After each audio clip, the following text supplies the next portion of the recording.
Stuff over. We should be live now. Hello, everybody. Welcome to the Forsaken Falls Expedition number 20. I am joined with four returning players. I'm going to start introducing them as I can see on the title card on the stream. Starting with Mr. Sophia, returning for I believe session number 5 for you or 4, one of the two. It's Sophia, been a couple. yeah. Give us a short rundown on your PC and their motivation for joining the expedition today. Playing a Harengon Eldritch Knight named Saphir. He just has a death wish. He keeps going out. He keeps fucking shit up. He's gonna keep going out until everything in the fog is dead or subjugated. Kind of on Conquest. Constantly, yep. Does Saphir have a vision of what he wants the world to look like if they don't manage to all be converted into undead thralls? He wants to see the sky. Yeah, that's kind of weird because I don't think you guys see the sky normally. You usually just see fog, which is kind of depressing. But hey, maybe one day you guys can pierce that veil. I don't know. Maybe you'll find some Red Bull, you know? Sure, grow some wings. Switch to Aarakocra. True. Well, Saphir, hopefully one day your character will see the sky. I think he's been knocked unconscious before, right? A couple times. Yeah, his chances of seeing the sky are not high. But hey, I never say never, right? Oh yeah, don't I have like a thing? I'm like fucked. I think you have one level of contamination to where your hit dice healing is cut in half. I think so. Oh, that's not that bad. Yeah, it's getting there. It's getting there. We'll see if we get another one today. But yeah, thanks. Ooh, what was that? Funikoshi? I was gonna say, yeah, it can it can get pretty funky if you get knocked down too many times. I'm on 2 now. Yes. Oh wait, you're on 2 levels of contamination? Yeah, I got knocked out again. Wait. And I got getting knocked out doesn't automatically give you contamination. You have to fail your con. Oh, I failed my roll too. Yeah. I'm pretty sure you passed it, right? I think the last time we got, I got knocked out. I know for sure you passed it because I remember I was looking because you and Saphir went out last time, and I remember Saphir rolled first and he killed it, and then you barely got over your con save needed to pass. But yeah, you should only have one. If you had 2, I would let you know. I'm almost certain because I was so mad because I rolled like 3 ones in a row. I think you failed your con save to like not be sickened, but you didn't get like a contamination, which is a chronic sickness. So you're not like chronically sick more than you already are, which is like level 1. Yeah, if you were level 2, I would let you know because I got some docs on it. It's not good, buddy. It's not good. But next in the card order, thanks Sophia for giving us a short introduction. Hopefully you don't get fog age today.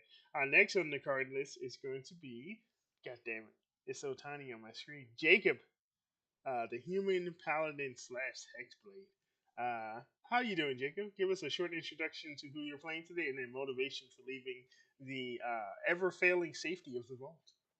Yeah, Jacob is a young paladin that's gone affected a little bit by the fog and start channeling some darker energies. His basic motivation for leaving the fog is that he's from the area and wants to cleanse it of all the evil filth that sits around, threatening his land. Oh yeah, we spoke last time about you basically having because I don't think you're contaminated, but I think you have restless dreams of what feels like a sort of I don't know how you you made me add bonds of the Wild Mother and the Night Father onto my sheet, and he didn't tell me exactly why. Yeah. So we'll see what's going on there. Yeah, we'll see. I just know that you don't sleep well. You're not like you don't have like nightmares, but occasionally your dreams are interrupted by like everybody in your dream disappearing.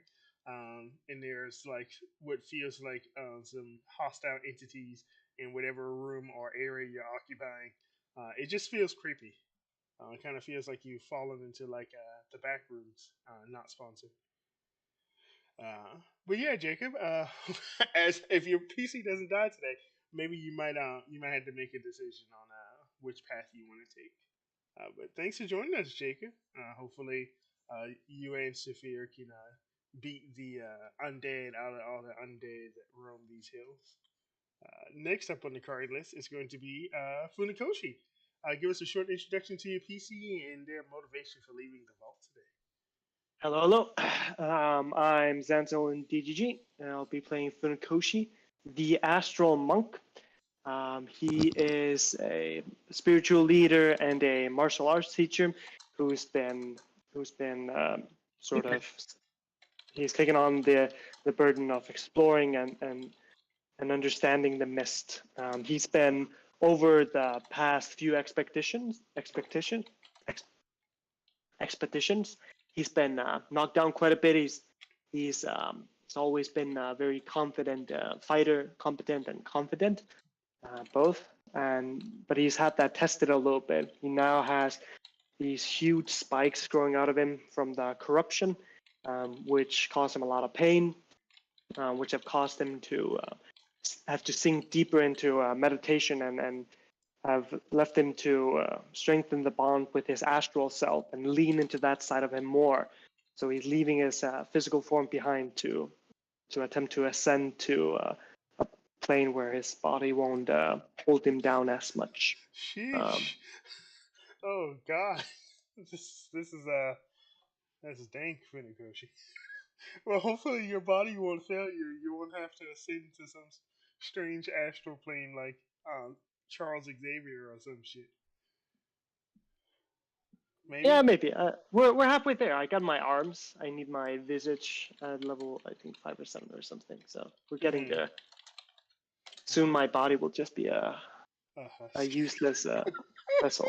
Jesus Christ. Well, thanks for playing with us, Funakoshi. Oh, you're level 4, right? I think I have you 3 on the title thingy. I should have changed that afterwards. But thanks for joining us, Funakoshi. Hopefully we can get you next week's expedition has them traveling to the marsh in order to they've got some tips that a blue seed that seems to both exude some of the miasma, the sickening miasma, but it also has some healing properties. They're looking to see if they can turn that into like some sort of plant, maybe some sort of ointment that can help with your infliction. Maybe they'll be successful, maybe not. But we'll see. Thanks for joining us, Funakoshi. And last but not least is returning player with a new PC. I believe Mr. Karan's PC fell in battle last time to a farm that was run by sentient, sort of friendly undead, but then they shot them. So then it turned into an all-out brawl, and unfortunately, 2 of the PCs died. He's back this week with a new PC. Give us a short introduction to your new PC, Karan. First off, fuck you, Mega. I died to your ridiculous armor rules, sleeping in armor at night. Fuck you. But beyond that, I'm bringing this week Soren. Soren has been exposed slowly to the fog as the failures of our fortification become more clear. He has been sort of a socialite around the fort there, and has run the sort of local card games. Definitely cheating a lot, and when the fog starts to seep through, he recognizes the smell as the smell of his hoarder grandmother's house unclean and experienced visions that essentially our world has been discarded in a very dirty corner of a hoarder's house in the world beyond the gods. True. So he is trying to figure out how to escape the hoarder's house once again. Mm-hmm. Yeah, it kind of smells like mothballs, but like poisonous. Well, mothballs are sort of poisonous. Mothballs that sort of want to kill you. So not a bad interpretation, Soren. Um, Hopefully you can help the rest of them in quote unquote sweeping up the world. Cleaning grandma's house. Unfortunately, Nah, we ain't cleaning grandma's house. We just gotta escape. you gotta get the fuck out of here, man. Alrighty. Nah, you gotta kill zombie grandma. Don't kill zombie grandma. Okay, we've had enough of zombie grandma. Well, you guys might kill a bunch of zombie grandmas today, so we'll see. But thanks for joining us, Soren. As we zoom in on you guys starting your expedition, all of you guys are sitting around. To three of you, a familiar oaken table, lit by candelabra and candles. Flanked on either side of the table is two of the Vault leaders. Ever growing grayer by the day. One is a orange skinned, long. I think she has black hair. Halfling named Jasmine. She's basically the acting archmage of the Vault. Normally, she's wearing some sort of. Well, in the past, she was wearing gowns that made her that made her seem more like an aloof noble. But as of recently, she's been taking to wearing studded leathers. You can see on her side, on either side of her, is either a hand crossbow or a crossbow bolt case. She seems ready for combat. Her once vibrant color has sort of been washed out. You guys would know that all of the Vault leaders have been sort of giving themselves like minor exposures to the miasma. As you guys have been going out on more and more expeditions, and you can see that they've been sort of more or less acclimated, but not in like a good way. It's sort of like slowly sickening them the longer they've been doing it. You can definitely tell by her demeanor and her stature that she's not taken to it as well. She hasn't taken to it as well, but you can see Maxwell, olive skin, dark black hair, jet black hair, like almost 7 feet tall. Not quite that tall, 6'5". Wearing no armor, but he has a shield on his back, and he doesn't seem to have any weapons, which is kind of strange. He also looks a little grayish, but he doesn't walk or talk or act as like sickened as Jasmine is. It looks like he might have a higher, I guess, constitution than she does, so he's taking to it much better than she does. But as we zoom in on the the war room, in front of you guys, you're all sitting at this oaken table lit by candelabra and candles, and there's a bunch of documents on the tables detailing all the information from the previous expeditions. At this point, it's no longer just a bunch of documents; it's almost like a book, like a small novel, with like several different pages detailing the discoveries and notable locations that the previous expeditions have come across. As you flip through the last one, I believe the last expedition was the finishing of the assault on Lad Halor, where Sin, Canis, Borgnax, and Strignax all cleared out almost like an entire sector of the remnants of that fishing town. Which is pretty good news. They also managed to somehow rest the soul of one of the two twin brothers of Horsteel Tower, who was like locked in his armor, forever working on some magical item that was supposed to go towards Maxwell to help in the fight against the Necromancer King. And his soul is now at rest, and also the Horsteel Tower is now like a sort of friendly location. At least the people there that are downstairs are friendly to you guys now. Upstairs, who knows? There's a bunch of booms and shakings going on upstairs. But that's a mission for another day. And with that information, Maxwell looks up at the four of you and says, "If I were to understand your expedition, Mr. Jacob, you seek to travel back to that farm where you found a undead nest. Very early on when we first started heading out into the fogs." I think that was what Mhm. the general aimlessness of the expedition was decided on. Mhm. Yes, we've gotten some details from a few expeditions that have headed north to help with the troglodyte problem. That there seems to be more undead activity there, even though you cleared it out the first time. There seems to be something strange happening there. I believe one of the expeditions that traveled out last time saw a large contingent of gauntleted gauntleted boots moving through the lands to the northwest, close to that farm. I hope there isn't a gathering happening there, but there is. If there is, I trust you all to scout it out and act accordingly. Don't get into any fights that you can't win. He would give you a slight nod. He would say, "If there's anything we can do for you here, let us know. Any last questions you have before you head off? We've prepared rations for you all as you get ready to leave." I'd like to know more about fishing village Lothalor.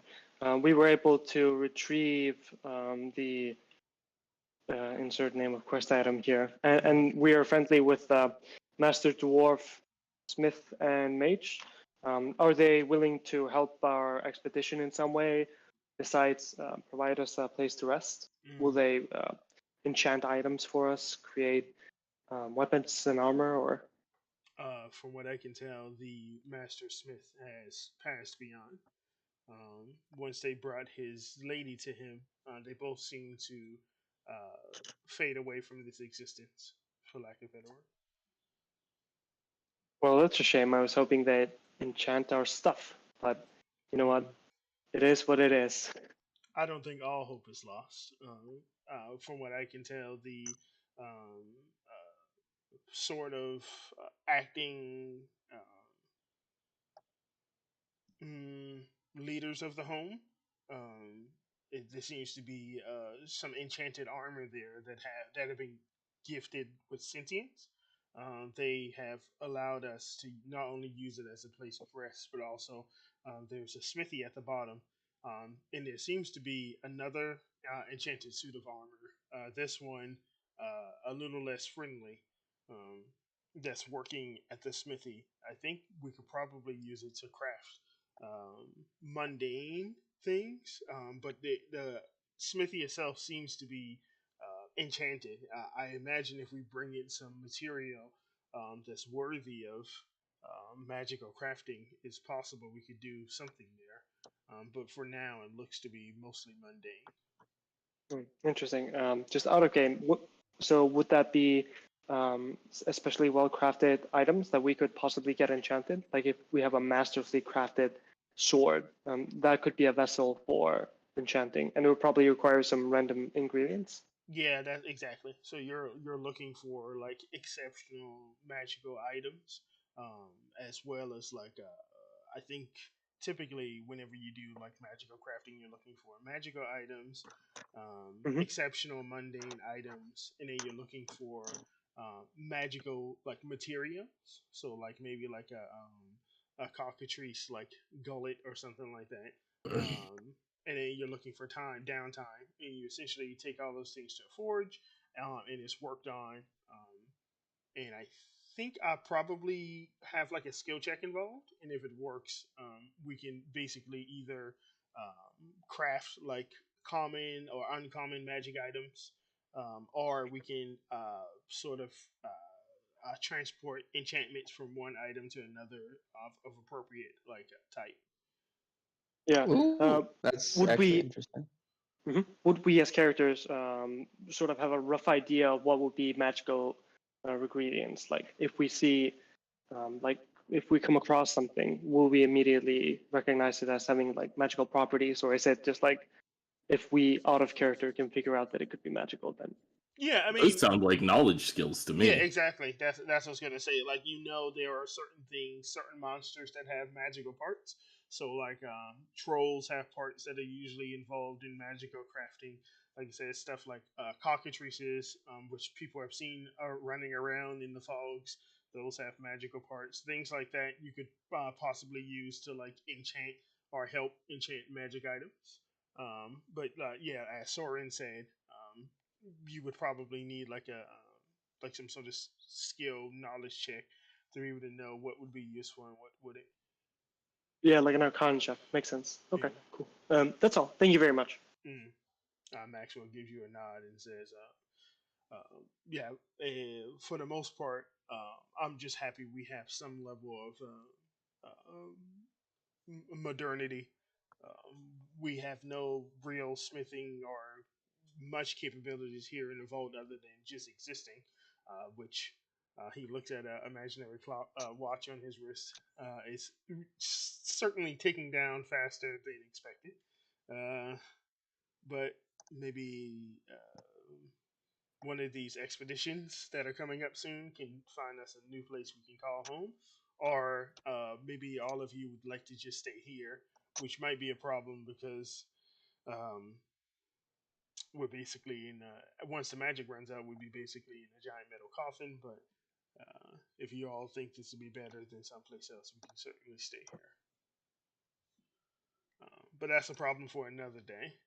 As far as this expedition is concerned, do you have any final questions before you head out? No. I think we're all ready to brave the mist once more, brothers. Mm. Uh, Mr. Soren, you will be the second um, new expedition member we've seen in the past few weeks. The last one being Master Oaken, who still has yet to return from the troglodyte den. Um, be careful out there. The dangers are mostly unseen, and the air itself chokes and almost strangles those that try to brave its miasma. Uh, just watch your footing. Are you saying the unseen blade is the deadliest? Yes. The slow blade penetrates the shield. What he said. I'm pretty sure it's the fast blade that penetrates the shield, but that's fine. He's actually Sure. wrong, factually. No, he's right. He didn't read the book. Shut up, Sophia. All right. If you have no final questions, he gives you guys a nod, and as you guys head out of the room, he hands you all backpacks that have 5 rations each. Normally it's 10, but they're starting to get more and more sort of I don't want to say cagey, but fuck, what's the word? Scarce with rations doling out. Along with the failings of the magics of the vault, you also know that your source of food here is not unlimited.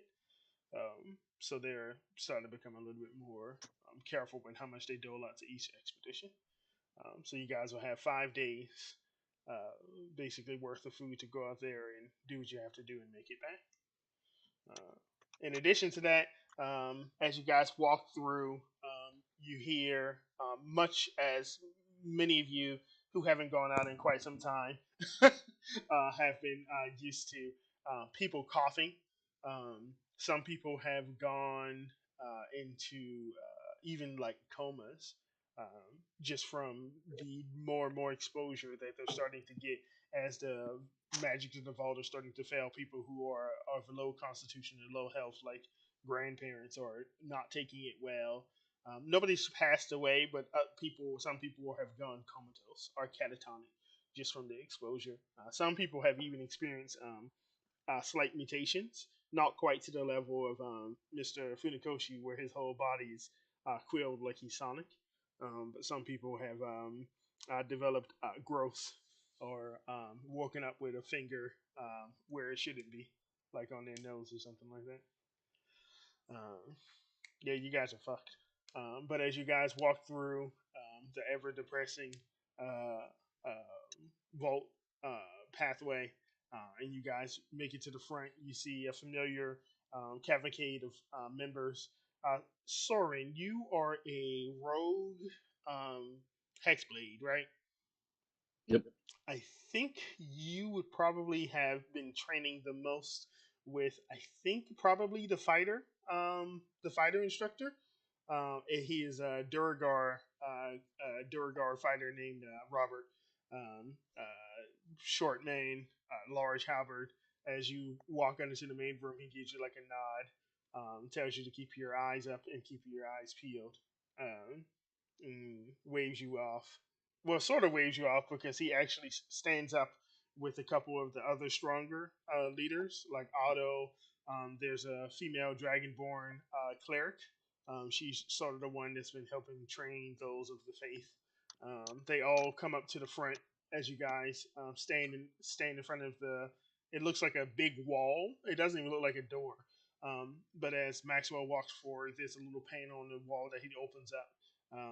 And there's a handle, a large handle, probably a handle for like a giant. You see a couple of them put their hands on the handle, and they all count down 3, 2, 1, go! And they all pull as they basically pull like this entire wall to open up a path for you guys. And as soon as they do, you can hear what sounds like a familiar pitter patter far, far way down at the end of the cave of what sounds like rain. As soon as they open up the door, there's also those the familiar little tendrils of the miasma starts like reaching in, and Maxwell starts coughing and tells you guys, "Go, hurry! We can't hold the door open for too long." The four of you are ushered out of the safety of the vault into the miasma. Don't worry, I'll be back for our Sunday card game. Wait, who are you talking to? Who do you play cards with? Just everybody. Yeah, but I think basically everybody probably. Yeah. Like, Robert I don't imagine and, there's too many ways to pass the time down here. Robin and Otto, I think, would definitely be involved in card games. Otto, there was a large during the Necromancer War, which was just a couple months before the whole calamity. There was a large contingent of orcs that were fighting Elven Kingdom to like the like far southwest. Otto was involved in helping refugees of the Elven Kingdom basically make it over to the Drollus Barony to keep from getting slaughtered by the orc contingent. So he was part of a war, and also Robert was on the front lines of the Necromancer War. So a lot of like warrior types, warring types would spend time playing cards, so they definitely would have taken you up on the offer. You probably swindle them out of a gold piece or two here or there, but really in like the vault, gold doesn't really matter that much. So Yeah, I feel like we probably play for food. yeah. Jeez. Yeah, well, hopefully that doesn't become a problem in a little while. But as you say that, as you're heading out, Robert gives you like a sort of sour smile and a nod as you have beaten him in many card games since you guys started playing together during your expedition training. And as the door closes behind all of you, who has dark vision and who does not? If I have my Falcon out, I have dark vision.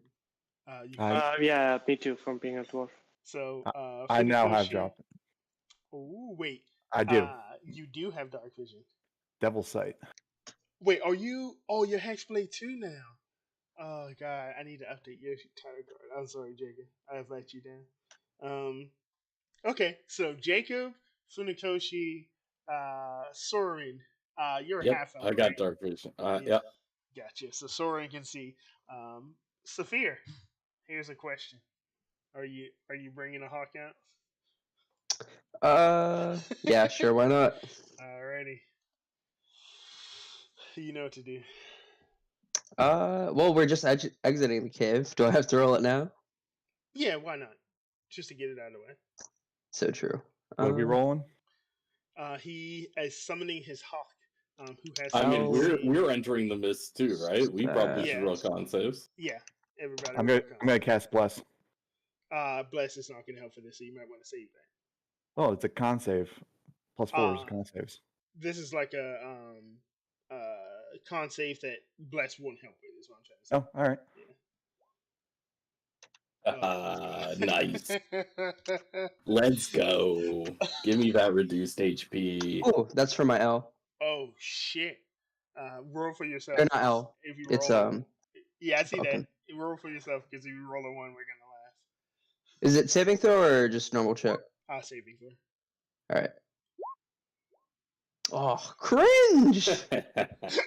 So Saphir does this like super cool ritual where like he T-poses and there's like little statics of lightning that's like or static electricity going through the air as a portal opens up at his chest and like a hawk flies out of it and like dive bombs onto his shoulder and then he So coughs true. up blood and falls on the ground. Saphir and Soren, both of you have failed the miasma con save. I want each of you guys to roll me a d4 and reduce your maximum HP by that amount. And I'll put you on the list. Cringe! Alright. Holy shit. Bunny's dying. The bunny is dying. Oh well, 45 to 41. It's not Yeah, it's not that big. that bad for me. Yeah. Yeah, it's much worse for me because I went from 24 to 21. Oh, God. Well, Soren, you have that failed con save, and then Saphir. Just notating you guys. So maybe you guys might get quills like Funikoshi. Funikoshi, them sputtering on the ground, having minor seizures. As Saphir is seizing out, his hawk is like pecking at his open eyes. It looks True. all too familiar. After about a minute or so, they stop seizing. And they all. Soren, you're a half elf. What is your lineage?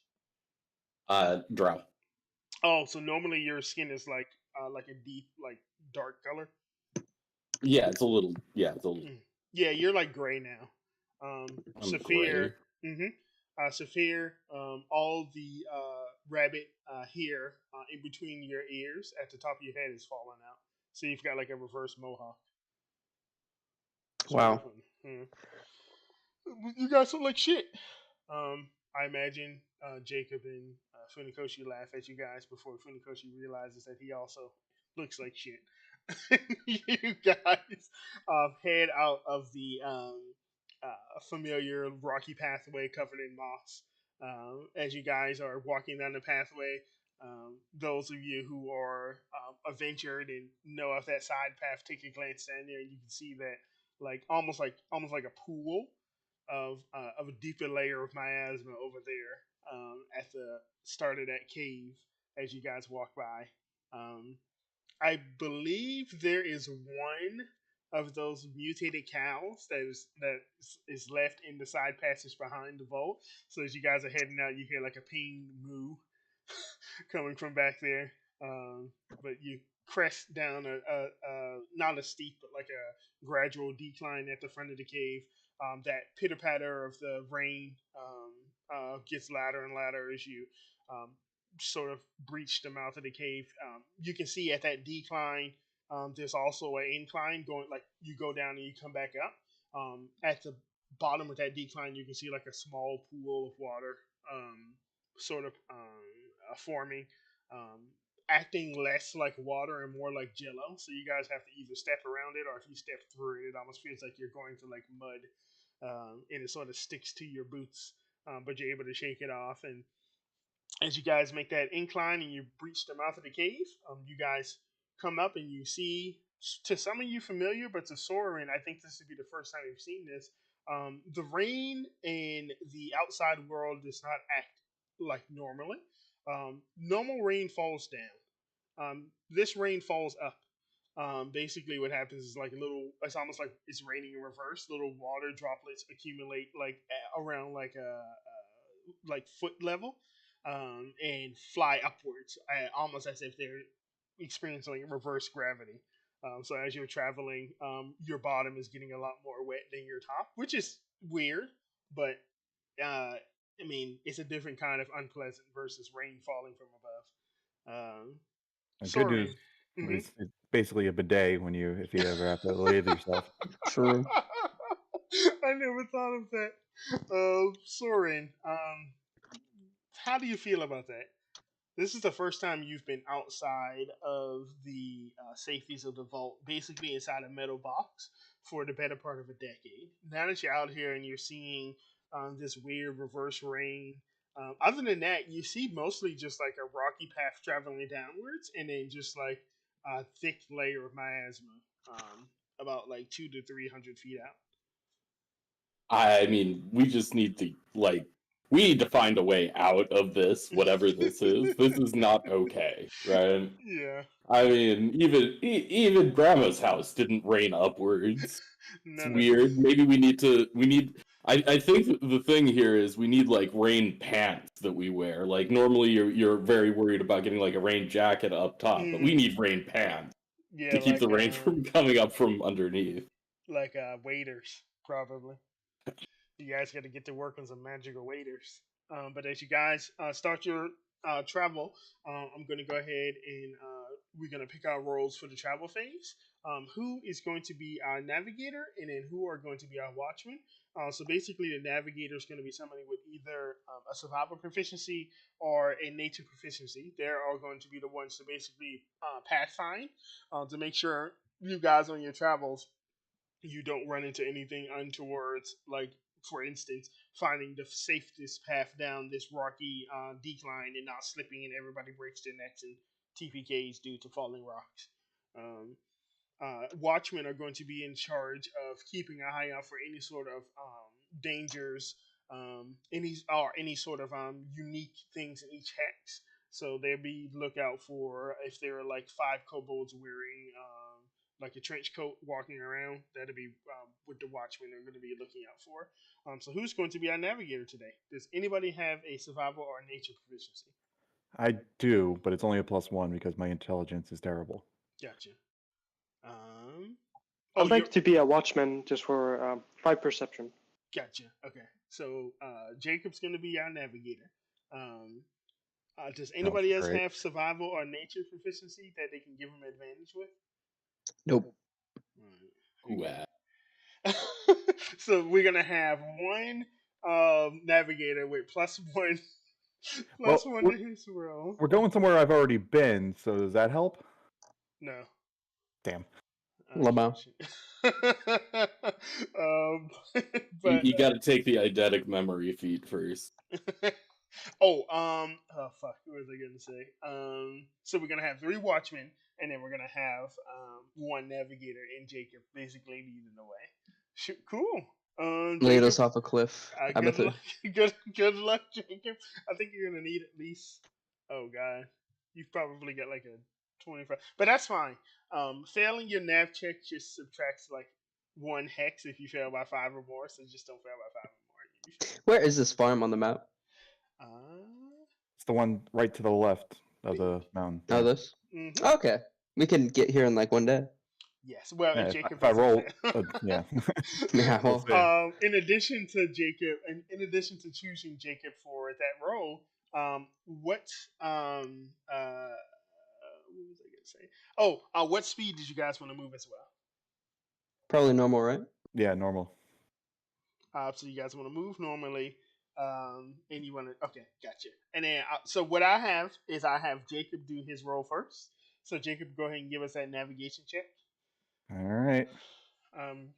Because it's raining, your DC is. Ouch. God. This would have failed by 10, no big deal. Don't worry about He it. failed by 15, I think.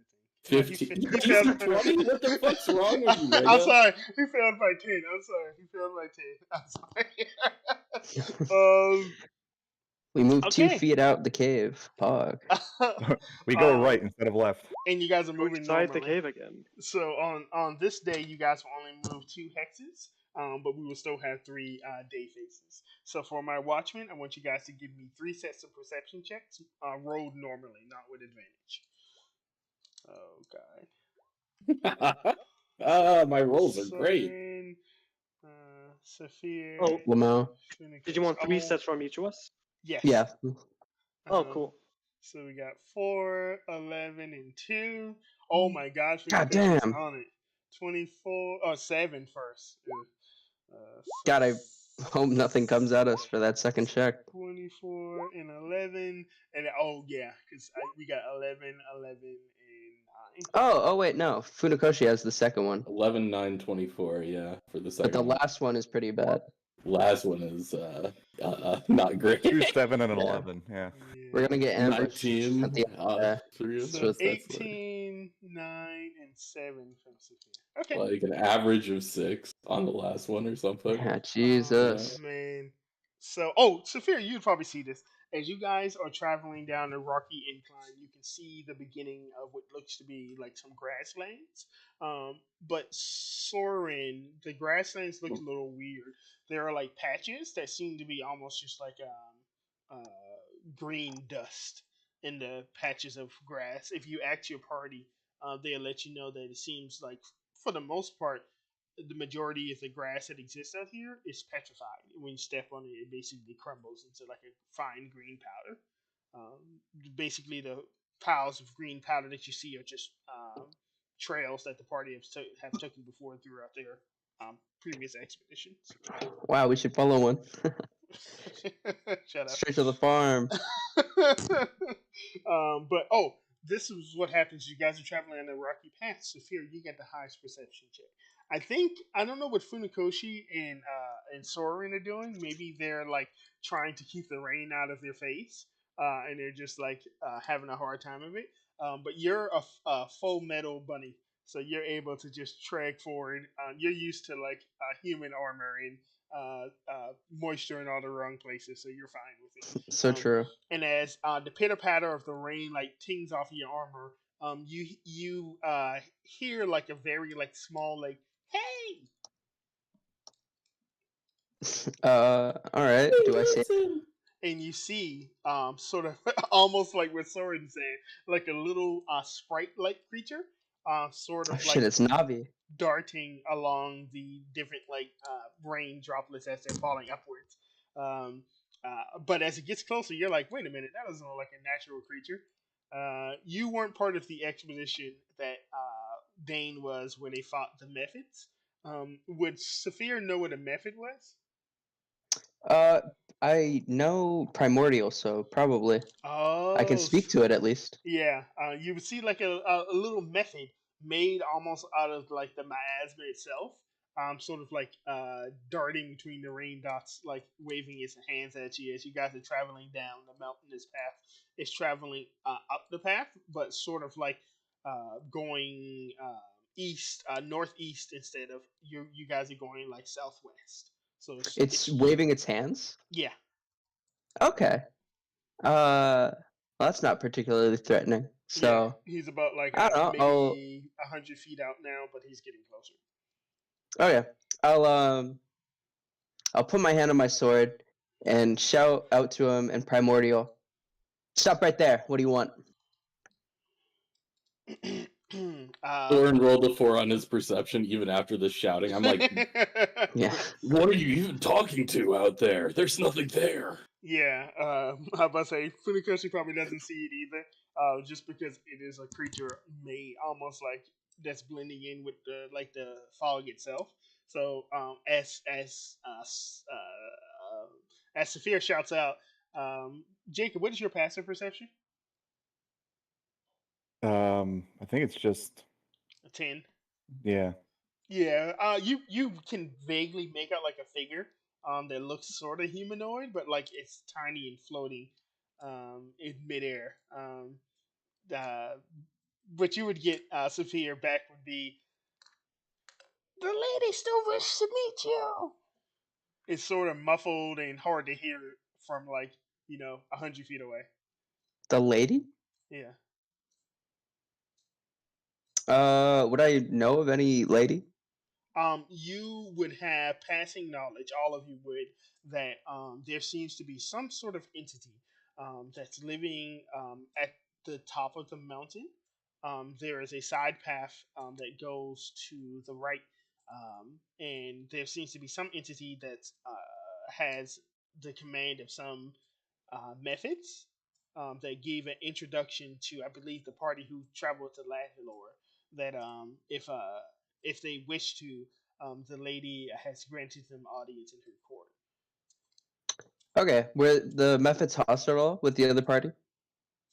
No. They were at Okay. one point. There was a party that was like in the Sea of Forsaken Carts, which is over here. Let me ping it for you guys. Bing.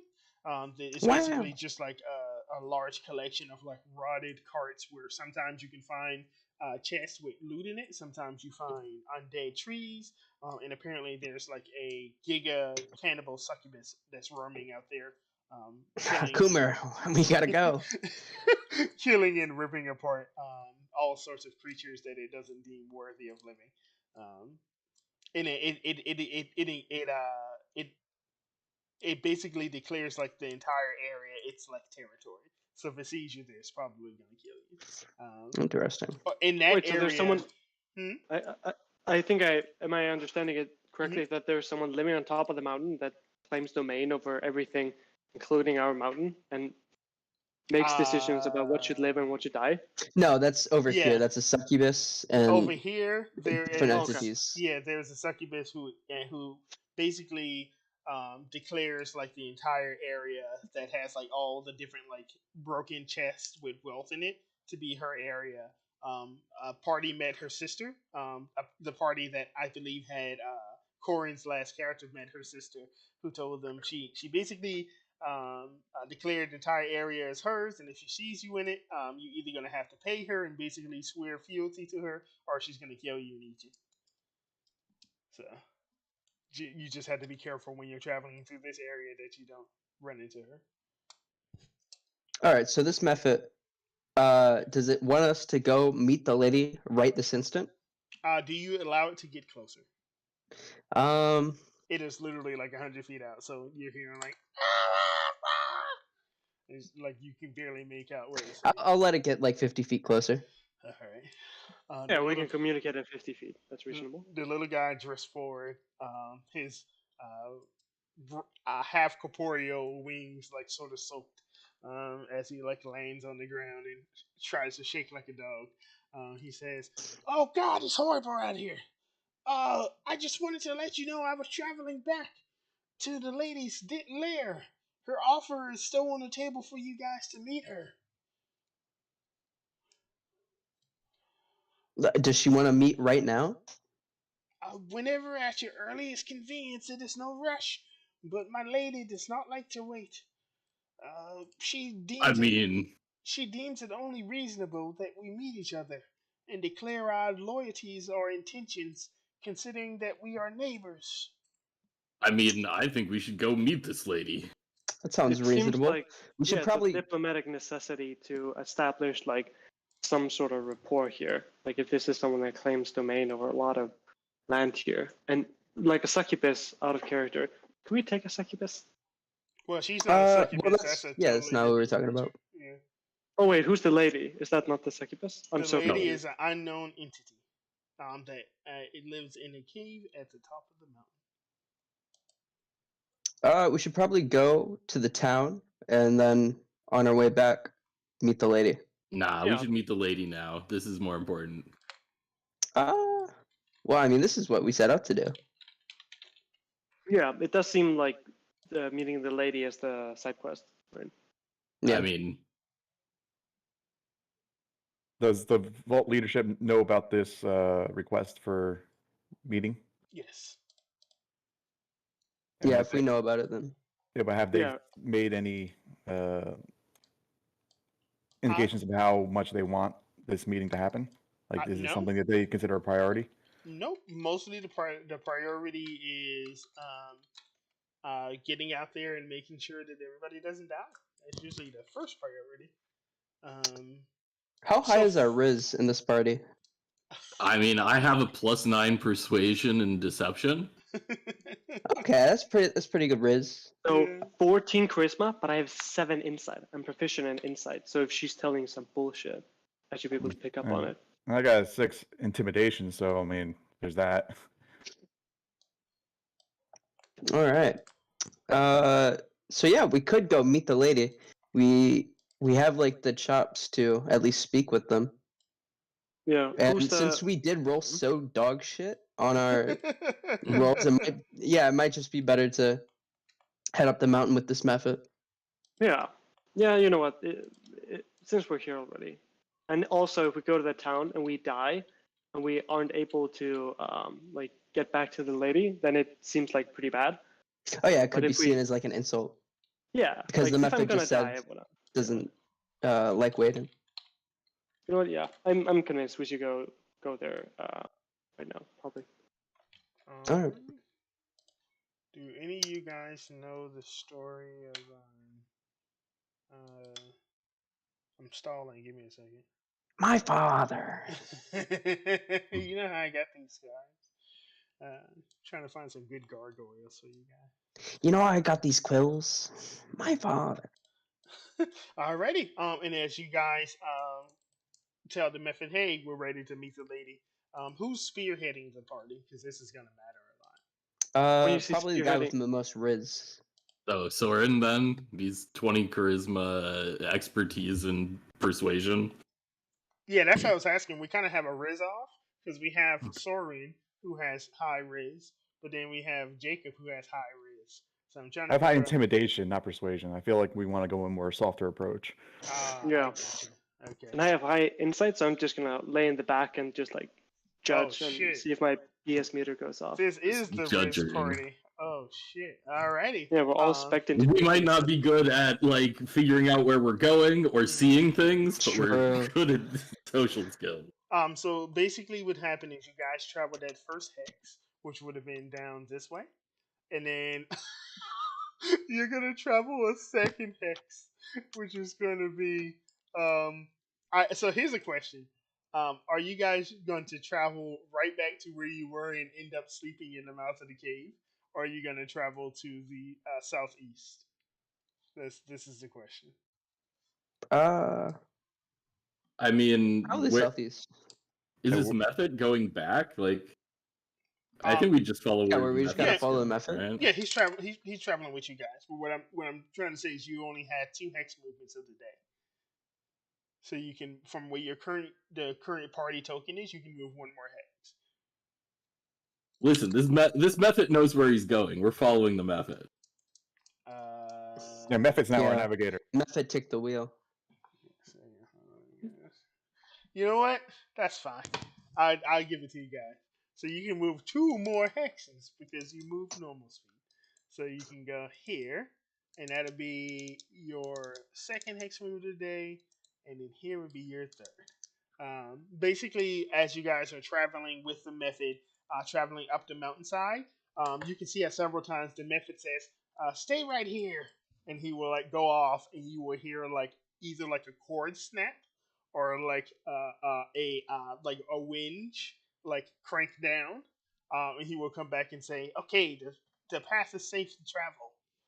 You can see that he disarms like several traps, and as he does, you see like other little method like shapes like floating amongst the rocks as the path slopes upwards up the mountain side. Can I tell what type of did you method say- these are?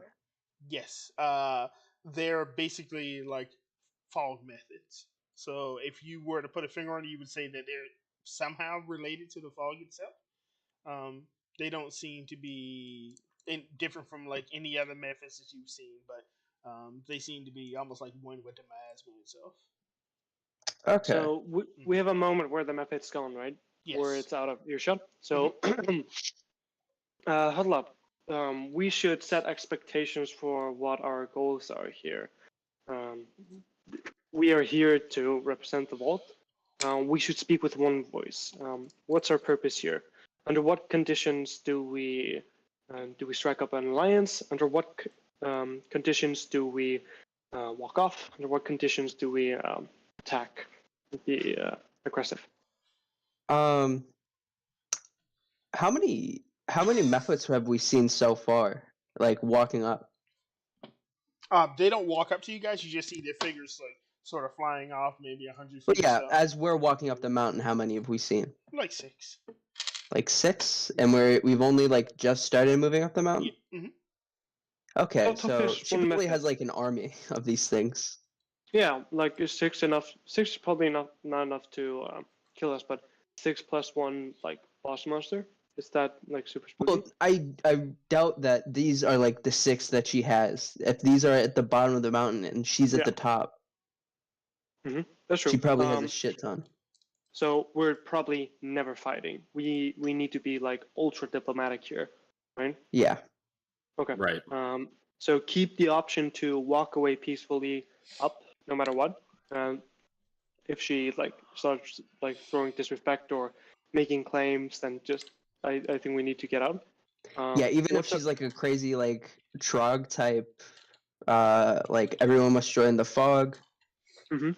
We should probably like deception our way out of the social situation and fuck off down the mountain, never to return until we kill her. What the fuck, bro? Yeah. What's like best case scenario here? Like, do we give her domain of the mountain? Like, Well, What I do don't we- think we have what do the. we- I think she probably already has. I mean, I That's think something our great. ideal goals is that we agree that she does not mess with us. We figure out what, if any, information she has on the nature of the fog and, how to protect ourselves from it or utilize it in the best ways. And what else would be useful that we could get out of her? Obviously, if we could literally make some sort of combat alliance, that would be nice, but maybe beyond the scope of a first meeting. Yeah, I think that. Do we have like? Does anyone here have parchment? I actually have a book. I have a book of like poems and hymns. I have a book. Pepe. Yeah. Yeah, true. We should, if possible, we should write like a contract of peace, like a peace agreement, if possible. The method said when it came up to us first that the lady wants to speak with us for the purpose of discussing our intents and goals Mhm. as we are neighbors. Yeah, like what's our relationship? Are we going to be subservient to her? Is that something we would agree to? If she starts asking us for food, do we just tell her to fuck off? I mean, we would don't probably have just tell her extra that we food to don't have spare. those resources. Yeah. We do, but we just really don't want to give it to her. Well, we don't. we We don't. really- We need those bad We food. can barely will feed starve. ourselves. So Yeah, exactly. But like, I have 5 rations on me. If she like says, "Give me 5 rations, or I'll kill all of you right now," I'm gonna that give her seems the like a rations, reasonable right? ask. If she just wants 5 rations, I'll hand over mine. Yeah. As far as tribute goes, I have like 1 gem. I have a scroll of catapult, which I think is a pretty dank item, but I'd be willing to give it up to save the party. Besides that, I could write her a cool poem. I have quick a haiku. cool. It doesn't magical sound like she's spear. interested in threatening us, but we can figure out. If you want to offer something ahead, then we can figure that out now. If you're just only going to offer those things if we're threatened, I think we should worry about that if and when that happens. Sure. Just something to keep in the back of our minds. We might need to bribe her way out of it if it gets like super spooky. If she's like a chaotic evil being that like traps us in the cave. But yeah, number 1 goal: strike up a peace agreement. Hopefully, get it in writing. Funakoshi, as you say that, you guys basically travel until it gets dark, and then you basically make camp on the mountainside, which is a little bit difficult, but I imagine you guys have your. Does anybody have a tent? Nope. Just a bedroll. Yeah, so you guys Just have a bedroll. a rough sleep as you guys roll into your bedrolls, and that method just like let you guys know that he will meet you guys again in the morning. He's going to continue up the mountainside, and he flies his way up. as you guys slide into your bedrolls. As you're getting ready to go to sleep, Funakoshi, on this evening, you look upwards and you see what looks like it's a statue, strangely staring directly at you. Seems to Mhm. be a statue of some sort of winged creature. Like a Just gargoyle. it's a statue of a winged creature. I alarm the party. I'm like, hey, look at that. Looks like a gargoyle. Have your weapons close by. Uh, Yeah, it's probably.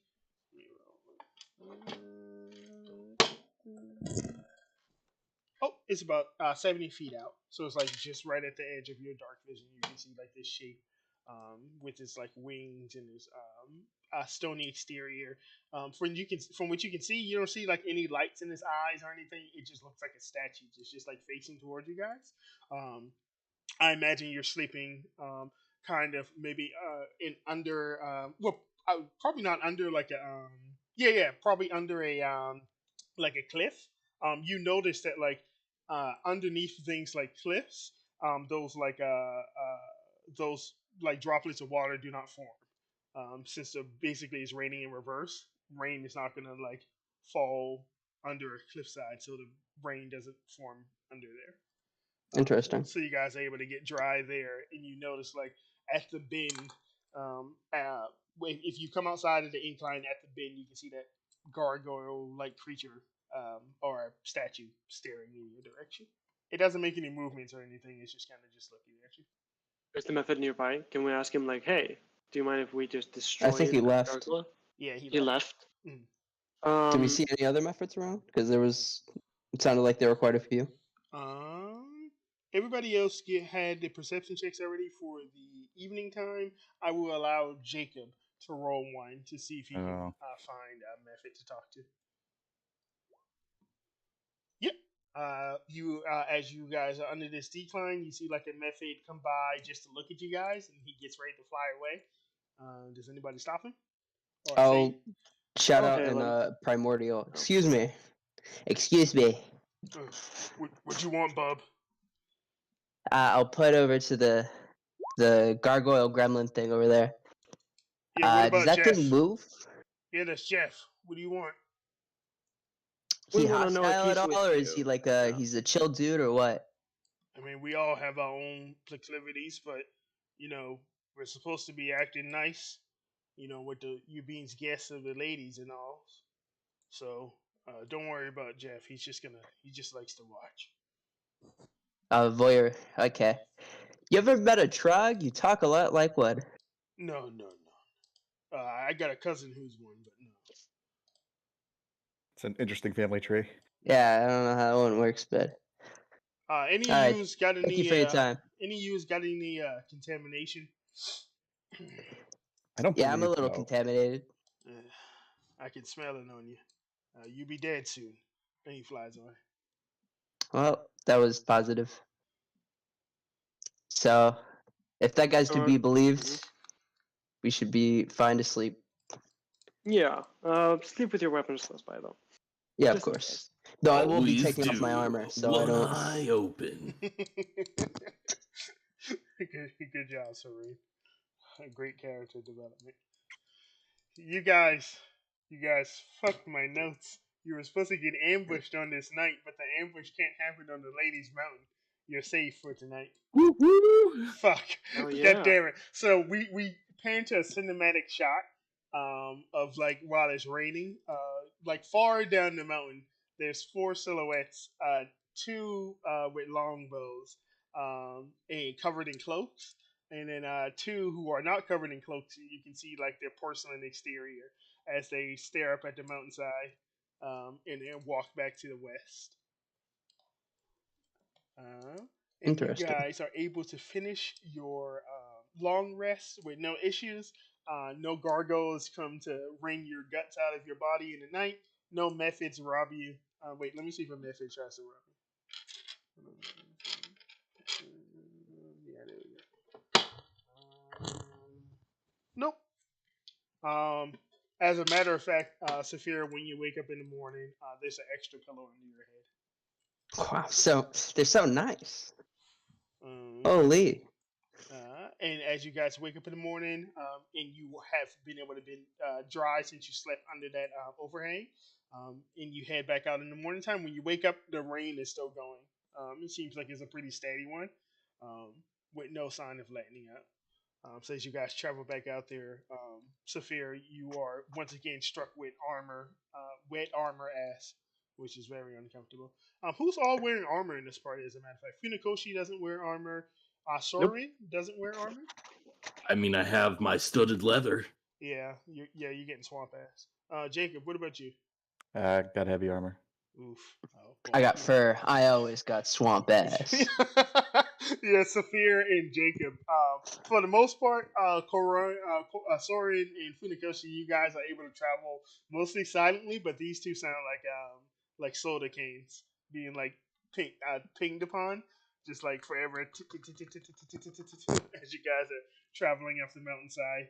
Um, the method meets you guys first thing in the morning and lets you know the lady is ready for you. I will take you up the rest of the path up the mountainside. Let me just double check where you guys are to see if you have the hex movement. I believe you do. Yeah, you just have to have travel 2 hexes. Sweet. So as you guys travel up the mountainside, you see the method goes and disables a handful more traps. As you guys travel upwards, there's a bend over here where the path like takes like another turn to like the northwest, so you have to sort of turn up this way. And during your morning hex movement, nothing comes to trouble you. Jacob, go ahead and give me that. You know what? Because you brought up a good point, because you're following the method, I think your navigation will be null and void as long as you're on the mountain. I think it's fine enough. So you will travel your 3 normal hex movements for today. During your morning time, you see a couple more of those gargoyle figures. As you look at them, they don't move or anything. But when you look away and you look at them again, they're like turned towards your new position, which is a little creepy. Um, for my 3 watchmen, still give me those 3 sets of perception checks because that will matter for um, thematic purposes. Nails. Nails. Oh shit! Not bad. So we have. God damn it! Oh God. Stop rolling, guys. Okay, so Never stop rolling. Keep rolling. 11, I gotta roll. 11, 3, and 6 from Soren, so he's gonna die. Sophia got Hell yeah. 14, 18, and 17, which is pretty good. And we got a 13, a 9, and a 22. Awesome. Alrighty. As you guys are traveling during the morning time, highest is going to be a 14. Yeah, you pretty much just see like those gargoyle figures and some more methods just like flittering about. Sort of watching you guys as you're traveling, almost like you're in like a procession. And as you guys make it to the next hex movement during the afternoon time, you basically reach like a large like a mountain cave, like a cave mouth. It's not really decorated in any sort of way, but when you reach here, you get like or were any of you like maybe hunters or trappers or any sort? Nope. I was a farmer. Mm. Yeah, same. Saphir and Jacob were farmers. Soren, you were more of like a roguish type, right? Yeah, I mean, I've been a game player and a cheat my whole life. Mm. What about you, Not Funakoshi? really a hunter or nothing. Just a traveling martial artist and spiritual leader. So So it'd be mostly between you, Saphir, and Jacob, where you guys would be sort of familiar with sort of like beast of burden. I imagine you, Funakoshi, probably travel in like caravans where they're like oxen that are leading, carrying their carts and everything. yeah, You so guys, passively. Yeah. Mhm. So not the Rolling Stones. Okay. You guys would get a very familiar, like almost like scent of like wild beast up here. Like a hint of perfume. That's kind of weird. As you guys travel into the cave mouth, as you do on either side of the cave, or like 2 uh, giga fuck large gargoyles just like standing there. bigger than the ones you've seen when you came in. God damn. Yeah, they have like a flash step. So as you guys step in, they check your pockets and make sure you're not carrying, and then they go back to their positions. Wow. And the method leads you guys in a cave. It's a rather deep cave. It goes maybe about 5 minutes in, so it's pretty deep. But it follows like a bend that goes like slightly to the left, and then takes a sort of bend to the right. And as you guys reach the mouth cave, let me bring you guys over to the map. Let me make sure I gotta make Pog, sure a battle map? I'm fucking the people who don't have dark. It's a diplomacy map, okay? Yeah, it's a True. diplomacy map. Well, every map's a battle map if you want it to be. It's a friendship map. True, absolutely. I mean, we don't even need enemies on the map. We can just fight each other. Exactly. True! Finally. So Some there's PvP. Safari, you can see because you have your owl out. And then Yep. we have. I'm looking for Funakoshi. There's Funakoshi's token. Jacob's token. And then spearheading the party is going to be Mr. Soren, right? Yep. Alrighty. Oh, that's a nice token, Soren. Oh man, I didn't even see that before. And why is it all I warped? stole somebody's art Hey, because I wanted it to. listen, all right. Truly been a cheat his whole life. One man's art is another man's treasure. Okay, and let me bring you guys over to the map. Hassan is so proud. Oh, you guys can't see anything, right? Nope. Nope. Yeah, that's because you got breath weapon. True! God damn. Blinding breath weapons now. What a powerful being. God, it was such a cool encounter. Here. Sorry, can you see? No, you can't see. Because you Nope. don't have ownership of your token. I give everybody ownership of the token so you can at least see there. There we go. Very Alrighty. nice. And let me get you guys some magical lighting in here so you can at least see what's going on here. So we have a magical light here. And then Are those magical light- Fairies or like methods on the. I think they're couch? gargoyles. The gargoyle is to our left, I think, but to our right on the couch. Oh, yeah. Oh, on the couch? Chill Max is on the couch, yeah. There, and We'll get descriptions. Let him set up the map. True. True. Yeah. Oh, it's like a guitar pick. Shut up. His token. God damn it. And I think that's good enough for vision. As you guys enter the cave in the method, let me grab this. Huh, interesting. We got A manticore. ooh, loot. Ooh. The method flies out in front of you and says, "My lady, your guests of honor have arrived." And he gives like a slight bow, and turns towards you guys and like gestures, like, "Come on." I'll Give do a a bow. bow. Absolutely. And you see I'm sorry. Who's the face of the party? Soren. Soren. Okay. As we enter, I see the big pile of gold. I hand him 50 gold and like as a thank you for receiving us. Yeah, you see. I don't know if you could see it that well because there's some pillars here that are sort of blocking it. But very soon, you see like I don't know if any of you guys are familiar with manticores, but you see like a huge fuck all like pale creature sort of like rise from what looks to be like a bed, a pretty nice bed too, in the back of the cave. You can see to your left and to your right there are several like partially damaged, like what looks to be like furniture from maybe like a noble's house. You can see some like really nice broken bedding over here. You can also see like there are like piles of just like food and gunk and all sorts of like goods here. You can see there are some like bones here and there in the cave as well. And you can see like far off in the corner like a glint of like a chest full of like gold and other goods. And this large creature raises up and yawns. Oh, hello! I've heard you were arriving.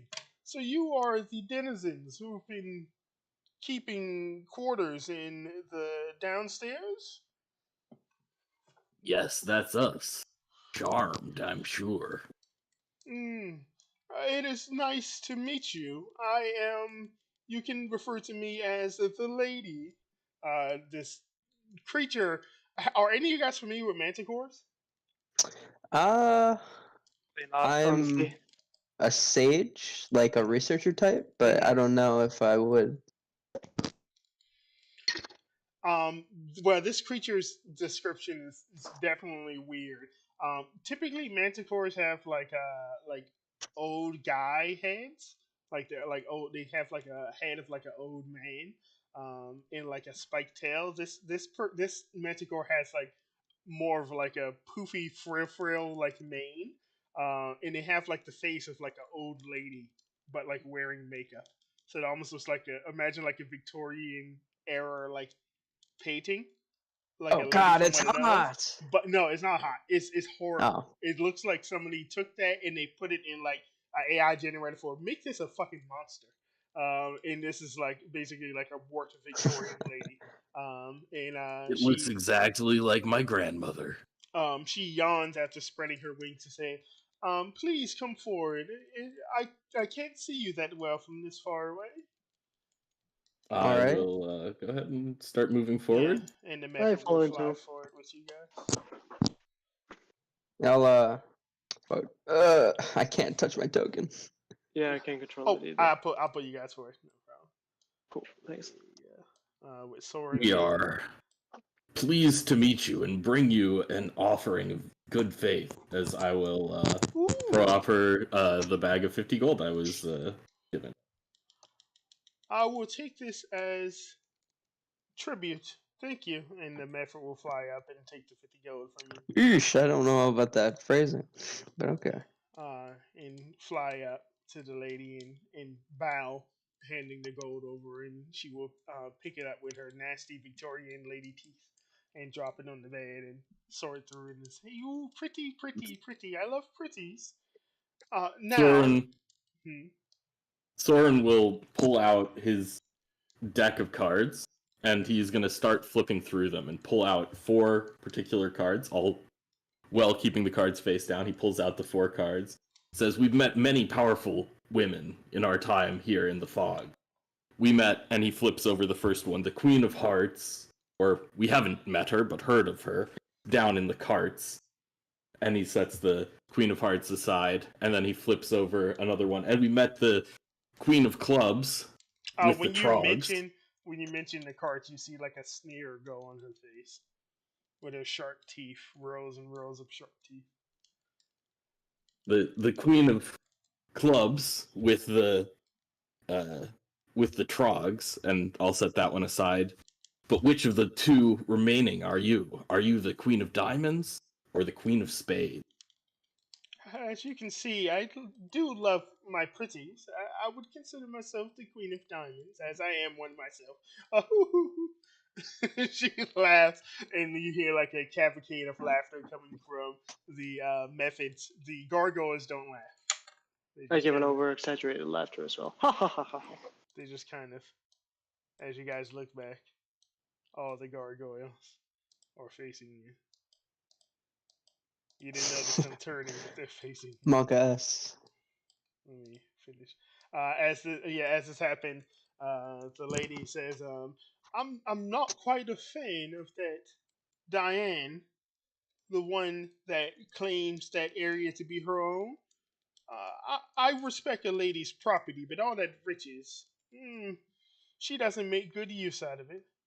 Plus, she's not a pretty one like me, and she gives like a toothy grin, and you can see like there's some cavities here and there. You can also see what looks to be almost like some of the miasma itself, sort of like steaming from her teeth. Um, It's true, the Queen of Hearts does not value what she has. yes, I don't like the way she deals with her subjects. All of mine here are willing members of my court. She enslaves hers. I'm not a fan of that sort of activity. If you're going to have followers, they should follow you because of who you are, not how strong you are.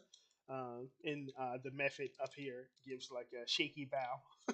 You can see that he obviously looks terrified. Um, and she says, I asked for your audience in my court several weeks ago. What took you so long to arrive? It is a rare thing for us to make it outside of the bounds of our home. Mm. We really only have limited supplies to come out here, so it's hard to make the time and the trek up the mountain. You understand. Yes, I can see that you all seem to be, oh, except for one of you, rather untouched by the miasma. How unfortunate! You will not have an easy time out here, looking like that, being like that. That one he might. She points a single claw towards Funikoshi. I will say I do. She like flails her tail a little bit, and you can see like there's like quills on the end of it. She says, I do like your quills, honey. They look quite charming." She's talking to you, Funikoshi. Giga Chad doesn't respond. I take a deep and formal bow, but don't say anything back. She gives like a toothy grin to that. She says, "Yes, speaking of that witch of the carts, as you can see here, I have a fine collection. My subjects take quite good care of me, bringing me food and riches. I don't quite like her, so my subjects sometimes, from time to time, take from her collection as well. It's a bit safer to scout that area than the old bastions of humanity, as you probably are aware of. The undead roam those areas, and they don't quite like creatures such as methods or creatures living such as me. So we have to avoid those areas for the most part. But You she, know, is there a Queen of Spades that lives over there with the undead? hmm,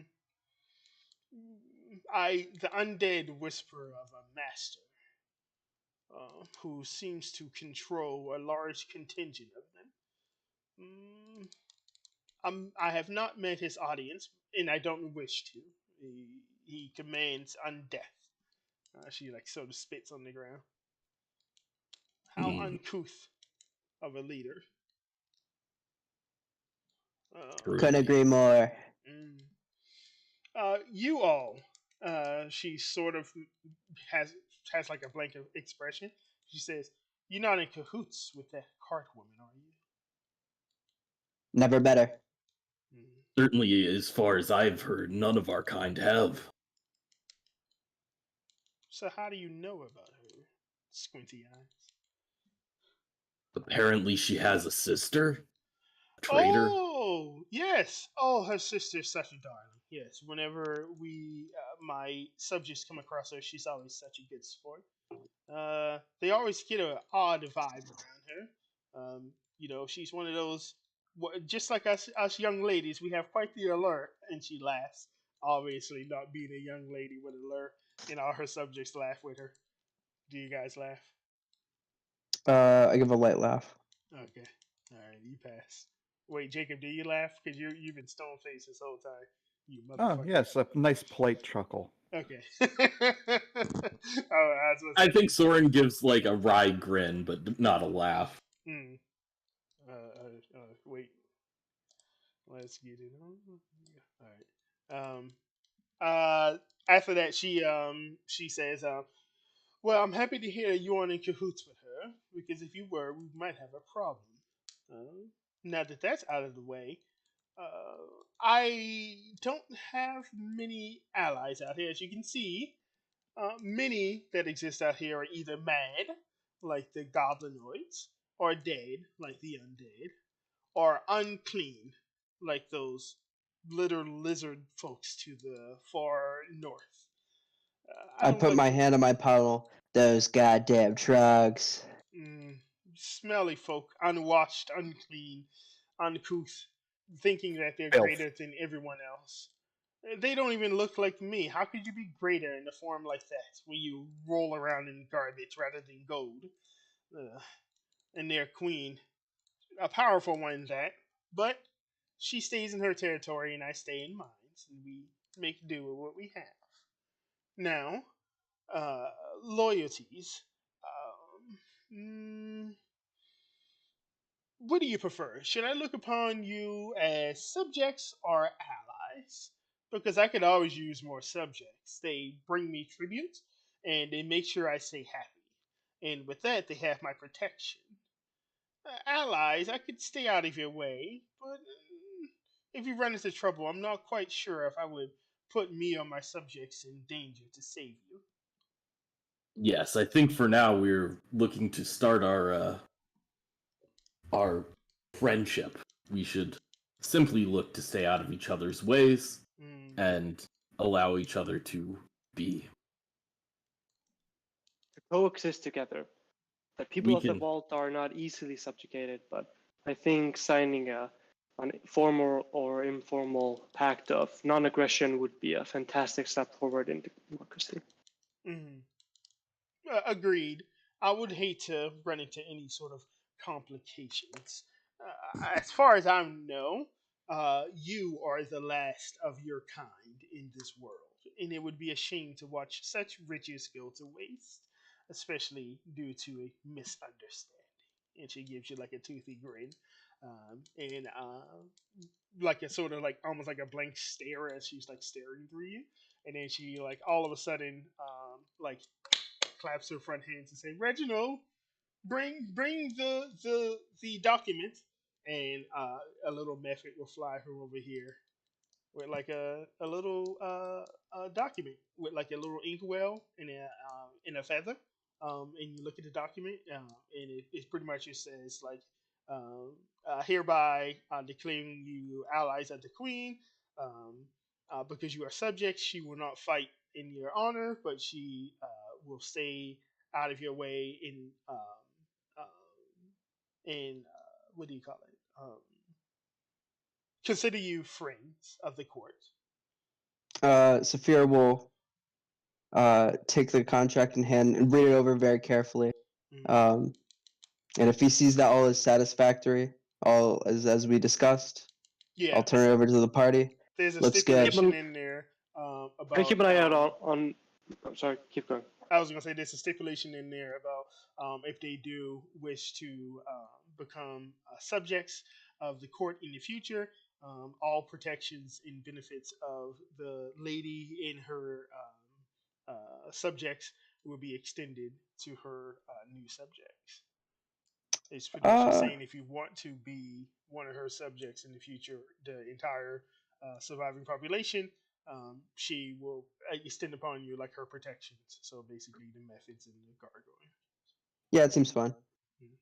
Yeah, I would like to sort of study the lady and try to get a read for if she has like malintent, or if she seems like she's being forthcoming. I'll throw an insight check to see if I can gauge her face, and I know fuck all. Yeah, I mean, from what you can tell, once he brings over the note, like she's like looking at you guys, but she's gone from like her like standing upright, sort of making different like pleased or displeased facial gestures. She's just sort of like lounging, but you can see that she's got like a watchful eye as you sign the note or the non-aggression pact. Who's gonna sign it? I'll sign it on our behalf if you want. Yeah, that's fine. Fair enough. Alrighty. You take the little feather, dip it into the inkwell, and you sign your name Sorkin over. Yeah, Soren Dornray. Mm-hmm. Do we have like a name for our like faction of Vault Dwellers, or Vault Dwellers? No. But yeah, I'll sign it. Soren Dornray, representative of the Vault. Mm-hmm. And the method will say thank you and roll up the note and fly back over to the couch. By the way, do the methods speak common or? Yep. Okay, I've been just flexing my primordial for no reason. Pretty much. Yeah, flies over to the couch and she says, with that business out of the way, tell me about yourselves. Uh, I don't remember much from before the cataclysm and before this dreadful weather started, but I have been aware of that strange box down there for quite some time. It seems like it's only recently opened up. How are you enjoying the new environment? Looks pointedly at Funikoshi. We have learned to adapt. We aim to uh, survive in this new world. Some of us will not make it, of course. This new world is for the strong, and the strongest of us will brave this land and find a new place for our people. It is hard out here, but we embrace it. Hmm.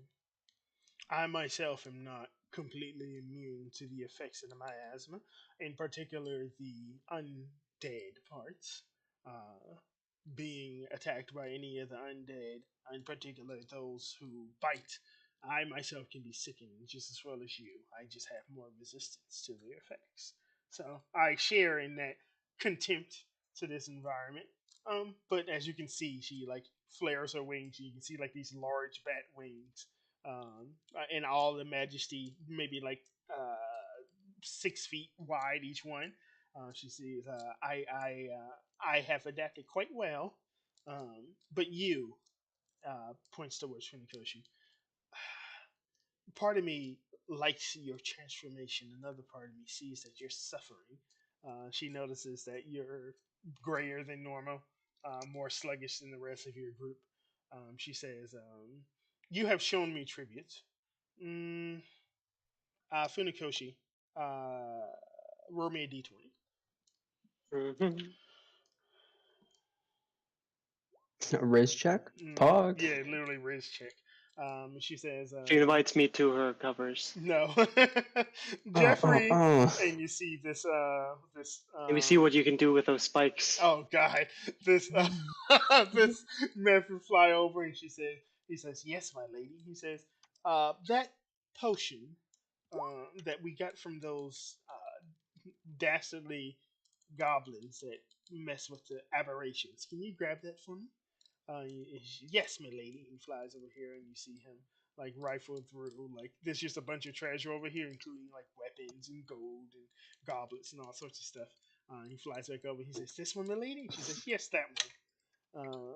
And as he flies over, she says, "Pass it to him." As she flies over, she says, "This is a rarity gained from those there goblinoids. I don't know if you've met them, who control an area to the south. They seem to experiment with the fog, and they, from time to time, been able to create this item. Very rare. I've only seen it a handful of times, and this is the only one I've been able to get my hands on. But this item and Funikoshi, this method flies over and hands over, not like a bubbling potion, but more like a gaseous one. It is like an azure blue gas, like captured in like a vial, and hands it over to you and gives you like a slight bow and like midair and flies back over to the thingy. It says, "This potion, when drink, I believe can counteract some of the side effects or the warping effects that this miasma can have on you." Am I to believe that if I drink this potion, my spikes will retract and I will become closer to my old self? If you are not too far deep in the mutation train or mutation path, I believe this can tick back the clock, so to say. In your wisdom and my current form, I tend to brave this mist for quite a while, probably until my demise. Would it be would it be wise to consume it now, or wait until the mist consumes me more? I would say in your current form would probably be the most useful, but I am not a expert. I've seen some, like the goblinoids, go through much more drastic change than you. Trust me, your form is beautiful. It can get a lot worse. She gives you like a toothy grin. I give her a. Mhm. Yep. I'll turn to Funakoshi and before you drink it right now, we could possibly head it over to what was her name, Jasmine. Mm-hmm. Jasmine, to see if she can possibly recreate it. I don't think a potion like this can be recreated with the tools that we have on hand. We well, might it be wouldn't able to hurt to figure see. out what tools we need to recreate it.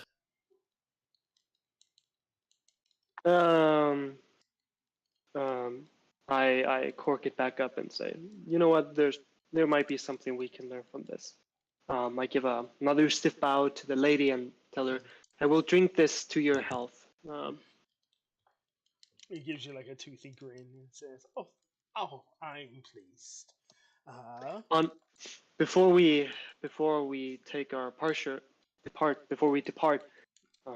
I would like to propose that if you have martial items that you have no use of, we would be more than happy to trade them for more beautiful objects, which you might decorate your abode with, if that is accommodable for you. So sell us magic shit, please. Por favor. She gives you like a toothy grin and says, "My coffers, my pretties, are really mine and mine alone. I'm not quite one for trade, but if you have something exceptional, maybe." Unfortunately, the things of value that I carry with me are mostly non-material. Thank you again for this gift. If I'm being honest, those are usually the most valuable. Unfortunately, I'm very vain, so I like shiny things. But do feel free to bring me more shiny things from now and then. It always makes me smile. And she gives you like another toothy grin. Of course, my lady. Any treasure that I find that I think might suit you, I'll bring to you to win your favor. All right, Thank you again. Funakoshi, add a +1 Riz to your character sheet. You are God the damn. fuck out of this goddamn spiked queen. God damn it, your spiked mutations were not supposed to be a Riz factor. All right, it only worked out like this. Fuck you, Funakoshi. Every time she grins at me with her sharp teeth, my spikes grow by 1 inch. God damn. This is not okay. Alrighty. And with nothing else, she asks if you guys have any last questions of her before she bids you adieu, and to make sure to come back and visit her again. Do we have any important questions? Maybe so. Firstly, out of character, she says you're the last of your kind. Does she mean that? Does she have like knowledge that everyone in the world is dead? Or did she? It seems to be. Yeah, if you ask her, she will say, she's You know, been, yeah. Do you know the fates of other humanoids outside the mist? Do you? Yes, she's been. Well, no, she has no idea. This piercing veil goes as far as her eyes can see, and she hasn't traveled too far from her current location. It's just as far as the landmass is concerned, you are the last surviving humans or non-mutated humanoids. That's pretty depressing. Mm. Yeah, she gives There's you no one like gonna save us. a slight nod when you said it. Well, But we will we're the ones overcome. if we're the ones to carry the flame of life, then so be it. It will not be extinguished on my watch. There are others out there that don't seem to be as uncouth as those troglodytes and those goblinoids. I myself have met a very, very nice group of goblinoids. They seem to have been run out of their own court by the other three groups. If you come across them, please give them my well wishes, if they're not dead already. A friendly group of goblinoids. Yes, they're led by another queen in her own right. She seems to wield almost like the miasma, like a weapon. She looks similarly to the Legion, those uncouth weapon master goblinoids. Those guys. She looks similar to them, but much more slender, much more civilized, like myself. Hmm. If you come across And them, have you do give them perhaps well met the wishes. kobolds? Oh, those less stinky dragon folk. I know of them, but theirs are of a dying clan. I feel bad for them, but nature is what it is. Fair enough. Mm. Anything else we need to ask? If you come across their what used to be king, if he's still alive these days, tell him I said hello, and to maybe give me a visit. Gives you a toothy smile. We'll keep that in mind. Mm. I'm gonna gush you blue screened. Rip. No, he's gone. Well. He had to take a bathroom break. You know what I mean? After that, sorry, And CRP. Spikes just got a little too hard. Do not Yeah, ERP he needs to trim my him down. goddamn Discord server, right? No ERP here. But with that, yeah, she tells you guys that there are some nice goblinoids that have been ran out of their home and are currently in hiding. If they're not dead already, if you come across them, tell them to that to give her well wishes. And she also tells you that there are some strange dragonoid folk far to the uh, south in the swamps that stalk and seem to kill almost any other sentient creatures they come across. They, Fog. Fog. Dragonborn. What happened? She was just telling them that far off to the south there are several other groups of creatures to look out for. Namely, there are some like scaly dragonoid lizard-like creatures that stand on two legs, anywhere from 4 to 5 feet tall. Different shades of gray, so some are like ashy blue, ashy red, ashy yellow. They seem to have elemental gifts, and they treat themselves as superior to all the other life forms in the area, regularly capturing and enslaving the. There are some disgusting sort of ape-like, or I should say nomad-like frog creatures that have canine features that they seem to either kill or enslave. So just to be on the lookout for those two factions as well.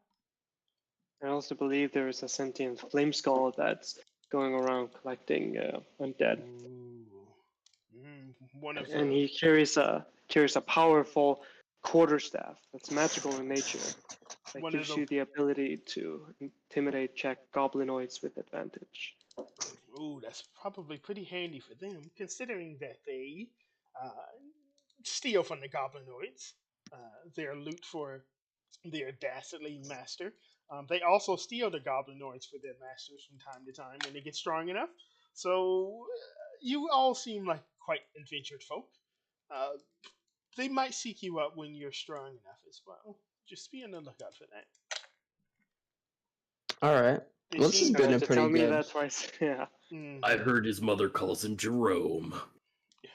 I would be surprised if he has a mother at this point, considering he's just a sentient skull.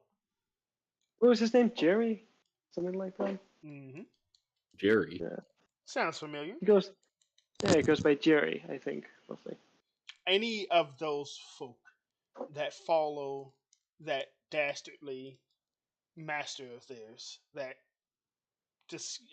disgusting ilk, they do all the most cruelest. The goblinoids are cruel and know no mercy, but they do worse.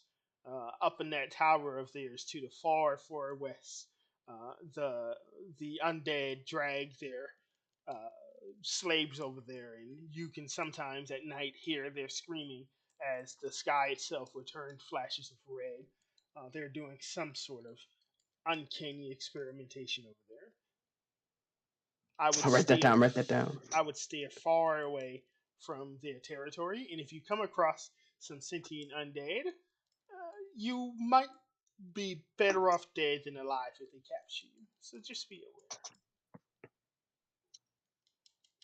Interesting. aware. Mm. This has been a pretty good encounter so far. Yeah, Yes, it's way better than expected. Yeah, very Ta-da-da! friendly. we What? greatly appreciate your time, but it is time. We've got to hit the trail. Yes, I have to use the ladies' quarters myself, so if you could, please vacate my premises. But please do visit again whenever you feel like. As I said before, I like pretties, and if you would like to donate into the court, we sure do appreciate that. I'm- You know, Also, when you I'm glad to hear that you like me. she'd like a hearty laugh and say, "Oh, you." And do then we she know any really good blacks or like goldsmiths? Can we like forward something out of gold coins? You have a smithy, but I don't know if there's any goldsmiths in the vault. I'm almost positive I rolled for it. There were no smiths other than Magnus. Yeah, maybe there are some PCs that have like is there like a metalworking proficiency, something like that? Myths tools proficiency, but we can worry about Yeah. that later. Let's get going back down the mountain. Yeah, true. And as you guys travel downwards, once again, as you're moving, the gargoyles don't move. But I imagine who got the highest perception roller today? For this hex, It I weren't me. believe. Is this 18? Saphir, yeah, because this is 18. Saphir, you take another look back and you see the gargoyles are facing you again. And as you turn around, the lady gives you like a wave goodbye as you exit her cave. That same method comes down and offers to lead you out of the mountainside, knowing how difficult it is, along with all the traps that were reset by all the methods that passed you.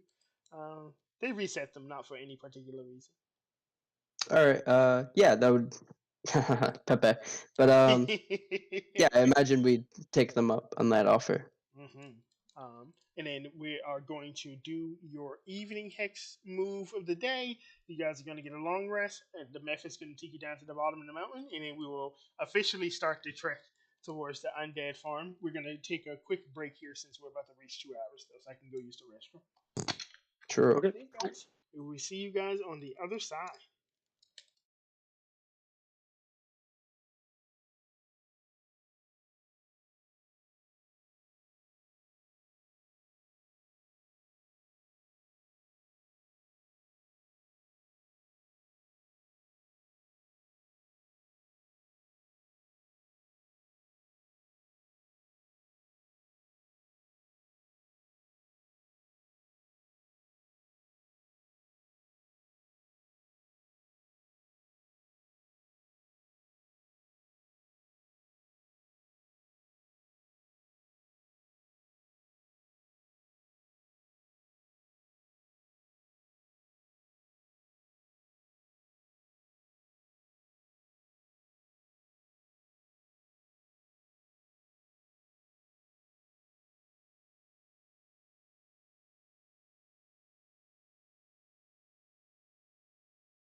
Wait. to hand in the stuff.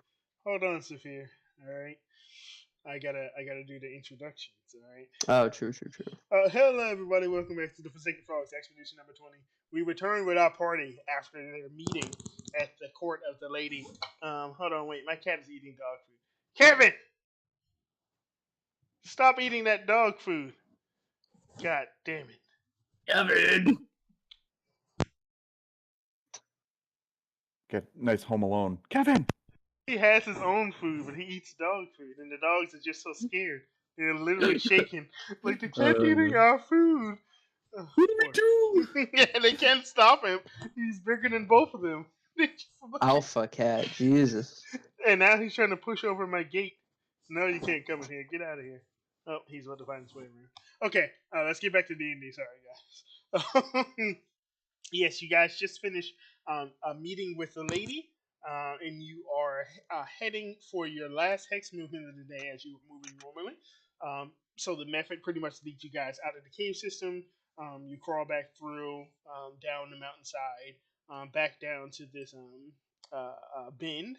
And that's pretty much where, when nighttime catches up to you all, it's pretty dangerous to travel down the mountain path at nighttime. So the method does its best to find another overhang for you guys to sleep under, so you don't get wet as it's raining. He gives who does he give an extra pillow this time?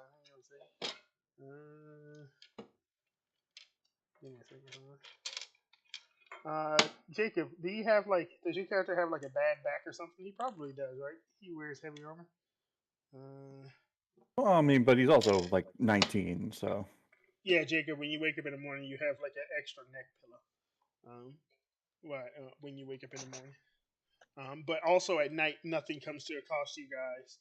It seems like as long as you long rest with the blessing of the lady on the mountainside with her subjects looking over at you guys, you don't have to worry about anything coming to accost you. As you guys wake up in the morning and you get ready to travel the morning hex, the method will lead you guys down, disarming the traps, but you will see something that looks like maybe there are some people that travel on the mountainside who are not welcome here.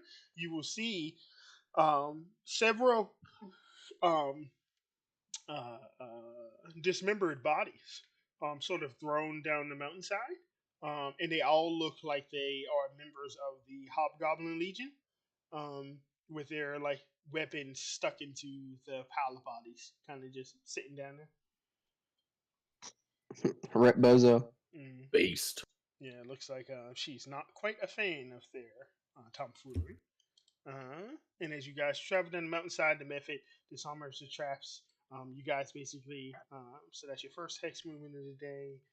No shenanigans to be had on that day. And then you guys basically start back to where you started at the beginning at the mouth of the cave. As you do, the method gives you guys like a bow and flits his way back up the mountainside. All right, we'll wave him goodbye, I guess. We should probably head back into the vault to relay what we just did, and then go right back out. Yeah, sure. Would you like to head into the vault and do a long rest? Because at this point it's afternoon time. Sure, might as well. Like, go back out next morning.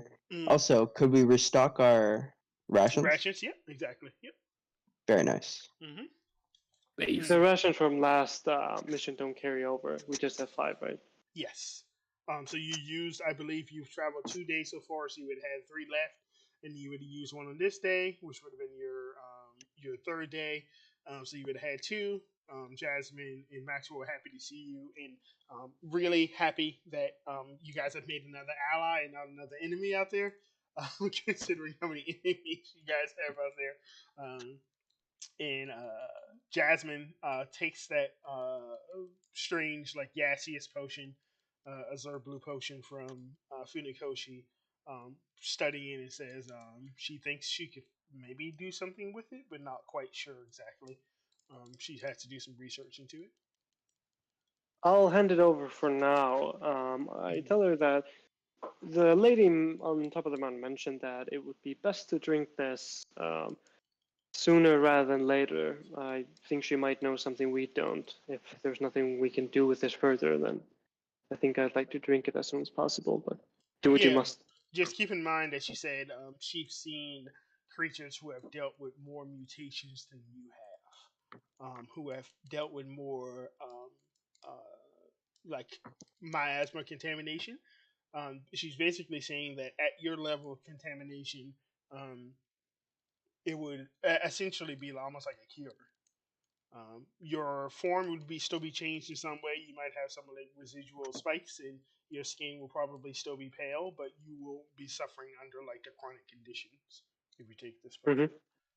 So like your the halving of your hit dice would be restored, and then also you wouldn't have your spikes in. Okay, I guess we trek on. You guys come inside, and you're able to have talk with Jasmine and Maxwell and all the other leaders and all the other expedition members over some hot rations and some water fed through from a decanter of endless water. Everybody's able to drink up and rest up and start back in the expedition in the morning time. In the morning time, they do just as before. They open up the door for you. You're ushered out back into that cave system, and you make your way back out. You guys start right back where the token is right now. Jacob is our navigator. So, Jacob, if you could, go ahead and give us that navigation check. Oh boy, here we go. Hey, all right. Oh, unfortunately, it is still raining, so that is a fail. But it is not a fail by 5 or more. So you don't lose like well, I think if you fail, you lose a hex. I think you fail by 5 or more, you lose a second hex. So unfortunately, you're still only going to be traveling 2 hexes today. Let me just double check the notes for that. That's a high SDC. Yeah, it's not that high if you don't have a +1 in nature. If you're like an average character who's like 4th level is gonna have like +3 in their main stack. So like a wizard is gonna have like maybe +5 to their nature. 5. Yeah, which if it's DC 16 still is only a 50-50, right? Well, that's why you're able to get advantage from it from an ally. So you go from 50-50 to maybe like a 60-70. So what you're saying is that maybe we should have people that are proficient in our parties and not troll. Well, no, it's each party can just do whatever they want. It's just let me double check and just make sure there's no. I mean, Jacob is proficient. He's just a dumbass. Ducker Z. Jacob, you're doing your best. Get wrecked, Jacob.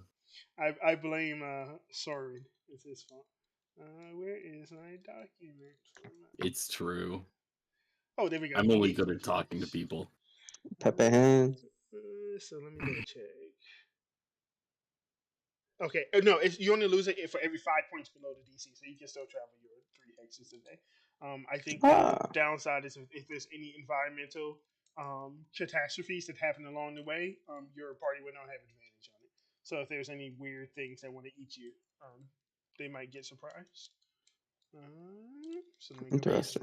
Let's go. Should we roll our perception? Yep. Let me go and get those perception checks from my watchman. So Sophia. Oops, that's more. 4. Goddamn. Overclicks.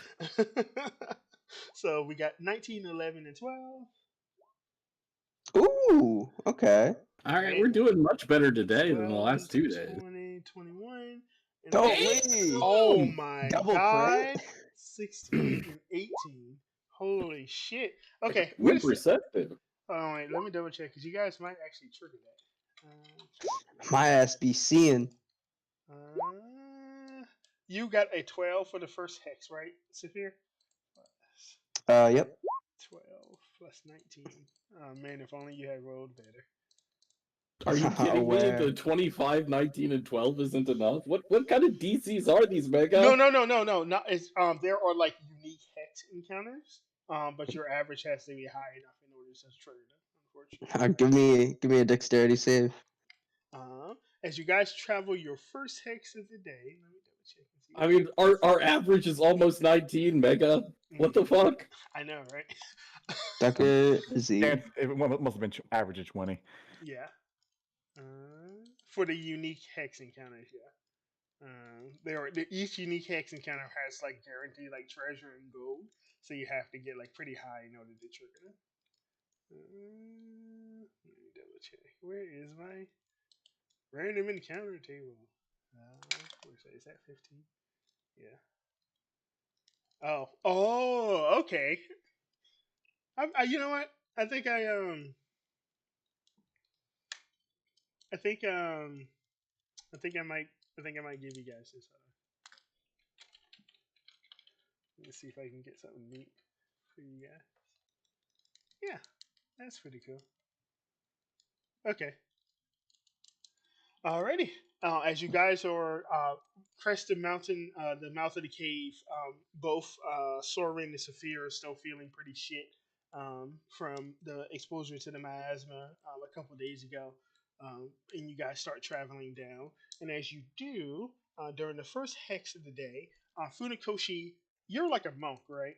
So like you're just like perceptive of the world more than people in general. You probably do that monk thing where like you walk with like your hands like clasped together in like some sort of like peace symbol, just like zen as fuck.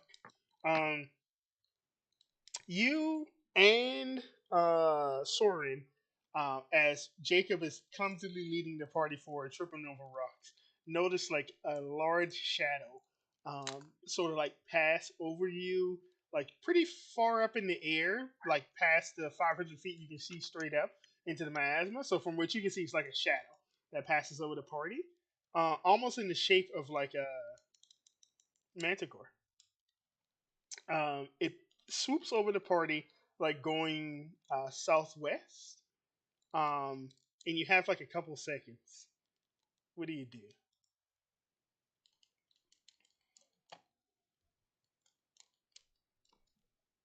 Hello? What can they do? Yeah, I that's mean, what I mean. there's- Like, what's the first action? Start stroking spikes. Wait, what? What'd you say, Jacob? What was that? Nothing. Don't worry about it. So a manticore-shaped thing is flying to the south of us. You see a shadow in the fog above you.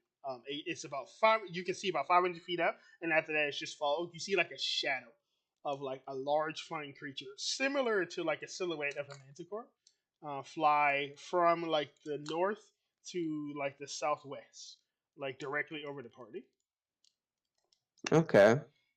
and then it like disappears from your view.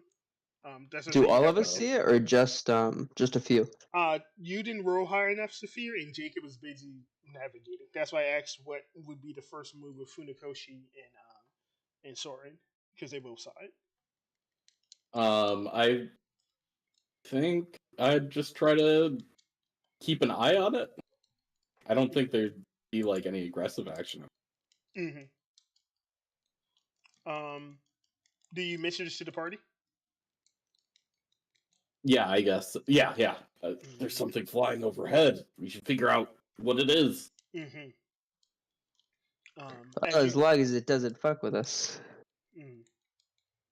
As you guys stop for a second to sort of talk about it, you see that shape sort of like fly back over, and then Funakoshi, give me a sleight of hand.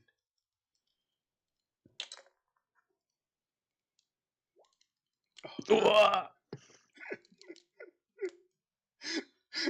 So normally this would be the part where like the cinematic view would be all of you guys like peering, following like the shape as it flies back to the north, and then like from the audience point of view there would be like something falling from the sky directly at the party, and then normally Funakoshi, being a monk, would like be able to like catch it without looking at it and just like, oh, neat. It was a satchel, similar to the one that you guys handed the lady, as well as wrapped around the satchel was wrapped around a not azure blue, but like almost like electric blue quarterstaff. But what happens is it hits Funakoshi in the back of the head. Funakoshi, roll me a hit dice. Oh my god! So that's not going to include your con save, but take 9 points of bludgeoning damage from the Funikoshi. Matter of fact, it's 9 points of lightning damage. God damn. As like a thunderclap slaps Funikoshi in the back of the head, and he's like doing that Family Guy pose when he's like on the ground with his leg and hand like rolled over. And when you guys look back, you see that, and you also see like almost like a charged quarterstaff sitting next to him on the ground, electric blue, with a small like satchel. Oh, it's a gift. Are you feeling blue? Let that one sit, you know. Funikoshi, what is your immediate reaction? Wait a minute, Funikoshi. I just thought about something. Can you hear us? Is he speaking? Yeah, he's muted. Oh no. How long have I been muted for? I've been giving like so many. Ages. I've been so funny for the past like 2 minutes. Yeah, I'm sure. What is this Giga Cat meme? What the fuck? But Bro, that's what you described. yeah, Funikoshi, I will allow you to do this. You have a special ability called Deflect Missile. Oh yeah, true. I will allow you to deflect a missile this so you don't look as clumsy in front of your friends. Yeah, I think it costs a key point, but absolutely, yeah. No, it doesn't cost a key point just to use it. It costs a key point to throw it back. So if you wanted to hit, Oh yeah, lady, true. Is it a, Throw the quarterstaff back way up into the air. True. all right, it's a D10, right? D10 plus your dex plus your monk's level. Plus my dex. Mm-hmm. Really? It's Oh, dex sweet. and monk level. Yeah. You're trying to reduce 9 to 0, so you don't look. Oh, Okay. damn. Just roll a 10. Yeah, easy. Dex is 3 and monk level is 4. So 7. Easy. Oh you take my! one. So what happens is you guys, it almost goes like slow motion. The quarterstaff does strike him, and then like lightning ripples out, but like almost like lightning quick. You see him almost like put up both hands and like sort of the force of it drags him backwards a little bit. You see him like grit his teeth and then like spin the quarterstaff and like slam it into the ground. And as he does, a thunderclap sounds out with it. I only have like 4. I only have 4 to my dex. This is my. I need to give up my physical form Yeah, and just become a spirit. No wait, Yeah. I have like 17 dex. Never mind. it's Fine. cool. That's not that issue. But you reduce the damage to 1, which is nice. And as you do, the quarterstaff you look in your hand, as I said, you can see like little bits of static, almost like shimmering off of it. And it's like a electric blue quarterstaff, so it like stands out like a sore thumb, but you can feel like the power in it. I'll give it to you because you guys are gonna take like a quote unquote short rest anyway after the end of this hex. This is a quarterstaff. Its name is basically Thunderclap. So if you not Thunderclap, like a lightning bolt, because it's basically like a lightning damage quarterstaff. That's pretty much what it does. You can either do bludgeoning damage with it, like you can do with a regular quarterstaff, or you can deal lightning damage with it. That's pretty cool. Based. Anybody here uses quarterstaffs? A quarterstaff is a monk weapon, no? Yeah, I use quarterstaff it. is just a simple weapon. Yeah, but like monks use it, yeah? Yeah. Yeah, it's a simple weapon, so monks can use it as a monk weapon, yeah. Yeah, Yeah, it's so I guess it would go to you. I think, but the thing is, it's fine. It's good if I need to do it. It's not extra damage. It's just you can change it from physical to lightning, right? And you can Yeah, also it also grants you lightning resistance. Oh, okay, that's pretty cool. Lightning resistance is cool, but the thing is, usually if I'm fighting, I'm probably going to be using my astral arms, and I don't think that unless I can whack someone with the stick with my astral arms. I mean, if I'm using a shield, I can use it because it counts as a pole arm for pole arm master. Mm-hmm. But it's less damage because it's a D6 when using a quarterstaff in one hand, I believe, instead of It would be D8 less damage spear. for me too. In the satchel, Funikoshi is 25 out of your 50 gold. Oh, sweet! I'm taking all of that back. Mm. So I'm cool. There's What a sweetie. There's a little, I guess you would say, you saw she was wearing makeup. I was about to say little. There's like a large, like, one of those things for like ladies when they kiss like glass, like a Hmm. large kiss mark on your on your satchel. Guys, I think I'm fucking a manticore. Based. Based. Okay, well, I guess this is pretty specifically for me. I'll Mhm. add one lightning quarterstaff to my thingy. Yeah, just notate that basically it's a +0 quarterstaff, but you can choose instead of dealing bludgeoning damage, non-magical bludgeoning damage, you can deal lightning damage. So if you run into any creatures with like any immunities, this will give you. Well, you have astral arm, so you can already bypass immunities, but this is another way to bypass immunities. That's cool. Mm-hmm. I feel very grateful. Alrighty. And with that, that was the end of your morning hex encounter. You finished traveling down the mountain path into the Oh, grasslands. did we take a short rest? Yes. Oh, can I tune to my Frostfang? Yeah, yeah. Were you not attuned to it already? No, I don't believe so. Yeah. And I'd also like to instead of my longsword, I'll weapon bond with it instead. Mm-hmm. Frostfang is a spear, right? Yep. Gotcha. Alrighty. Does a Yeah. 1d6 instead, but that magic Mhm. property is pretty good. Yeah, I believe Frostfang does. It does cold damage instead of piercing. Yeah, I believe. Let me look again. Yeah, it I should have be. the It should be pretty similar to the weapon that Funikoshi has, where you can either deal non-magical piercing cold or you damage can deal instead. cold. Yeah, and then I think that one has like an extra thing where you can like stab it into the Yeah, ground and basically do a frozen entangle. yep. Yeah, 1d10 cold damage for everybody fails who and fails in half. half. Yeah, exactly. Alrighty. As you guys travel, you cross the rocky path of the mountain lands into the grasslands. This is probably, I think this is the first time you've come across this in person. Sorin, you saw like that petrified grass before, but now you actually step on it for the first time. And as mentioned before, it basically just crumbles to dust under your feet. Almost, it looks like the grass. It's just as normal. This is the most uncanny part. It looks like normal grass, but when you step on it, it's like it's been dead for God knows how Yeah, this is just like walking around in my grandmother's long. house. Why'd your grandma have petrified grass? Not petrified grass, it's just like, Dirt. like old bread and Mhm. like, whatever, just lying around on the ground. You step on it and it just crumbles under your feet, Mm-hmm. Alrighty, and that was your first hex move of the day. In my notes, I have nothing happening. I'll go ahead and move us that second hex move, Jacob. So you just grab the token and move it to the next hex you wish to move to. During your afternoon time, as it transitions from morning to the afternoon, and you step more upon that petrified grass. Pretty much in this area, there's like a couple bushes here and there. You see like the stray tree, but for the most part, it's just like open grasslands going towards the farm, and you can sort of see like the silhouette of that farm, like on the edge of your vision, starting to appear. You can see little bits of harvest land, so like maybe like upturned soil that hasn't been used in X amount of years.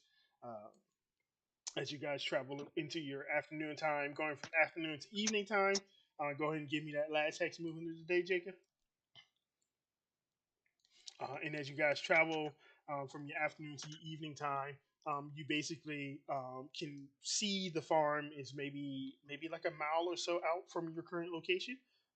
Basically, you have to travel into like this hex in order to actually reach the farm itself. And you can see like the dilapidated buildings. From this position, what did my party roll for their perception checks? We got a 12 from Sorin, we got a 21 from Saphir, and an 18 from Funikoshi.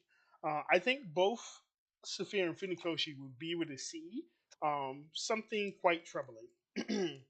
From what you can see in that farm, from about a mile or so out, you can see everything pretty clear within like 200 to 300 feet. But past that, everything's pretty hazy in the miasma.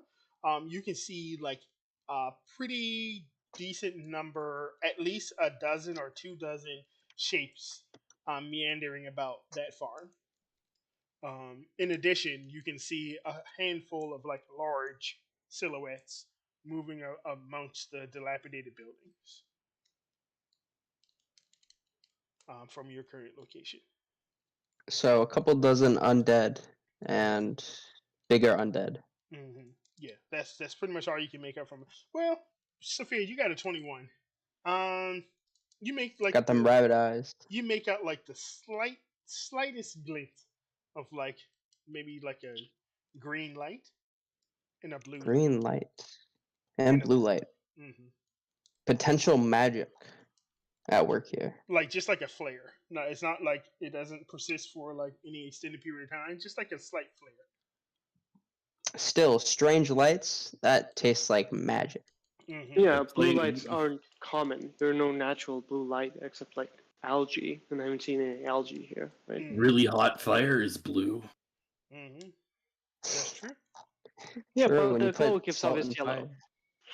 fire. On the screen that you guys can see, this tree looks a lot more creepier than I meant it to. Looks like some creepypasta shit going on out there. Come on, guys. The fuck? Oh god, I'm backing out. I don't want to see that anymore. Alrighty. As you guys bed down to start your long rest, are you guys? I imagine you're probably not wanting to sleep too close to the farm, so you're probably going in this hex about as far as you can away from the farm. Yeah, like Yeah. as far as possible. Something like this. You can actually see, probably rather uncomfortably, the towering like buildings, or the silhouette of like buildings of the Drolla City, the capital of the barony. And as you guys bed down, you can hear both like a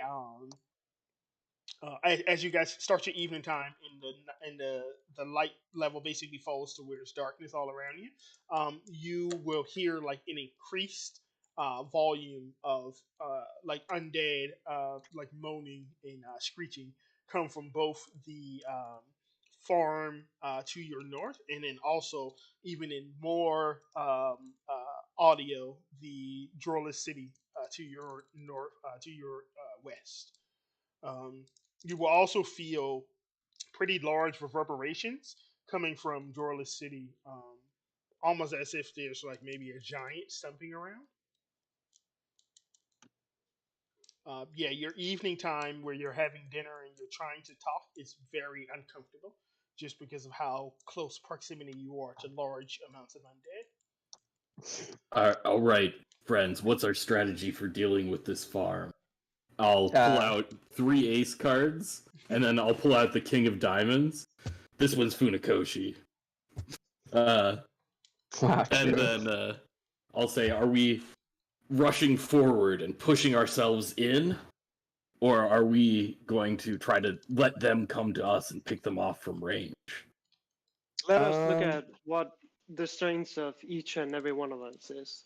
Myself, I'm adept at stealth. I'm really speedy.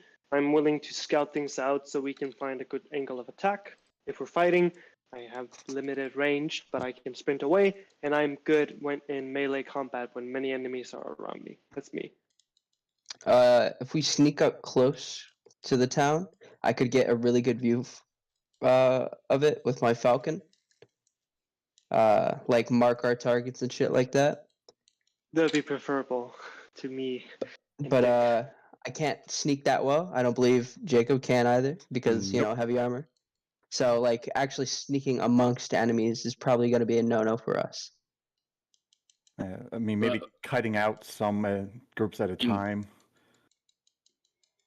Yeah, if Funakoshi and Soren were to sneak in one direction and we would draw attention to another, that would be... Wait, we guys, could potentially do that. Hold on. Wait, I can do this. Are you ready? Where is it? Bam. And then let's do this. You guys can bring yourselves over to. I'm gonna pull up a map so you guys can talk about this in RP. So spooky. Poggies. So I get to put on my nerd voice again. So, Saphir, what is your preference in terms of type of combat? Are you one to get in there, hit them with a sword, or... I prefer up close and personal. Seems like our whole party is more up close and personal. So I think I can follow suit. Here you go, guys. Well, if you We're do lucky- need to be at range, I'll pull out my oversized bow. I do have an option, but we would have to be pretty far for it to be worth it. Yeah, there are. I think there are two strategies we could use here. One, we attempt to kite them with long range. The drawback is that they'll be able to catch up with us most likely. There are probably some enemies that run quite a bit faster than us. And then we'll be out in the open. We won't be able to decide where we'll be doing the majority of the fighting. The other way I see to proceed is that we find some angle where we have the upper hand, perhaps somewhere where we can take out either a high value target or we're able to use the terrain to our advantage. And we Right. would either need a choke point, or we could string. If we do attempt to attack from a long range, it would hopefully string them out along a longer period of time, so they'll be able to come in one at a time or something like that.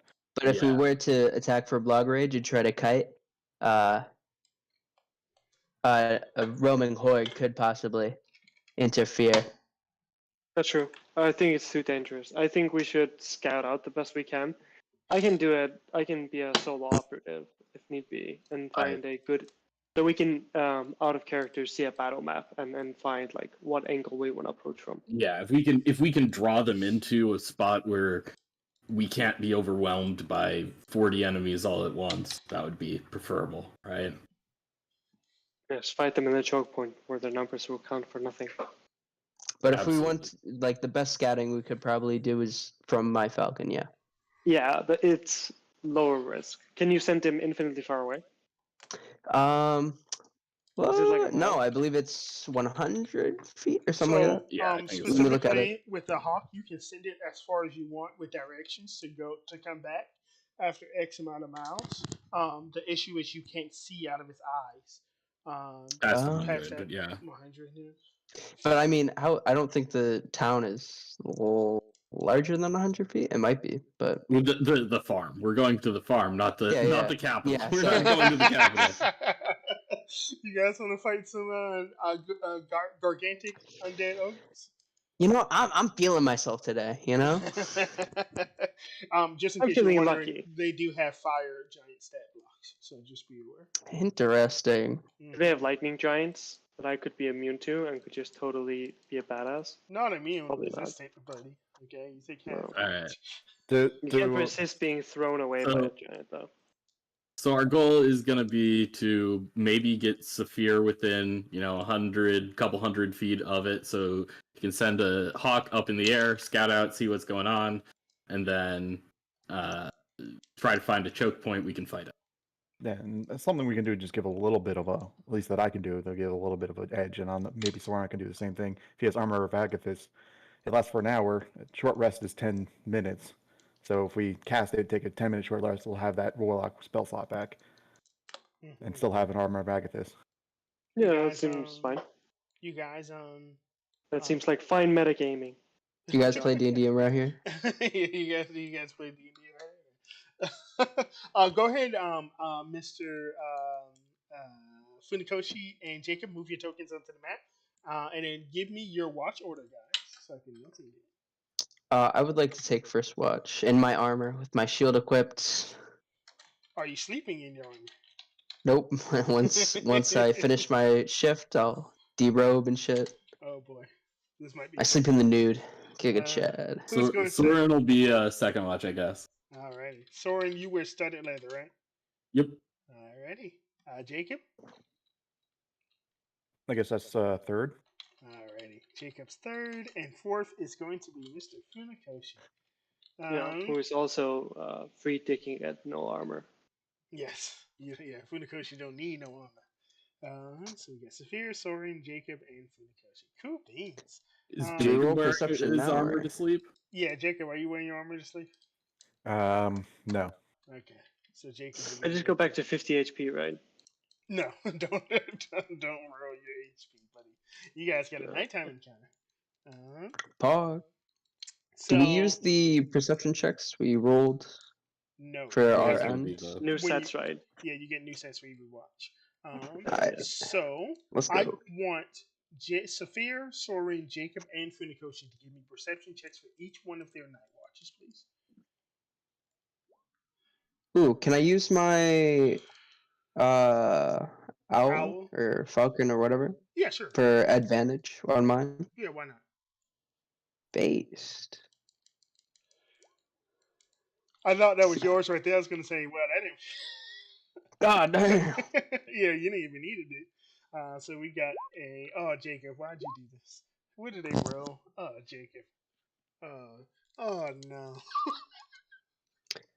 We do a little getting ambushed. Oh, okay, it's fine. Oh, I mean, a 12 is still a good roll for this level, Mega. Fuck you. bro, they rolled so bad, but they rolled higher than the 12. I don't know how this is Well, gonna if it's during my watch, then at least I'll have my armor on. happen. Ooh, base. 100%. Oh, they come in the first watch, of course, right? So we're gonna have a cinematic moment. This is gonna be like an image of Jacob pointing at Funikoshi, who's sitting like cross-legged on the ground. Before whatever happens, Funikoshi, you wanna give Jacob that quarter staff? I'm sorry. Do I want to give him the quarter stuff? Yeah. You get like the vibe in like your heart. You're like, "Ugh, something's cold out Don't give it to him. Don't do it. He doesn't deserve it. In character, no, absolutely not. It's my quarter stuff. Yeah, naturally. there." Okay. Yeah. So like Yeah. this cinematic moment where like Jacob is like pointing at you, like, hand it over, nerd. And you're like, now. And you like If he ask asks for it, he can have it. But Uh. I don't hear him asking. True. I want a reason. Why should he get it? Jacob, would you ask for it or would you just chill? You seem like the Why chill would he? type. Yeah, I wouldn't ask for it. Yeah. Alrighty. I tried to save you guys. Alrighty. I'd Everybody. rather TPK than metagame. Yeah, God. Feel Everybody. strong, man. Everybody who is taking a rest during the third watch. I want you to place your tokens where you would be. Would you guys be sleeping where you are? Probably huddle together, I would imagine. Or do Yeah, we I have would like be sleeping next to the fire. Yeah, something like Bring me a little closer. Yeah. that. Yeah. yeah, AOES. I'm not sleeping this close to that stinky rabbit. Get out of here. Whoa. Well, Feels hey, weird. Hey, hey, I also hey. do have like spikes coming out of me. So Oh, if sure. I roll over to cuddle, Yeah, you'll impale me. Manticore's finest. So, Jacob, you are on third watch. You are watching over your three companions as they slumber. I imagine Soren's still wearing his studded leather because you can wear light armor to sleep. Funikoshi is naked, but he is able to dodge in his sleep, as weird as that sounds. And you have a very fresh, exposed rabbit, like right there, Jacob. You could eat him, and nobody would know. God. Nobody would know, Jacob. What you doing? The Lord Uh, knows. I would This- just watch. I have a certain amount of kinship with Saphir after our Trog encounter. True. You would watch? I would watch. Yeah, watch him get eating. Yeah, yeah. There you go. Do I see something? Yeah, I'm putting a cuck chair there for you, Jacob. I'm sorry, Jacob. It was a bad joke. I apologize. Jacob, you would see something, but far too late to do anything about it. I think that's Jacob. How far is your dark vision? 120 feet. Let me get you this. So let me actually put that on your character so we can all see what's going on here. That's good dark vision too. Yeah, That both was- not magical and non-magical. Mm-hmm. Let's do, and then I do all players so everybody can see from this token. Can everybody see up? Look at that! Yeah, Holy shit, you can oh. see the whole fucking map, bro. Jacob, your dark vision will allow you to see this, but unfortunately not see it coming. As Armor is too heavy for me to react quickly enough. Yeah. As you basically attempt to stand up to protect your allies, Out of this tree line comes some spooky, scary skeletons. If you return your spy. Oh God, I'm stroking that. Hold on. There we go. Can everybody hear the music? Yep. Yeah. No, because I have the tab. Now I can. I have Roll20 in 2 tabs, and neither one of them were muted, so I heard the music like doubled over and it hurt. You see Michael Jackson's skeleton up here, Jacob. But that's not actually Michael Jackson's skeleton. You probably are unfamiliar with these creatures yourselves, but you know there are some creatures that appear to be almost like greater skeletons. They are known as wights, and they are warrior type undead, with some level of sentience above normal undead. You see a wight break out of the tree line with a longbow leveled at you, as well as one of those porcelain people with their bone shards ready to toss in your direction. You see another one down here with longer hair than this one up here, who seems to be almost like has like a mohawk. This one down here has more feminine features, and it is ready a longbow in your direction as well, Jacob. These creatures beat you for your perception, so they're going to get their round off before you can roll for initiative. Here, make sure the turn order is clear. There we go. And then I'm going to roll attacks for these creatures. Jacob, this is the first attack from the first wight. That crits, Jacob. Ow. Ouchie. Jesus Christ. That is going to be 13 points of piercing damage, Jacob. Second attack is going to be a 19. That is my DC. Mm-hmm. AC. Yeah. So that'd just be a AC, D8 plus DC. 3. That'd be 4 points of piercing damage. How far are you from this guy? Because it might be disadvantage. No. No, yeah, it is disadvantage. So let me do 2d20 plus for this porcelain person. So it'll be just a straight roll, disadvantage and advantage. 5. That'll be a 14. So that porcelain person's bone spur is going to stab into the ground next to you as you're scrambling to get up on your feet. The right at the bottom is going to make 2 attacks at you with advantage as well. So this will be the first one. Crit Jesus. for 8 points, so that's not a large crit. Low roll. The second attack is going to be a crit What? Ow. Oddly, Shreds. I might be down. Yeah, I'm down. for 17 points of damage. And then God damn. this bone guy here is going to run up to... Oh, by the way, this second creature's attacks was radiant, if that matters at all for you, Jacob. 2 like... Shouldn't. Radiant, yeah, 2 like bolts of almost like pure yellow energy like stuck into you and knock you unconscious. This The top one? Did the Yes. radiant damage? this guy here. I'll put a The little bottom yellow one. Yeah, I put a little Okay. yellow indicator on him so we know that he's the one doing radiant damage. Boop. There we go. Interesting.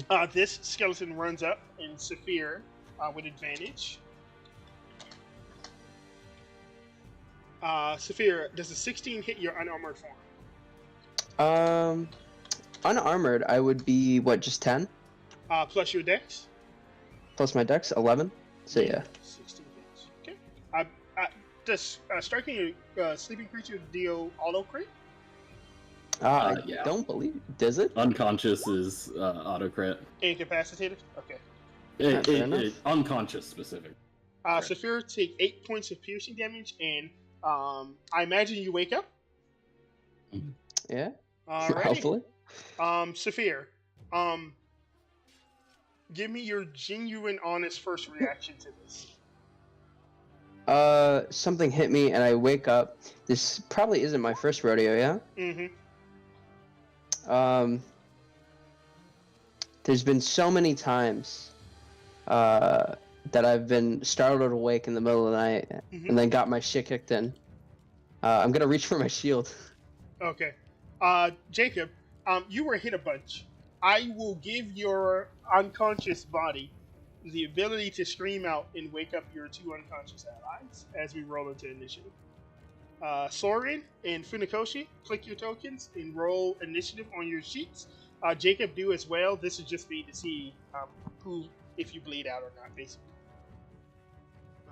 And then I will roll for them. Why did I roll shit initiative? I have a +3. Come on. Holy shit, Funakoshi. So let's do D20. I'll just roll as a group because they all have the same dex. 14.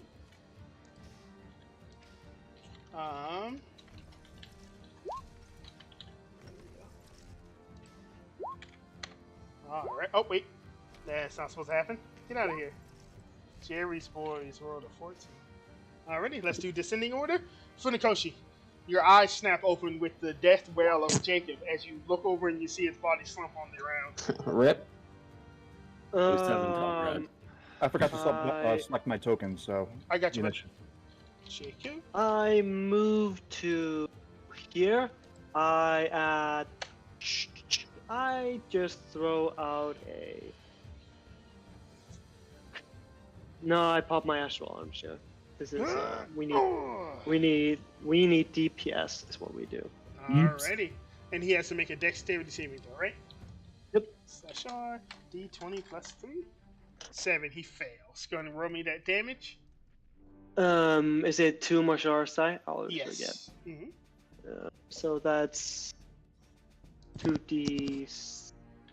No wait, shit. Yeah, 2d6. Mm-hmm. Take 9 damage. Ooh, holy shit. This I creature is punched him. immediately bloodied and on death's door. Ooh, your 8 is going to miss, unfortunately. Yeah, my punch probably misses. I get my free Not the first bonus. Not the first turn. turn. Oh yeah, shit. Oh, because it's my bonus action to use that arms. That's cool. I instead call out to the other archers like, "Hey, a worthy foe awaits you," and I take a deep, powerful defensive stance and do a "come here" sign. Ooh. It's Some bursty holy. shit. Nice. Alrighty. Saphir, you are unarmored and you've been stabbed. Fuck. Should I go for the shield? That would be your action. Yeah, how about to say be your action? Little homie. I'm gonna move here. I'm gonna stand up. That's 15. Mhm. Move here. That's 10. Mhm. It's my movement. How far are these guys? Ooh, they're within 60 feet. I'm going to Look at his attack. stance, bro. You can't take him Oh goddamn!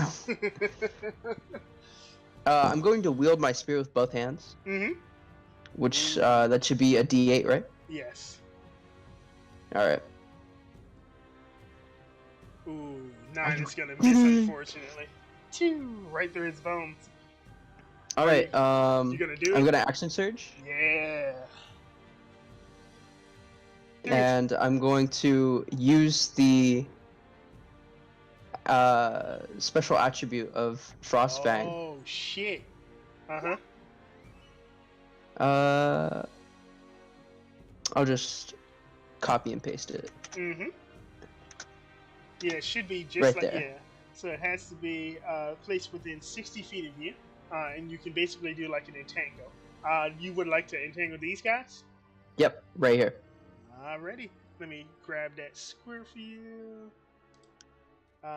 So would you like to do something like this? Yeah. Put the top corner right on this guy.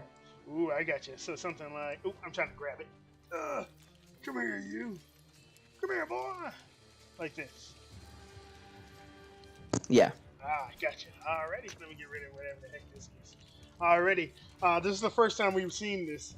So basically, Saphir pulls out this like almost like glowing like ice blue spear, and it has like a little reservoir that glows brighter than the rest of the spear. He stabs it into the ground, and you see like almost like a racing blue like line rip across the ground in this direction and slam like right here in the middle. It almost like pulses out. And as it does, the petrified grass there breaks, and in this place, like it's almost like icy, like tendrils reach up and wrap all around both the skeleton and the right. And I'm gonna make strength saves for them.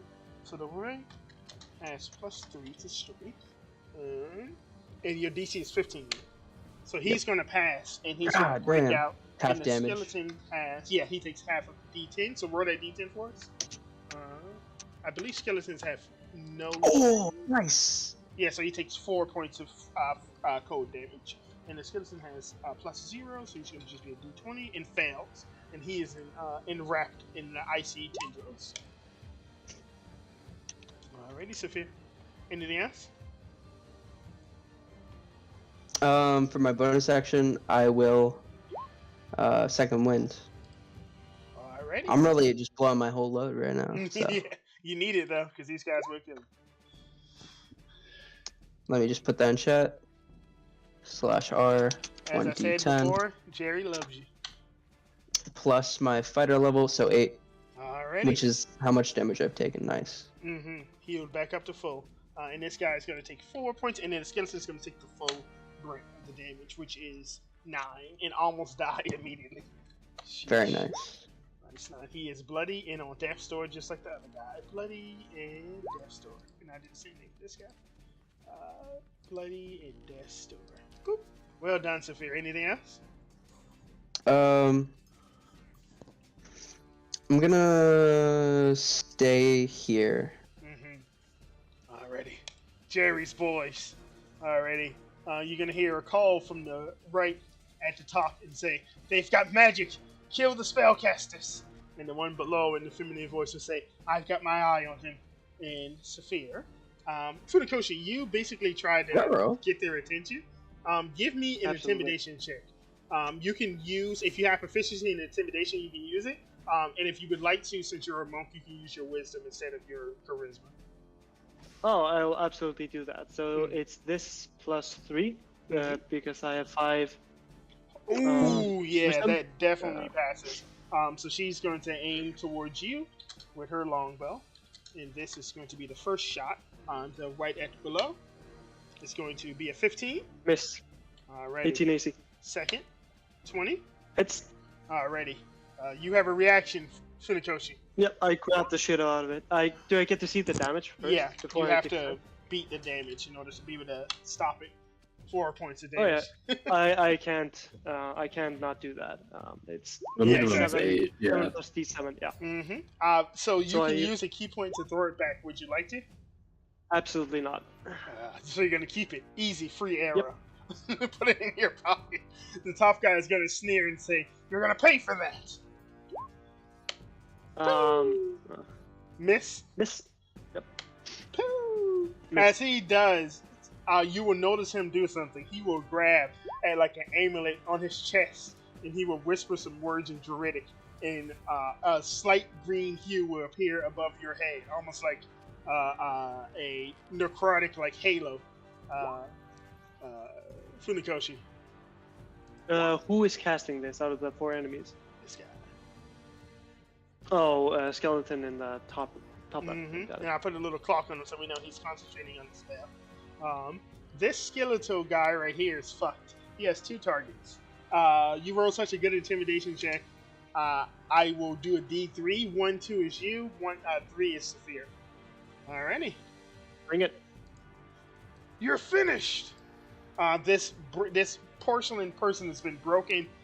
Part of their arm is like shattered. One of their legs has like a huge chunk missing out of it. But there is some force driving this creature to attempt to rend you. 11 misses, as it intends to impale you with a bone spur, but fails. I believe everybody went except for this guy, who's going to attempt a strength save to break out this. Nope, he's fine. Nice. Alrighty, Jacob. Yeah, You thanks are for on getting rid. Yeah, thanks for getting rid of all your good rolls and fucking me over. I'm sorry, Jacob. You roll us a death save. You are on the precipice of death, Jacob. Making that 20. 11. Okay. As That's you okay. lay That's fine. unconscious, Jacob, you can hear almost like the murmuring of like a wizened old man. You hear something about his next experiment, and then you hear the cackling laughter of a wild woman in response to this murmuring. Would anyone else know that I have a potion of healing on my belt? Yeah, Hell it'd be pretty. no. It'd be pretty visible, right? Probably. Are Sorry. you wearing the I don't know, special some kind of potion enema potion. pants? Listen, he's got like a potion bandolier, alright? A bandolier. For all I know, that's a potion of poison. I ain't feeding that to his ass. He didn't say shit. True. So, Soren, it's your turn.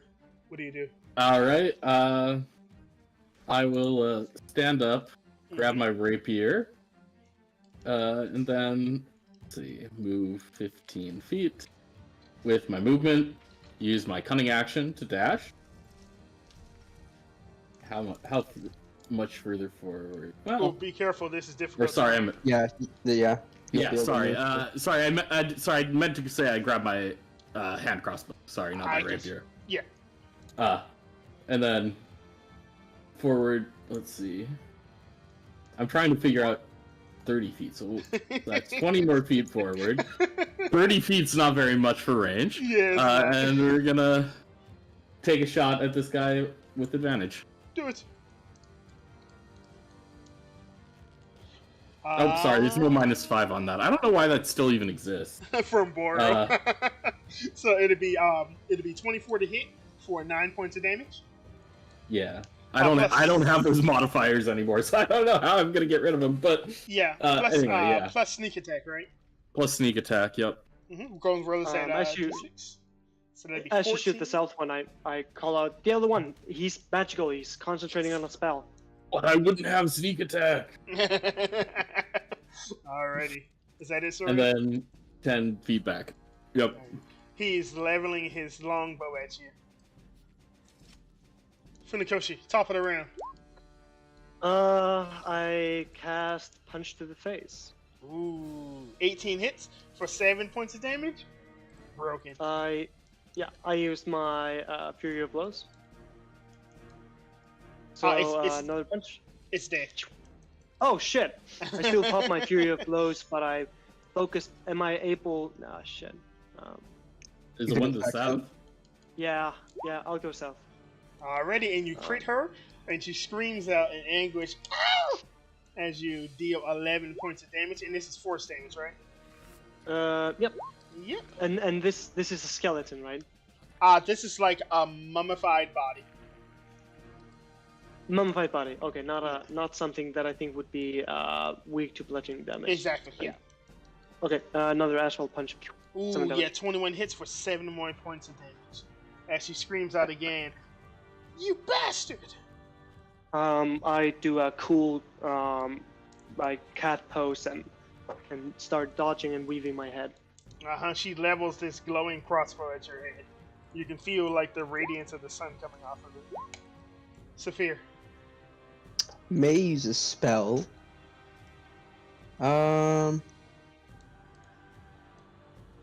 But might as well.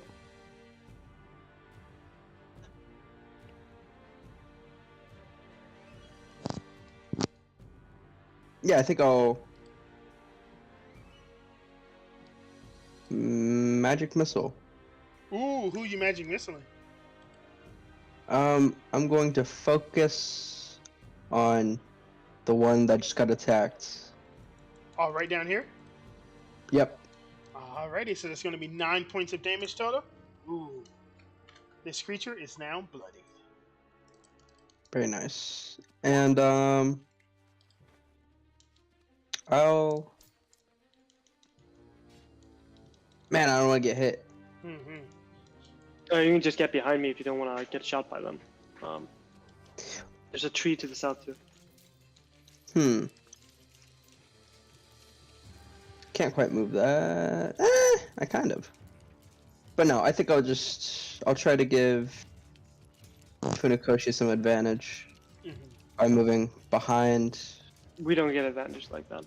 Oh yeah, I forget. No more flanking. What a bad decision. But If you just run and jump prone, then you're probably less likely to get shot. Just yeah, true. I'm just. What am I looking at right here? But I'm gonna move by. Jacob. Yeah, Jacob. Alrighty. And do I see a potion on his belt? Yeah. Wow, I'll keep that in mind for next round. Well, look at that. Alrighty. Jerry's voice. This one down here is going to attempt to ring you, Funikoshi. As she drops that crossbow and you hear it playing on the ground, and she pulls out a long sword, but you can also see in one of her hands is like almost like a void of energy as she reaches out towards you. Slash Pretty spooky. D20 plus 5. 12 misses. As she lunges at you, you kind of just swift out of the way. You see that energy dissipate as she swings back around the other way with her longsword, attending to rend your guts. 17 misses. As both her attacks swing above your head, and you see in this creature's eyes a mix of hate and fear. As that crossbow kind of glows on the ground below her. This guy up here, Soren, is going to level his longbow at you and say, "Die, Forsaken!" 15? As he does, a flash of energy drops as the Shield! fog directly around me gets repelled back out, knocking the arrow to the side. 18? Miss. Oh man, so both of these deflect off of your shield as you like almost like hold the miasma in front of you like a weapon. And then you just kind of repel the miasma. I'm not using the miasma as a weapon. I'm repelling the miasma to deflect them. I gotcha. Almost like an absence of miasma. I see. Yeah. These two creatures just went, and they are fucked. Jacob, roll us a death save. As you hear that conversation going on in the background, as two creatures seem to... That one off. And you hear that cackling get louder. And you hear a woman's voice, a wicked woman's voice says, "Looks like he's mine." And you hear like an old man swear under his breath, "God damn it." Sorry. All right. Far away. 35. Always 35. Oh, Funikoshi is gonna fucking rock this lady. She is so fucking dead. Alright, but is he? Because I'm going to use my bonus action to cunning action. Get up to here. Too slow. And stab with a rapier. Do it. 22 hits for that. So 15, but this is non-magical rapier, correct? Correct. Alrighty, so that'd be halved. So 7 points of damage. Ah! She is on death's door now. Alright. I will dance around to the other side. Ooh, fancy, fancy. She sort of like follows you along with that like dark black energy in her hand gathering back up. Funikoshi. You have fancy footwork, but try to twist your hip like this. Oh shit! 16 hits for 9 points of force damage. With that blow, you see her go to like one knee, but you can see her raiding her sword as if she's going to impale you in her next turn. Okay, Fury of Blows activated. One more punch. 9. Dies. You crumple her chest, and you hear her like gasp out and fall backwards on the ground in a clump of almost like you would expect like a corpse.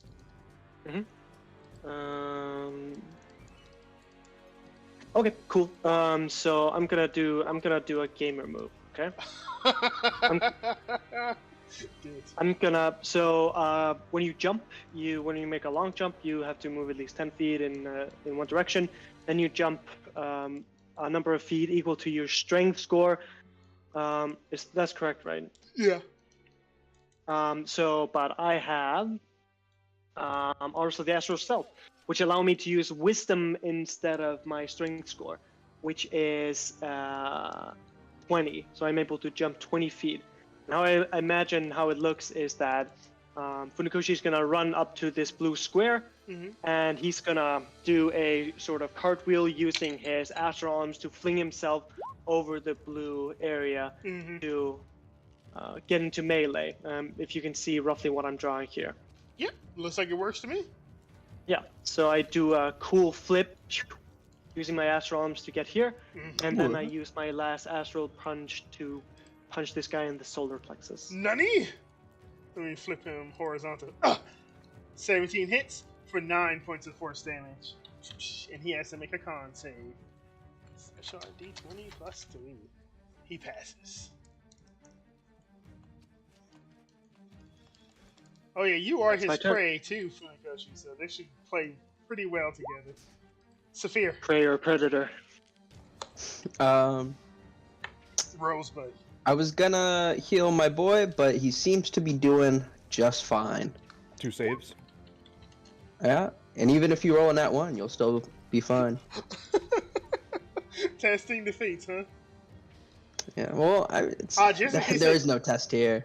You know, you should just give him a quick stab to see if he's really Yeah. worthy of being alive, you know? Take Yeah, a if you single bring him- save. Make him fail twice, so he has to win the next one and get a nat Yeah. 20. It's Makes like in it the more Dark Knight exciting. Rises. Put his life in the hands of the dice. Ah, lame. So that's 6 Two- points of force damage. Yep. And On he has this to make guy. 3 con saves. So minus 6. And then let me do 3 of those. Fails. He Nice. swears under his breath when he says, "No matter, I'll do it again." And yeah, that was my turn. Alrighty. Jerry's boy, since all the other ones are dead now, looks out towards you, Funikoshi, and says, "You fucking Forsaken have killed another one of my friends. I'll take you as revenge." And he drops the longbow, and he grabs that amulet again, and you hear him whisper some words out in Druidic, and that same halo appears above your head again, almost like dripping like green magic on top of your forehead. And he's going to make 2 attacks against you. The first one is going to be with that necrotic hand. That's going to be a 10. That's going to miss. The second one is going to be with the longbow. Die! 22. Hit. So it'd be 2D. It'd be D6. Hunter's March is a D6, right? Yep. That'll be 10 points of damage towards you. I still have the, and I have the hunter's marker on me. Yes. Okay, cool. Let me just make sure it doesn't do anything special when he hits you. Nope. Alrighty. That's it for him. Jacob,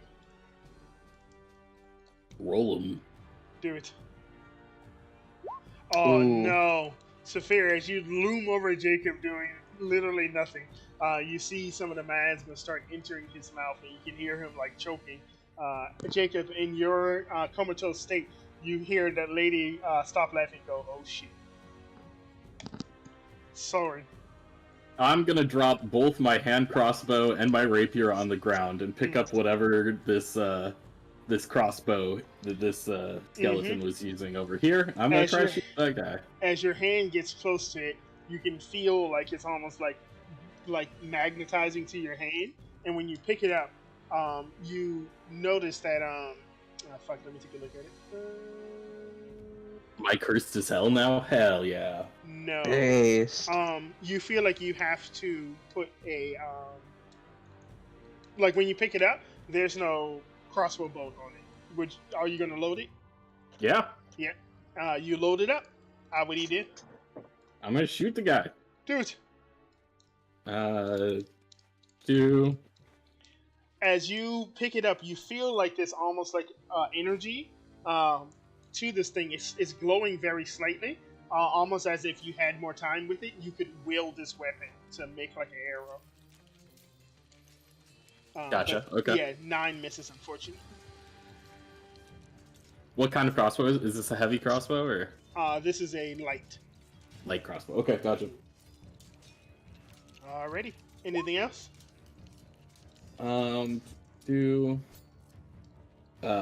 With my bonus action, I will hex. Yeah, I'm gonna cast hex on that guy. Ooh, so let me put a little thingy on him. He is hexed, as a little mark appears on his forehead as well. Alrighty, sorry, is that it? Mechanically, what does hex do? Gives me an extra d6 of damage. I should have done it before attacking it. It's cool. Alrighty. Wait, can you do that? Soaring? Because you only get one spell slot, right? No, you get two because I get 2 spell slots because of your rolls. Yep, gotcha. Funikoshi. Sorry. Move to here, strafing around the dude. Mhm. And as I'm ducking and weaving, punch. 10 is gonna And, miss, unfortunately. Yep, it happens. Fury of blows, and I do 2 more punches. 26 and 17 both hit for 20 points of damage. God damn, this guy is bloodied and on death's door.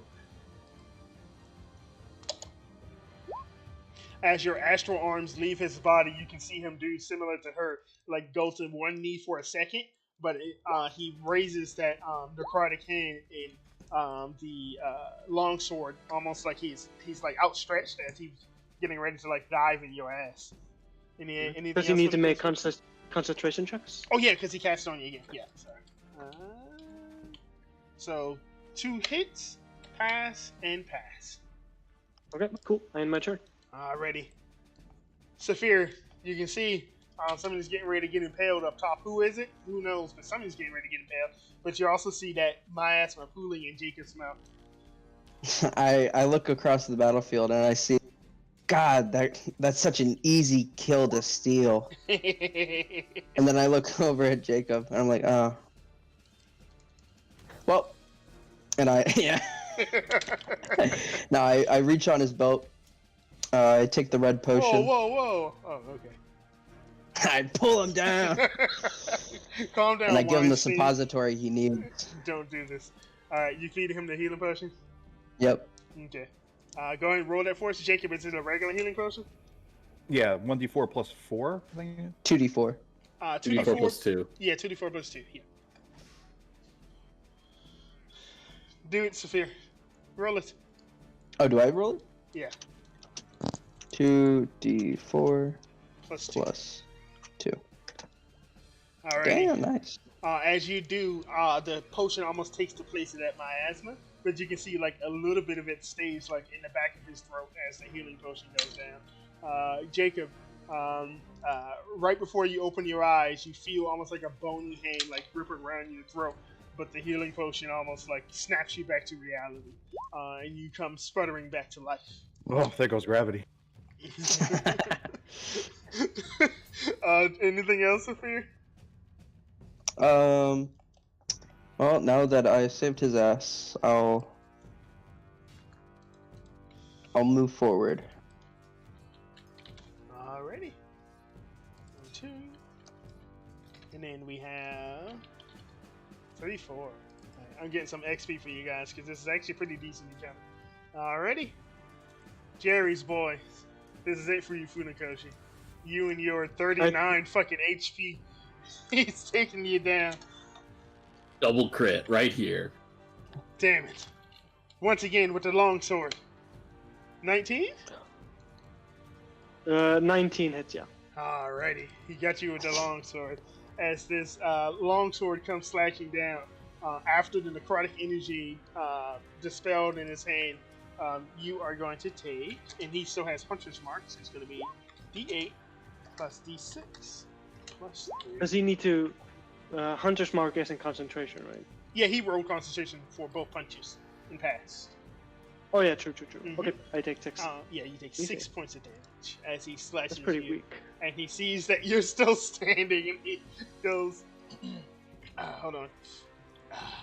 There we are. So that'd be 10. Funikoshi, you taking the attack of opportunity? Oh yeah, absolutely. Actually, he still... my reach is 10 10? feet. Okay, so he's So I gonna can move still reach again. him. So that's 15. I touch him. Yeah, of course. Dude. Yep, that Catch him in hits. the back of the Goddamn. neck. And as he dies, you see that as he falls on the ground, that amulet sort of like falls off of his neck and stops glowing on the ground. And battle is 1. The field goes quiet. And you look over your slain predators, prey, 1 of the 2. An almost slain party member. Yeah. Nah, we ignore him. Jacob, you're still on the ground, kind of like pulling arrows out of you because you got struck with like 4 arrows in critical spots, and you pull them out and you kind of starts to flow your wounds. Soren, you notice that this one over here is dressed in some like wicked studded leather armor. You saw that this creature also had like a long sword, but it had not much else on it other than a long sword. Let me roll for it. And a light crossbow. Yep. Yes, that light crossbow that you still wield, and it also has 4 arrows on it. So if you want to add those arrows to your sheet, you can. Crossbow bolts. I'm sorry. One of them had a normal bow, yeah. Yes, this guy up here. And All he right, had- let me I'll walk roll over for it. there. Let me roll for how much arrows you can recover. Let's do. That's going to be 10. What? You get 10 arrows. Sweet. You also So I find have on his 25. person. You found on his person a set of studded leather armor, a long sword, and you see that like green amulet sitting on the ground. And on this amulet, you Yeah. see almost like several different like animal racks, like an elk, moose. You see maybe like a bear print. It has several different like animal racks on this amulet.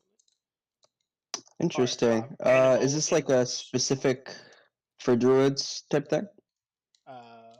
Maybe you got to take a long rest to see him, or a short rest to see him. Okay. Well, this could pretty easily be like a focus for druids, right? Yes. You guys finish the combat. Nothing else comes for you during the night. I imagine, is everybody going to finish the long rest, or are you going to take some time to study these items? I'll try to study the well, shit. No, I think I get everything. Can't I just right, take the item with me anyways. into my bedroll and do a long rest with it, you know? Yeah, did you not want to do a short rest, or you want to do a long rest? I'm on like 33 HP. I can make I'm gonna it one. Yeah, I'm gonna cast Cure Wounds on myself twice.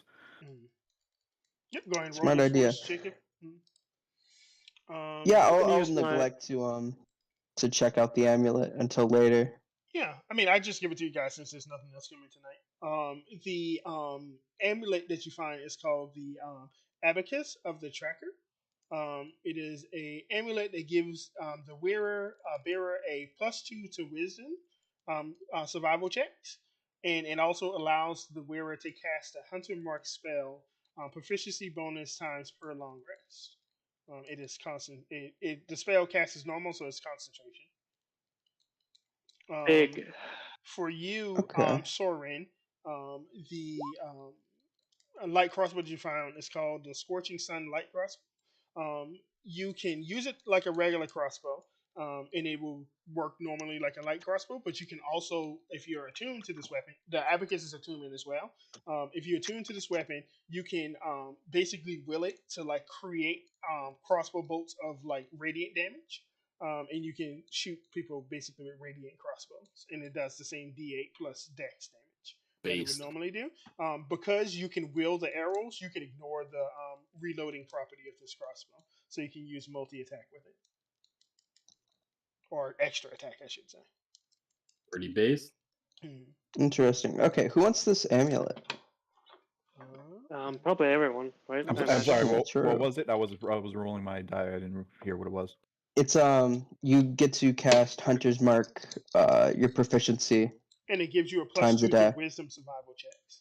Well, somebody that doesn't have access to a whole bunch of concentrations. Yeah, Probably it'd the be a right person. concentration. I mean, it's basically a hex, which I don't need. Yeah. It Do might I be. have any concentration spells? I was about to say it might be good on you, Jacob, because you're the navigator. Yeah, that also Yeah. is plus a +2 to the. But you don't have survival proficiency, so would you be able to No. roll that? I have a nature proficiency, not a survival. It's perception and survival, right? What I'm really saying is, I really want this. Yeah, no, that's fine. No, that's totally fine because you just brought up somebody My brought up a bad. good point that it wouldn't help him because he's not proficient in survival. It just gives him a +2, so it wouldn't help with the navigation checks. You have to be proficient in order to be a navigator in the check. I would get perception bonus from it, which is cool. It would only take it gives from a 5 to a wisdom 7. survival checks. It doesn't do perception. Yeah. Oh, just survival checks. Mhm. It's only good on like the Wisdom navigator. survival. Right? Yeah, exactly. Yeah, pretty much. It's navigator, and then also it has the hunter's mark bonus with it. Yeah. Who's our navigator here? Jacob. Jacob. That'd be me. It's Jacob, but he uses nature. Also, I'm sorry. Jacob uses what? I don't get what nature. he uses. Nature. It's intelligence based, not wisdom based. Yeah. So Okay. It's a different skill. So. Yeah, the amulet doesn't give proficiency in wisdom survival checks. It just gives you a bonus to it. So since he doesn't have proficiency in survival checks, he couldn't use survival as a navigator because he's not proficient in it. But he is proficient Yeah. in nature. Yeah, so we should just give this to Saphir, Saphir since yeah. he Oh my wants god, to. really? What? Honestly, Guys. it might be killer on Funakoshi because he makes. Oh yeah, lot it could be of good on attacks. Funakoshi too because the Oh, yeah. plus 6 down, d6 damage is pretty good with With a him flurry of attacking blows. you. Yeah. Yeah, Your, many times a turn. It's a weapon attack. Do unarmed strikes count as weapon attacks? Yeah, Yes, and All for right. the case of yeah, damage And martial control. does his astral arms also count? Yes. Okay, then never mind. I'll I give can it to see. Funakoshi. I see you. In addition Um, to that, you guys. No, we find- can uh, roll for it. I think that's. No, that's all good. We It will makes roll more for sense it. for you to have it. We'll roll for it in the end. Whoever wants the items, we roll for all the items at the end of the session. In addition Sure. to If no- the oh, sorry, go ahead, Funakoshi. Like, does nobody else want this? I mean, this seems like a pretty good item to bring on all your expeditions, even if you don't want it. No, right? we Just to roll have for it it. so you can Yeah. get to your navigator. We roll for it at the end. we'll roll for it at the end if Yeah. At other the end. people want to Okay, claim sure. it at the end. Yeah, but for right Yeah. now, I'll just give it to you because it makes most sense for you to have it because you hit In the most combat, amount of okay. times. Mm-hmm. Yep, that makes sense. Um, And then also, on the way back, we can give it to our navigator, right? That wouldn't make sense. Yeah, it wouldn't help him because he doesn't have a survivor proficiency. Never mind. Okay, cool. In addition to that, you guys find about 37 GP worth of gold and valuables on their persons. They seem like they have been basically collecting whatever sort of like tidbits and stuff they can find as they've been traveling the carts. So we split that. That's like 9 gold, 2 silver, 5 Yeah. copper each. I'll split it up at the end. I'm totaling all of my sheet. Okay, cool. Yep. And as I said, nothing else comes for you guys during the night. It seems like maybe this is like an ambush party that was coming to get you guys, but you out ambushed them, even though Jacob took some grievous wounds. They called us the Forsaken. Mhm. Yeah, which Interesting. is strange. I I don't think that's mean, the this first is time. not the first time we've heard that. Yeah, I don't think it's the first time you guys have heard that. Maybe this party, but not as like a campaign. The troglodytes also refer to you as Forsaken. Aren't Oh, they I a thought little bit they more were- forsaken? Called us like untouched or Yeah. something. They said both. Who was that? Funakoshi that was just talking. I'm sorry. Yeah. Like they seem pretty forsaken, right? True. Yeah, you listen, Funakoshi. All right, don't bully my undead. I'm gonna bring you guys back to the world map. All right. They're so weak and squishy. And Well- if it's still at the end of the rest, I'll take a couple of hit die. Yeah, you guys finish your rest. So all your long rest things, roll those as normal. Wrong button. If I pop Cringed Healing, I use 2 these. 18. I wield my shield again. And I'm trying to figure out if I want to do a break here. Since I think after this combat, we're probably going to be heading back to the vault. This will either turn to a scouting expedition or like just straight out combat for like 2 hours. What is your cutoff for today, Jacob? 4. Gotcha. Okay, so we have another like hour and a half or so. Okay, so I think I'll do that. I think I'll take a last break here, and then when we come back, we're going to finish this combat. And either you guys are going to get eaten by Jerry and his boys, or you will go back home victorious. Sounds good? Yeah. Or we'll eat Jerry and his boys. Please don't eat my NPC. I will eat here. We'll be right back, guys.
Screen back.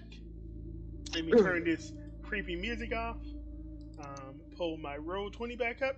And hello, everybody. Welcome back to the Forsaken Fold, the 5e D&D West Marches campaign. Man, that's a mouthful. This is Expedition number 20. We have Saphir, the Heron Gun Fighter. That's me. the Jacob, the Human Paladin slash Hexblade Warlock. I prefer to be known as the pincushion. That's true. we have Funakoshi, the Dwarf Monk. Say something funny, Funakoshi.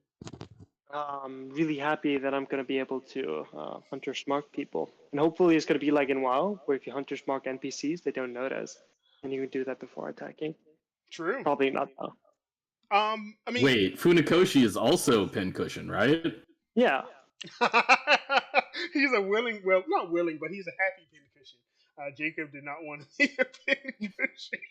But yeah, Funakoshi, Astra Orin Dwarf Monk.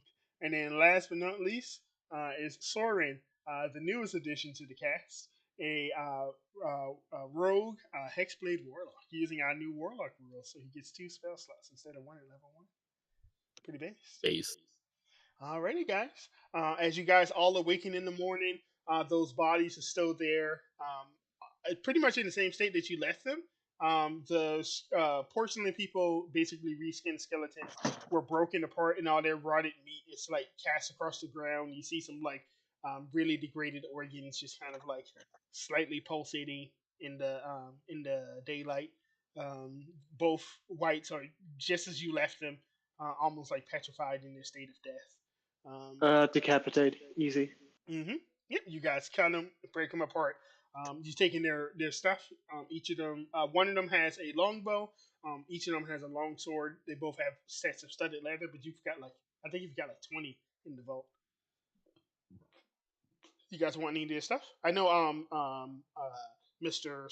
Soren took those crossbows, and then Sophia took those arrows, right? Yep. Do you guys care about any of their other stuff? Studded leather, long swords. No. Unless there's a specific need for it at the vaults. I don't think there is. Yeah, we have good stores of studded Yep. leather. Alrighty, you guys leave their stuff behind, and you get up in the morning and start traveling north.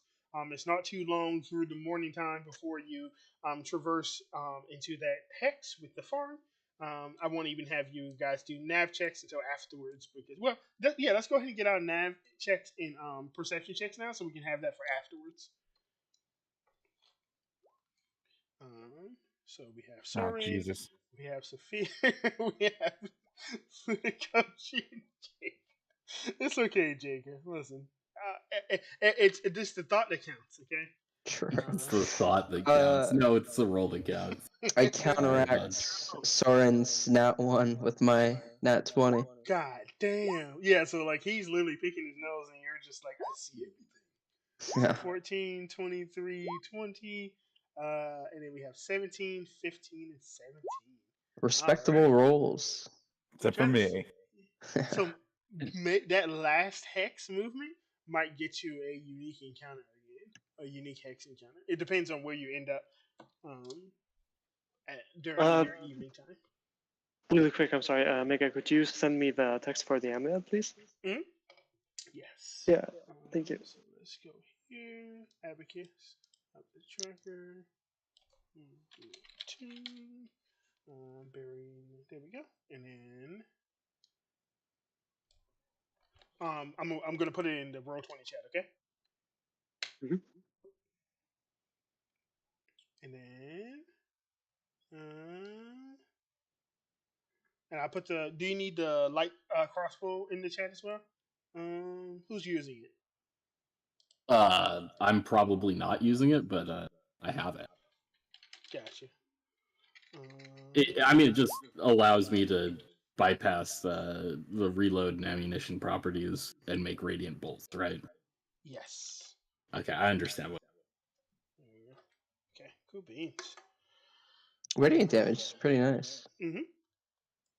And as you guys traverse, I imagine you probably don't want to go too far because I think the plan is to send the hawk or the owl, right? Yeah, we want to get within like a couple hundred feet of the compound, right? Does everybody Well- give me stealth checks as you're entering basically the grounds of this area? God. Any of us This got pass without a trace? This will only matter once you go like actually in. It won't matter for the hawk stuff. 13. Oh, 16. Not actually bad. Wait, is that 16 average? No, it's Oh, you have we have a disadvantage. 12, an 8, a 13, and a 6. Okay. 12. So 8, 16 is our highest. 13, I'm surprisingly stealthy right now. 14. Yeah, I think the average is gonna be somewhere like 12. Yeah, 12. Yeah, if you want to know what you can get me for Christmas, Mega, it's some Mithril armor. Oh, there's a mariner's breastplate in there, but it's worth like 2,000 gold. Yeah, I'm poor. You gotta hit a town, man. Hit a town. But hey, Jerry has a lot of gold, so I'm gonna bring you guys over to the map, and I want you, Sophia, to tell me. Can you guys see the map? Nope. At the moment. Try to Yes. zoom out. Yeah, zoom out. Oh, there you go. There we go. Wait, you Oh. guys aren't supposed to see that part. I see everything. That's my notes.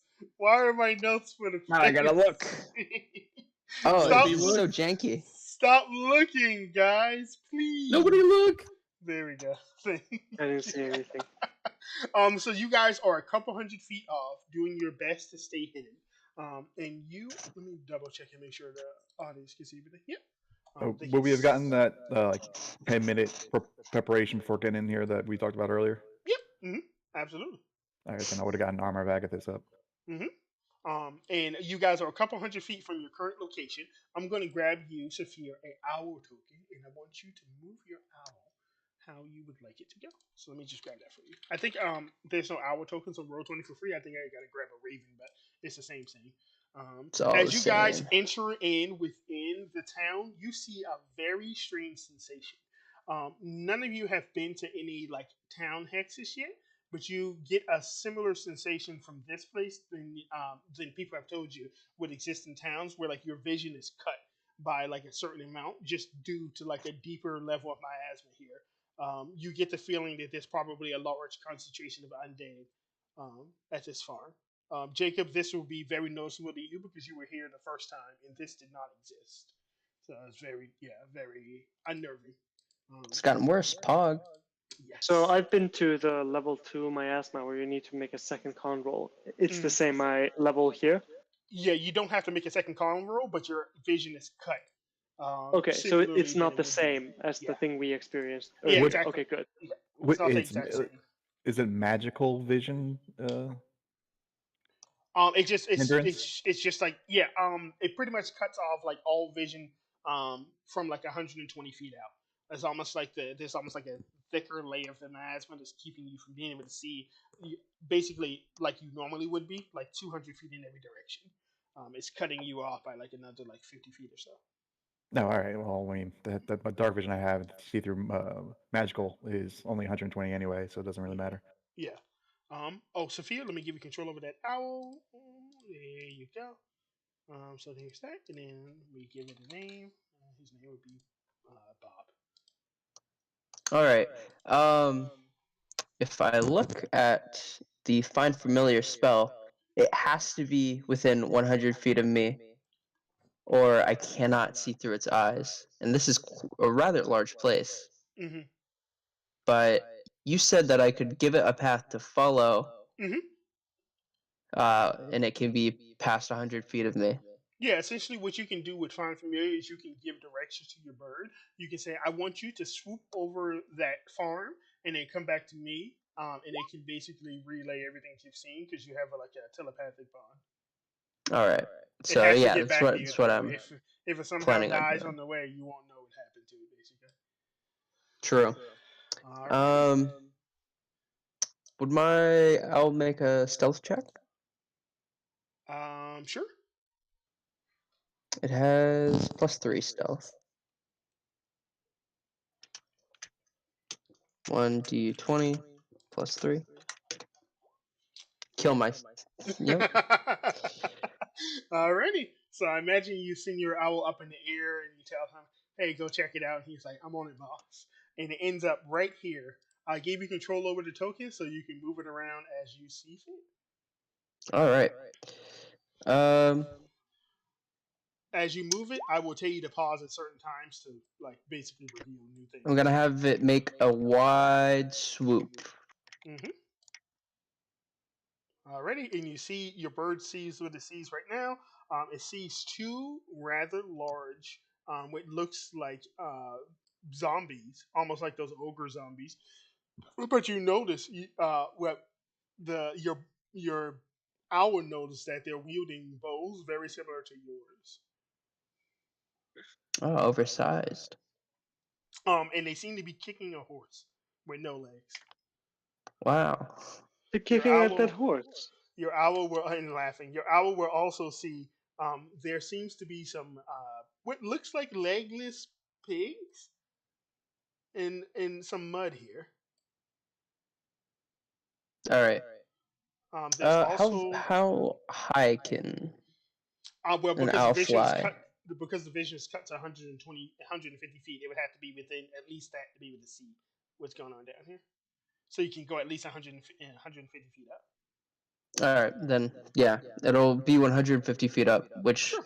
any attack on it should have disadvantage in that range. Yeah. Except for these guys. Yeah.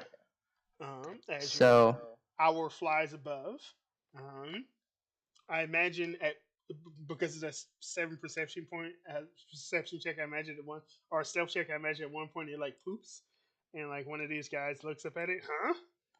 And he's just gonna take like a casual shot at your creature. let's see. I think they have +6. It's time for that double natural 20. Let's go. True. Get it out of the way. 7. Okay. So he, Yes! as that happens, his like bow like unstrings, and he goes, "Oh!" And you see this stupid zombie creature attempting to wind it back up, but doing a very poor job of it. He keeps on flying. You also see a band of looks like both porcelain people and zombies traveling around the farm, almost like a patrol. Going to the east. You see more of those like legless pigs. As your bird flies over it, he sees another group of those pigs. They have literally no legs, and parts of their bodies are missing. You imagine they're probably zombinoid. Ground pork. Give me a perception check with your bird. +3 to perception and keen hearing and sight. Yes, so I roll with advantage. So /R 2d20 Mm-hmm. Let me get some +3. Oh my god, are you kidding? An 8. It wrecked. Yeah, So, 8 perception. Your bird does not see anything of note here. Keep it going.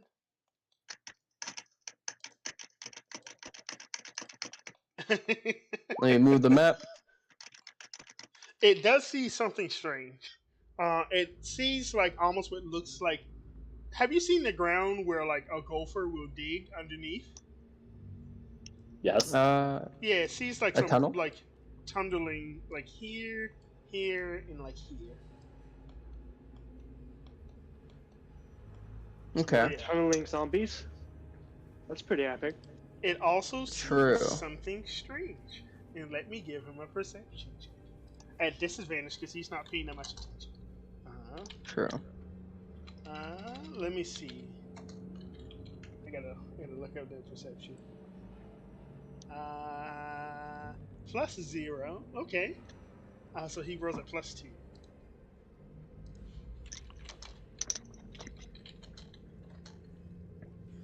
12. Lol.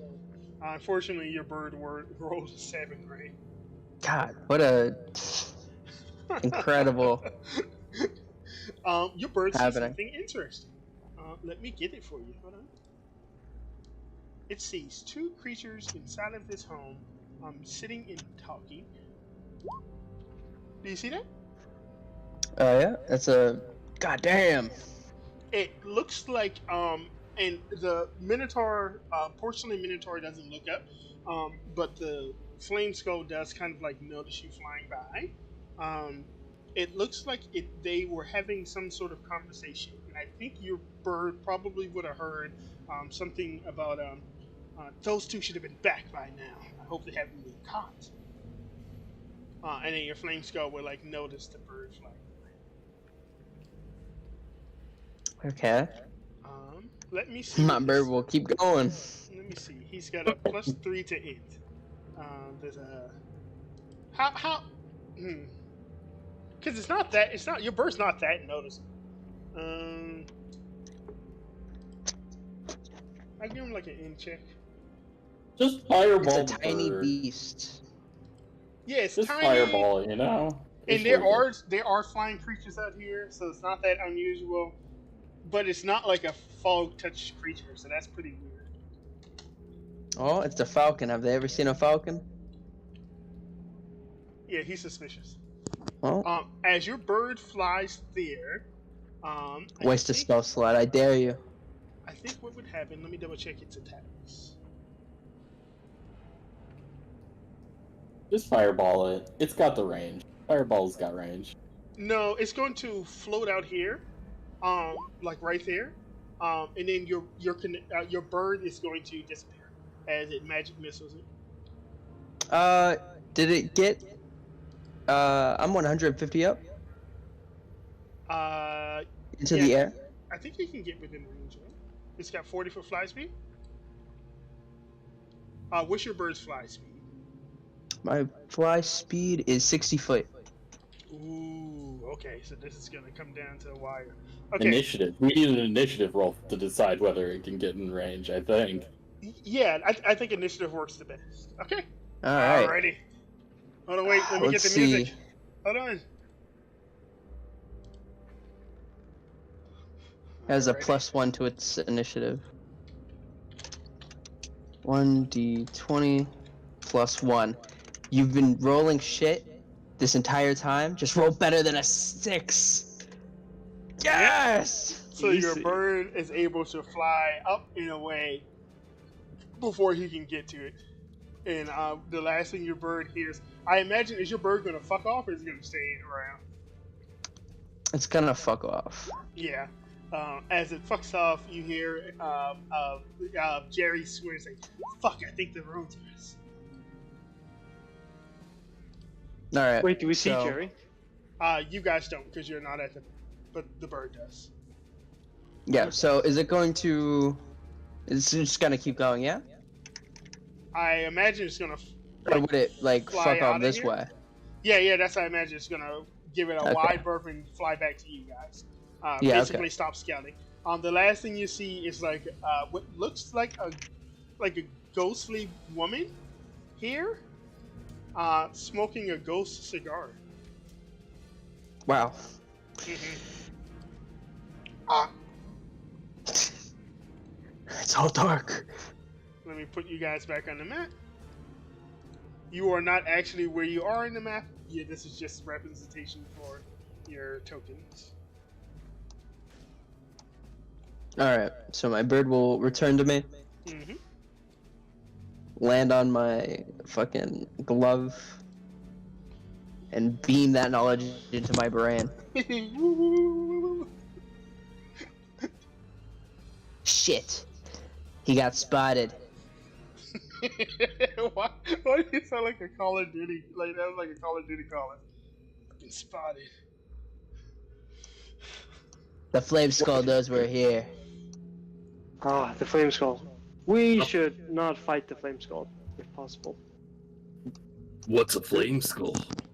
It's a flying skull that can cast fireball. There's also a skeletal minotaur that is his Well, right I didn't know my man. fucking bird communicated with you telepathically. Damn. No, I've met Jerry before. Oh, okay. He has my Well, yes, quarter there was staff. the Minotaur. The Minotaur was there. He does have his quarterstaff, that is true. Feels like our only option if we're going to actually fight this is to divide and conquer. Take each group individually and move on to the next one if we can. My bird only inspected the north side of the camp before being forced to come back. I have no idea what's on the south. Do you share? Can we just hand wave you sharing the information you found? Yeah, yeah. Okay. So I think we should probably come in from the east here. I think this is probably our best approach. I don't want to come in from the north because there's not much cover for those two large zombies with bows. Sounds good. Here's probably our number one priority. It's two really important things. Okay, we're gonna need to kill the flame skull without being engaged in combat with a bunch of other enemies, and hopefully we can get the drop on him. If we are fighting a horde and we're somewhat pinned down, we're dead. It's a TPK. No ifs, ands, or buts. If we're able to get the jump on him, maybe he's on the other side. It's gonna be tricky. I'm not feeling too hot about this. If it was him alone, I would still. It was just him and the the Minotaur, then it would still Yeah, be that would still super be a spooky. lot. We might just want to pick off some of the smaller groups of enemies, and then fuck off. Yes, I think I agree. Is maybe we can pick off some of these forces, weaken Jerry a little bit, but I agree. I do not feel like dying immolated by flame. The But my fireball deck is save like, is so good, I can make it. I get disadvantage on deck saves. Lamau. 8d6 fire damage, 20-foot radius. Yeah, Yeah. it's an average can of survive like it. 28. That's only half my health. Yeah, but what do you do when all your party members are dead? I run. Kick it, Chad. Like clearing out this entire area, that'd be cool. That'd be progress for the party That would or for the vault. Probably be impossible for us though. So Yeah, Yeah, like let's- looking at this is like a level 5 party fight almost. yeah, Yeah, at least Maybe full bonus. level 4, totally ready for exactly designed party to beat it, right? All right, Because flame skulls fly up, right? And what's our ranged? I have no ranged at all. I can cast magic missile. Yeah, I've got Eldritch Blast, but that's about it. We would need to Yeah. do like what, 40 damage? Hopefully all ranged, hopefully within one round, because round for him is gonna be fireball. I don't even think I can damage the flame skull with a cold weapon. Anyway, yeah, let's focus on things other than the flame skull here. Let's. Yeah, if I we think see we, the I flame think we skull, can pick off probably just some run. stuff. Maybe there's some interesting stuff in some of these crates around, and then we can fuck off. What an I think oddly there's something colored bell interesting right in the here. crates here. Could be tools. We don't know. We're looking for tools for our peoples, right? Mega, what kind of tools would we need for our vault? Or smithy or something? Do we need something specifically? I think you could just use everything, right? The only thing I think, I don't think there's anything in particular that you guys are looking for at the moment. I think, because I think you have Smith's tools. I think from the Ghost Farm encounter, they got some carpentry tools and some masonry tools. You could probably use more of that. But other than that, I can't think of anything in particular. Okay. Like, for people, is it worth it? There doesn't seem to be a clear thing here that we can gain easily. Like, I think our best bet is to just thin their numbers a little bit and then make a hasty retreat. are we sure that, like, attacking this dude right here, that would not trigger the other enemies to pull? We would have to kill them before they had the chance to alert other groups, or if they did alert other groups, we would have to start retreating. Right. I think what we should do first and foremost is there's that group that's roaming the outside, and we should ambush them first. I think. Oh, Yeah, you see, at first just silhouettes, but breaking through like the mass when you see almost like a patrol of it looks like 2 undead like zombies, and then 2 skeletons. But I think they look weird. The zombies and the skeletons have extra limbs. Extra limbs? Mm-hmm. interesting. They don't look mutated like the other zombies that we saw that were in the thick fog, right? They don't look extra mutated. If that's what you mean. They just have extra Yeah. limbs. It sounds So- like multi-attacks to me. Monk ass. So, how many did we get a head count? How many enemies did you guys count? I wasn't counting. I have no idea. I didn't count. Anybody here that's a power gamer that actually knows how many enemies are here? I mean, there's upwards of 15, right? But hopefully we're not Yep. fighting them all at the same time. We could take 15. Now we can take 15 zombies. I mean, we only scouted like half, maybe, of this place, so Yeah, that's the you thing. should imagine there's I mean, 30. we could take 15 if the flames go and the Minotaur don't come over. But if they come over, then we can't Yeah. take it. Like So, 15 straight up zombies. Just keep would in be mind, difficult. it is raining, guys. Does it which have is- a actual in-game fight? It is. Let me put the noise. So if you did get into a fight, it is quite possible that not everybody would be aware unless you took extra long in the fight. Oh, Oh, so there's like noise. Yeah, it's That's raining. drowning out. some Metal Gear Solid shit. Base. Yeah, I think Yeah. we need to isolate groups and go through them one by one. So the- and then boop. Is there a roof on this building here that the eagle would have seen through, that the bird were seen? Can we? Yes, I think the only thing it would have seen from the vantage point that it went over would be some more multi-limbed zombies. Interesting. Should we go So- for these guys first? I think we They're- should get they're the, pretty the, far. the what we ought to do is get the roaming party first because they're most likely to come across us when we're fighting other. Yeah, but remember, the guys with the bows were right around that corner. Right. So we They need to wait for probably that. cannot see you, though. I think you're further than 150 feet away. Right. So hopefully we could come in maybe a little bit to the south, ambush the roaming party as they come through, like around maybe even just around this road area, right? And then Can we come in possibly this way. kite them to even get closer and further? Or maybe we Kiting could might be just hide tricky. while they move. What types of enemies were the roaming monsters? Were they just zombies? It was zombies and, zombie and skeletons. skeletons. Yeah. Zombies and anything that's mindless, we can probably kite. It's fine. But anything that's like at least slightly sentient will probably alert the flame skull. Yeah. I mean, I think we should just fight them. Let's. Oh, fuck it.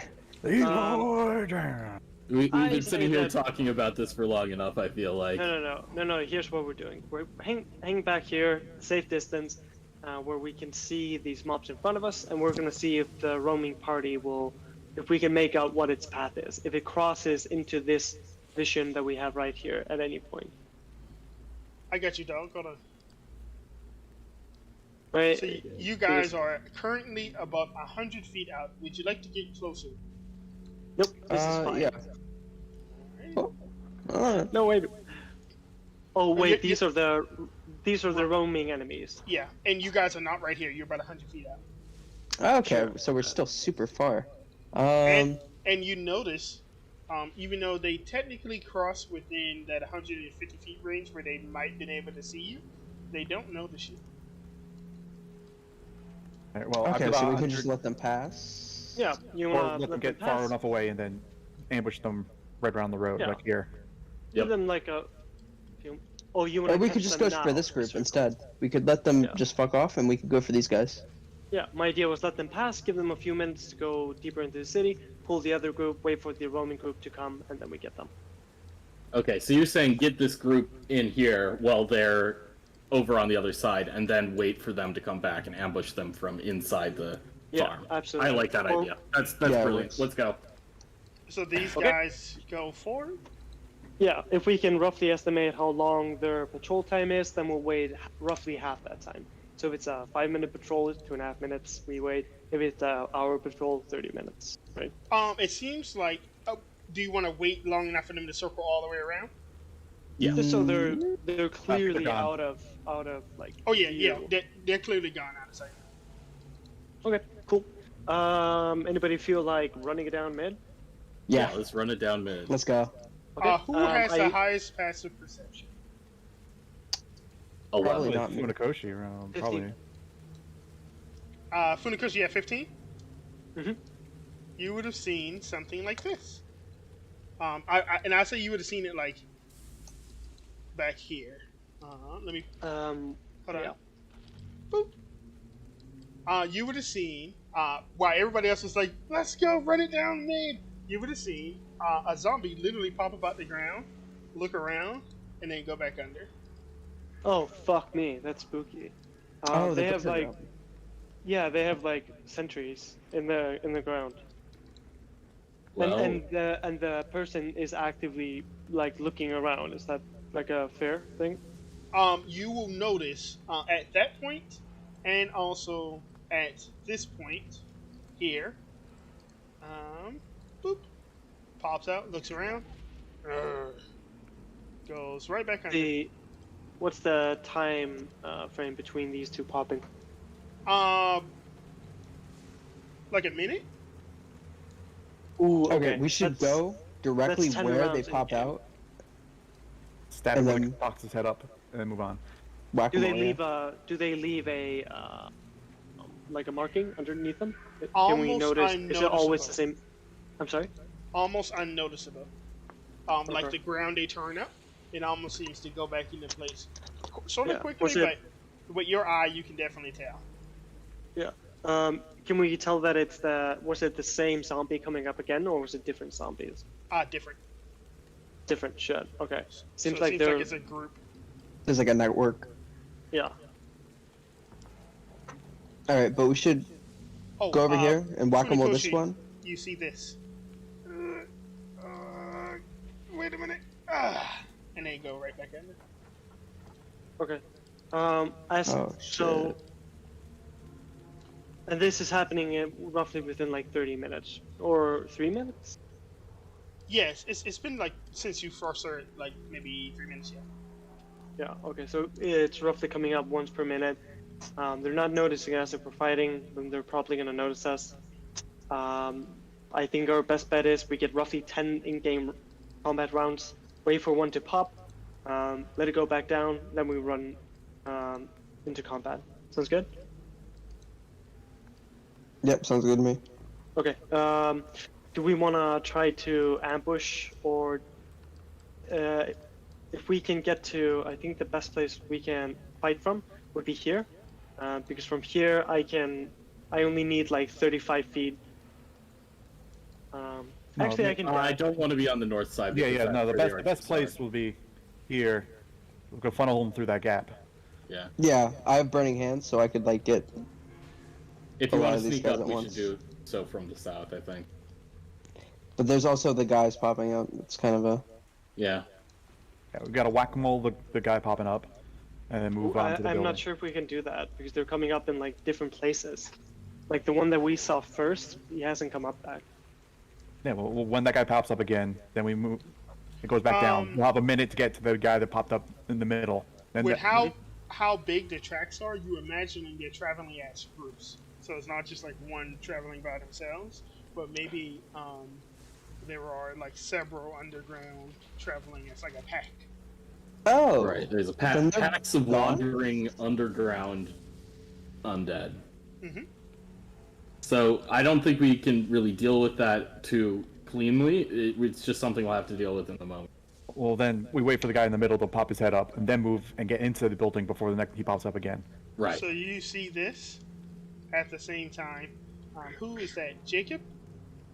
You will see this. Hold on, wait. I got you. Where is it? There we are. Looks around. Oh. That's what you can do. And then you will also see this. Wait, come here, boy. God damn it. Okay. You see that? Down at the bottom. No. No. Oh, it's just out of your sight. Hold on. Let me move it back so you can see. Out of sight, out of mind. Right Oh. there. And then it goes back under. And you can see the lines are moving south. Okay. The first one was up here, right? Mhm. Then here, it seems like they're generally moving south. I don't think this will be an issue. I think we should run it down before they circle back. Yes. Let's run it down. Right, Okay, damn it. My movement speed is 35. I want to be in melee when I'm attacking. Are we just charging head first? I think we should try to get as close as we can quietly, right? Healthily. Yeah, sure. You have a stealth Um, check of 12. I'm going to let you know now. They rolled like shit. So, Paste. And so get as close as we can within 30 feet, then bum rush it. hobo rush. So this is. Let's just talk about what we want this to look like. This is too wide. I can take up the middle square, or someone can be in melee with me. Yeah, Oh, before you do this, Saphir, your bird survived. True. Do I send him back out, or I is that think what you're? the last thing you would have heard was from Jerry. What would he have said? Trying to figure out the right way to put this. By the way, if we pull the flame skull, I'm sprinting away. True. We have to make sure they don't get to the explosives. I think would be the right phrase. I Why do you relay that to the group. tempt us like this? There's explosives. Hell yeah. Saphir, does Playing to our gamer Yep. wants. your bird does not have like smell, does it? It doesn't have any particular like I mean, like advantage on when it's- smell. Yeah, exactly. Yeah, it's not like a bear, right? As the four of you It's not like a dog. start crawling forward to attack this first place, I want you to give me perception checks.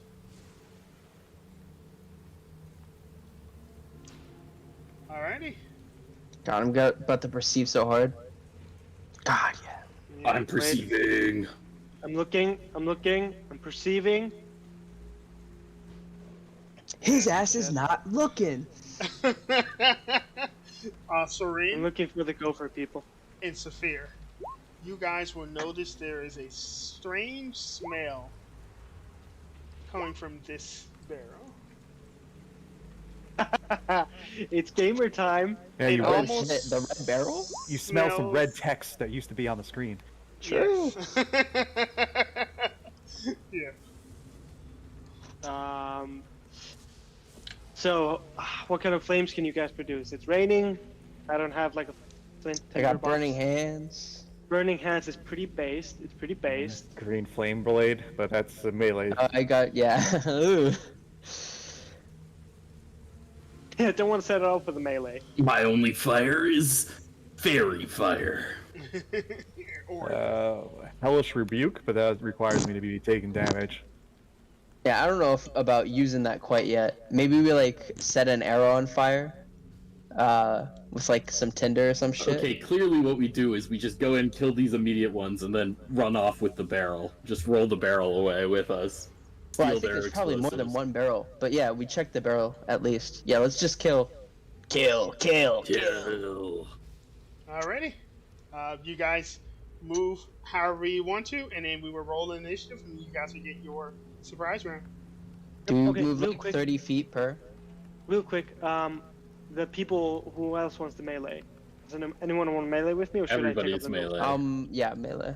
Literally Everyone's all melee? of us are melee. Okay, fuck it. We're moving forward. We're running it down. Oh, fuck. I no knew when I vision saw for the me. barrel, it had like a slightly different texture, and my gamer instincts told me that it had like a special use. Sure. Mega, could you give me vision for my new token? What happened? I deleted Yeah, the I lost blank it. token and added yeah, a I real got you. token. Hold on. Por favor, señor. Sorry about that. No, it's all good, dude. 150. Boop. Can you see? Yep. Alright. May I Everybody see? else needs vision. See. Hold on. Funakoshi, can you see? Yep. Oh fuck. Hold Man's blind. on. How about now? Ooh, I Got it? see. Yeah. Jacob, you need to see as well. I can see I mean, now. that's optional. He doesn't need to see. He's Jacob, Just now trust. let there be light, Jacob. You can see now. And then Saphir, everybody should be able to see him. Ouch! Eesh. That is something. All right. We should move up to where we're gonna be though. Yeah. I think you guys Roll can off. be like like anywhere within like maybe Fuck yes. 20 feet of like this ping here. So not like right in the place, but pretty much like you could move like 30 feet in and start attacking. Yeah, as we were walking up, I'm gonna cast protection from good and evil on myself. Alrighty. All right. Squad, like a JoJo squad. True. Pillarmen. Alrighty, and then let me roll for these zombies. So the zombies will go at 20 minus 2. 1 minus 1. Jesus. They go at -1. They never go. Holy shit. Negative fucking 1. Based initiative roll. Here we go. And then let me do descending order. Alrighty, Saphir. From what you can see, you see everything here. I think this wall is dilapidated enough, where as you run up, you will see something that the bird cannot see because of the overhang right here. You will see this. Wow. It is a zombie, but this one is not like the rest. He is, I think he's wearing like chainmail, and he is wielding a bright red spear. And you can see like licks of flame coming off of this spear. Oh, bang! I would like to kill him if he's got a flame tongue spear. Yeah, Saphir. Wow. Pop the explosive spear. God, I'm just about to become the spear guy. Yes, Hey man, I got a Quest spear item too, spear. so Alright. So, does this guy have the same initiative? Who they all rolled at -1. This entire Alright. house rolled the same. Fuck. I was going to get all these guys, but should I just go for this guy? No, we all like have way more than them. So, is this opening right here? Can I like, is this open at all, or just Yeah. this? Oh yeah, this is open, but this is like a wall. This is a wall, but this is open. Yeah. Okay, good. Okay. Yeah, this is like an overhang right here. Did you see? Yeah. Hmm. Right there, and then that. I was expecting a little better. I'm not gonna lie. If I move right here, how about? No, still. Oh, you about to thunder wave? Yeah. No, I'm about to burning hands, but Ooh. you can save it until like they will pile up, right? they will. Yeah. All right, then I'll just normal move up to this guy. Sup, bitch? And Nani? wow, 24 man, what a hits. low roll. Oh, 24. Oh yeah. Surprise round. Yeah. 8 points of piercing damage. Ice damage. Yes. Boop. And with my bonus action, I'm going to try to push this guy prone. Woo. Oh wait, I should have done that before I. Well, it doesn't matter actually. yeah, Yeah. advantage is advantage. Mm-hmm. Do it. All right. It's just a strength check. Back, you beast. 15. Yep, 15. D20 plus 3. 20. He Ooh. passes. He He stays fall. on his feet. All right, that's my turn. Alrighty.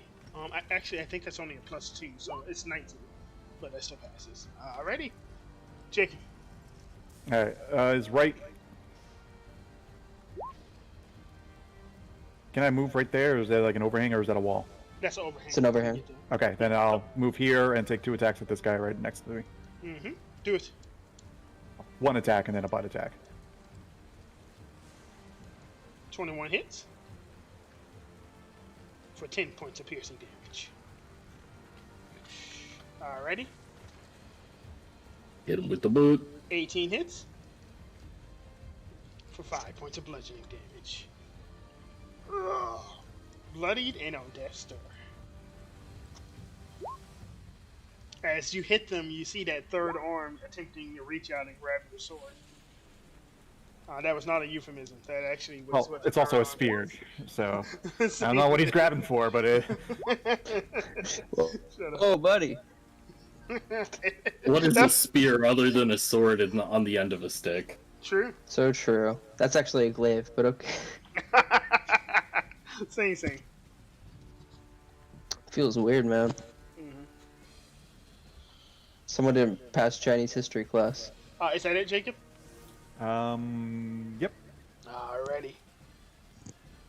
Soren.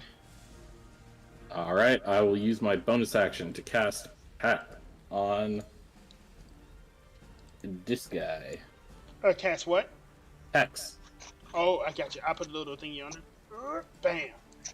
I'll move forward and give him the stabs. Do it. 24 Oh, hits. what's Hex damage? So 16. He's I'm just gonna click. Okay, he's super dead. That's good. Yeah. I won't worry about it. Alrighty. Is that it, Soren? That was your action bonus action?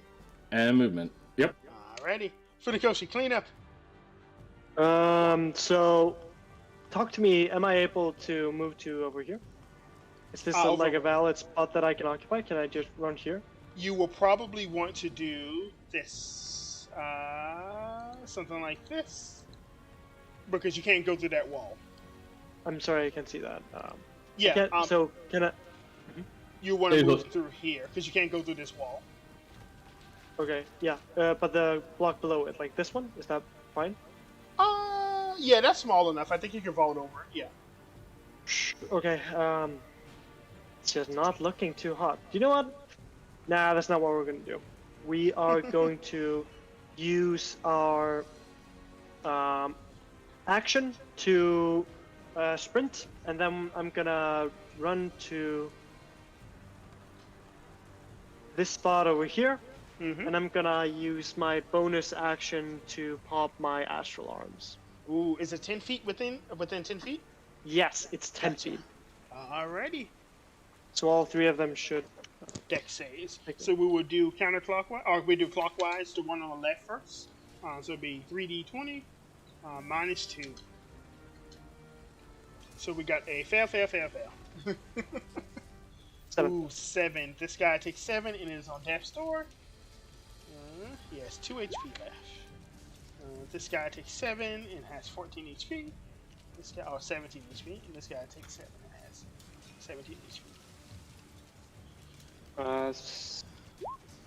Yeah, that's my turn.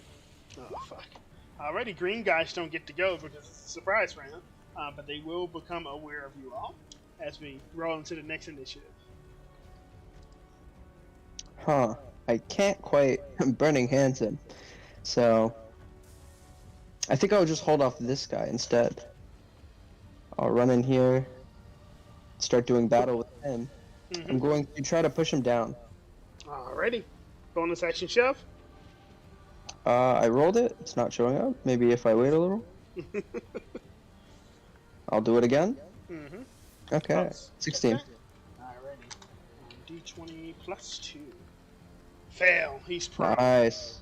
His metal clangs on the ground as he falls prone. Ugh. And I. Yeah, I'll keep using the sphere. That's going to be 13. Oh, 19 to hit because it's with Yeah. advantage. And that's going to be 10 points of damage. Yeah, takes that. Still alive. And. God, I rolled max. Nice. Oh, I forgot dueling. Add 2. Yep, gotcha. Minus 2 for that. Yeah, okay. Alright. And that's my turn. Mm-hmm. Jacob, you see out of the corner of your eyes those 2 large undead with those oversized longbows like looming in your direction, kind of like, huh? Alright, well, can't do much about that, so I'm gonna move to here. Lead one. Do it. 10 is gonna miss, unfortunately. Wait, no, these are zombies. 10 hits. What am I talking about? Which one are you attacking? The bloodied one? Bloody one, yeah. Yeah. 7 kills.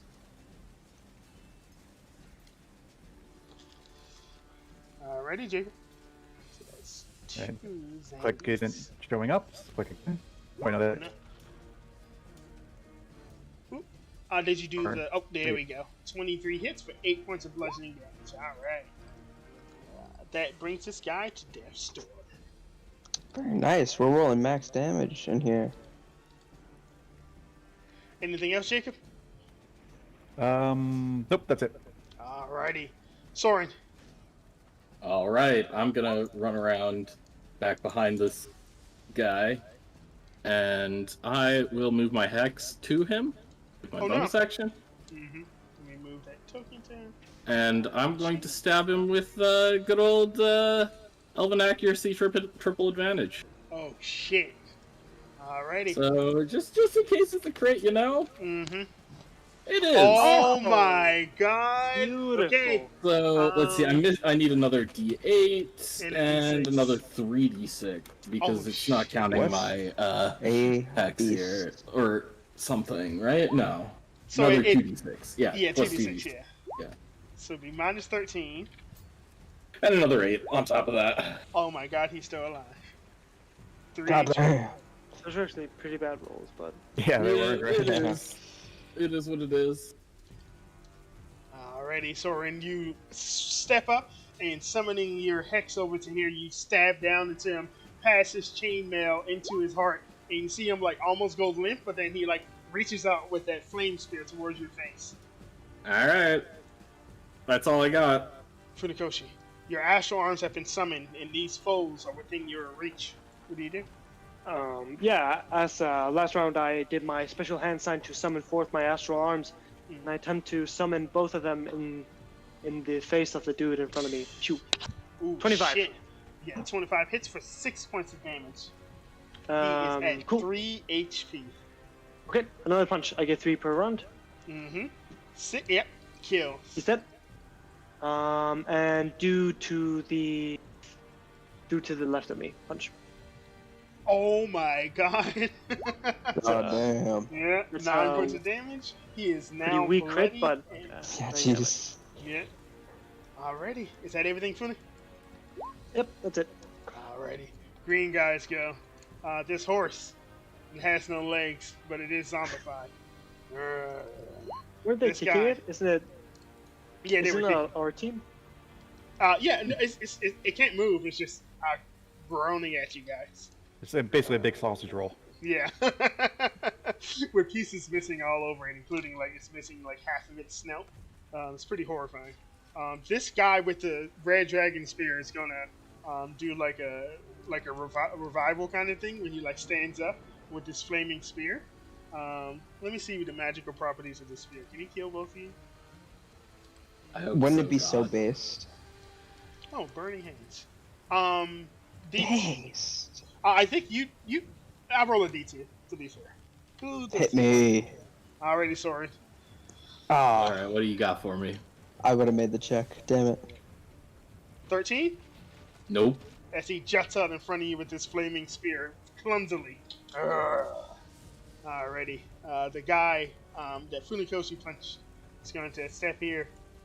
This guy is going to come forward, and they will attack together. Well, I don't think this guy can make it all the way and attack, so he's going to come forward. And you- then this guy. You sure that guy doesn't want to stand where the dead guy is? I'm pretty sure that's where he wants to stand. Sure, why not? Here we go. Interesting. Let me make sure to update the number of zombies. You guys killed 3 so far, but there's like 100 here. Yeah, this guy can't attack with his 3 arms, but the other one is going to attempt to latch on to you, Funikoshi. Give me a acrobatics or athletics check. Because he has 3 arms, he has advantage on this check.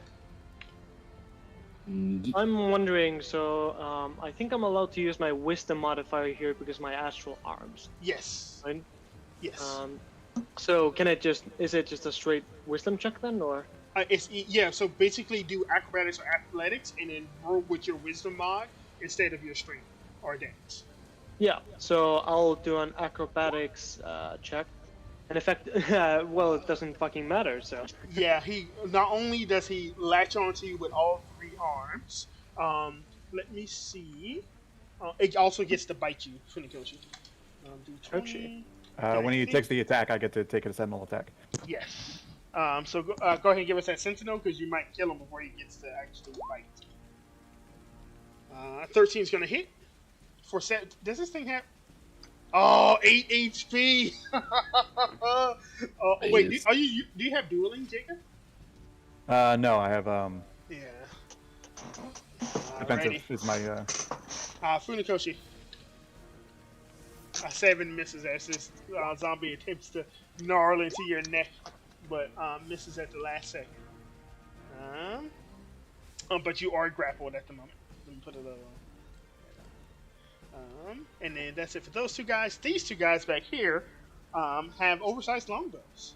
I'm going. We're about to get wrecked. Yeah, I'm going to. They're gonna move in, I think. Funikoshi, you're gonna have +2 to your cover, and then I think he's gonna try to hit you, Saphir. But there's so much stuff in here. I'll give you +2 as well. So let's do Thank you. D20 +6. Jesus. No, sorry. They get the plus strength, only +4 to these. I was about to say these guys are strong. That's for Saphir. Does not hit if I get Alrighty. +2. Funikoshi? Yeah, Miss. miss. Do they As- have swords as well, or are they only armed with bows? Only armored bows.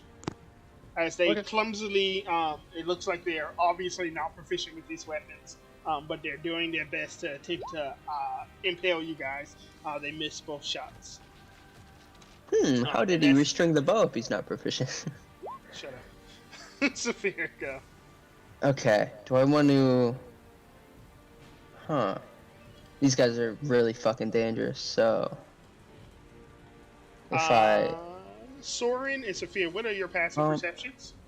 11. Alrighty. I... I think you guys would hear some rumbling coming Done If from I where? stand here... from north. God damn it, he's too far.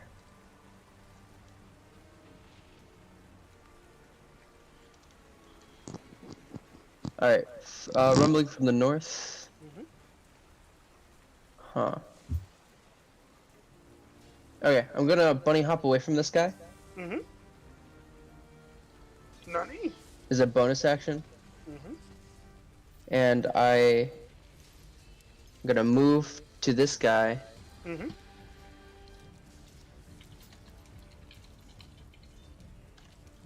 I'm going to...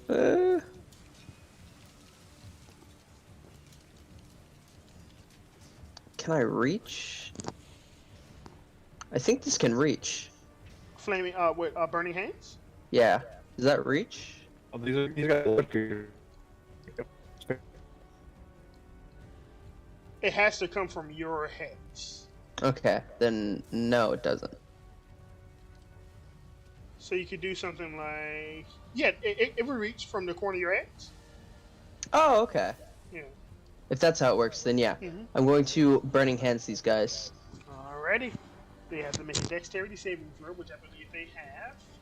-2. You're joking! 2 nat 1s! DC 12. Yeah. Fail and fail. Super fail. That But it's is so little damage. I'm They going are- to actually very chunky. Accent Surge Mm. and do it again. Oh, God. There, that's a little better. It's still a nat 1 again! What's your DC? 12. Yeah, top guy passes is going to take 4. Or 3, I think. Yep. -3. And then the bottom guy is going to fail and take 7. They are now out of 80 HP. Okay, well. That is my turn. Did you just say they're out of 80 HP? Mhm. As in they have 80 HP? Jacob.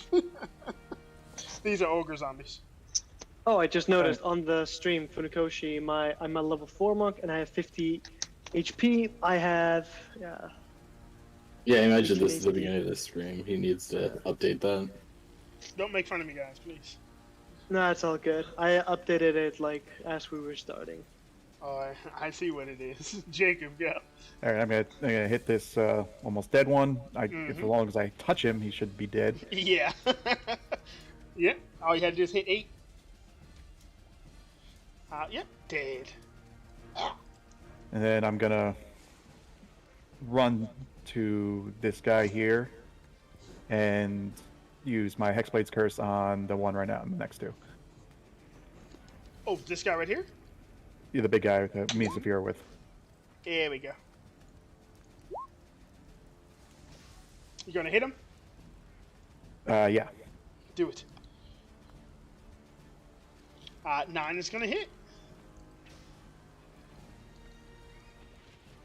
6 gonna be plus 6. 2, and I'm gonna smite him. Oh shit! Does extra damage against undead. Plus another D8. Mm-hmm.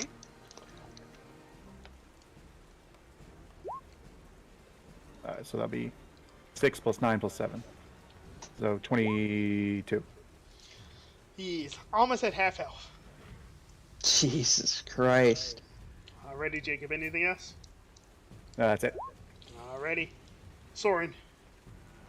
I wonder why my team left the rogue to deal with a person all by himself. You got like, damage. You can do it. You can do it. You can kill him. I mean, I can probably kill him, but it's just I can also do a shit ton of damage to boss mob. So anyway, I will stab this guy with my rapier. I guess. If you strike me down, I will absolutely grow stronger than regular ever attack. before. What? He's dead. No sneak attack on that, so Wait, only 15. 15 misses actually. Yeah, 16 AC with his chain now. Do you have a +1 in there? He's prone, right? Wait, was he prone? No, he's not prone anymore. He got up last turn. Yeah, even with advantage, it would still only be 15. Yeah. Dodge. Easy. Anything else, Soren? Let's see. Bonus action. Let's see, what can I do with cunning action? Nothing else super helpful here. You can disengage if you want. If you Yeah, have a I sec- don't want to though. If you got a second weapon, you can try to stab him. I've got a shield, thank you. Oof. Yeah, I'm done. Alrighty. Funakoshi, as it turns to What? your turn, you hear some roguish screams coming from above as your party members ripped apart. What do you do? I'm being grappled at the moment, right? No, No, I you think are I killed the free. grappled one. Yeah, let me get this Okay. off of you. Sorry, buddy.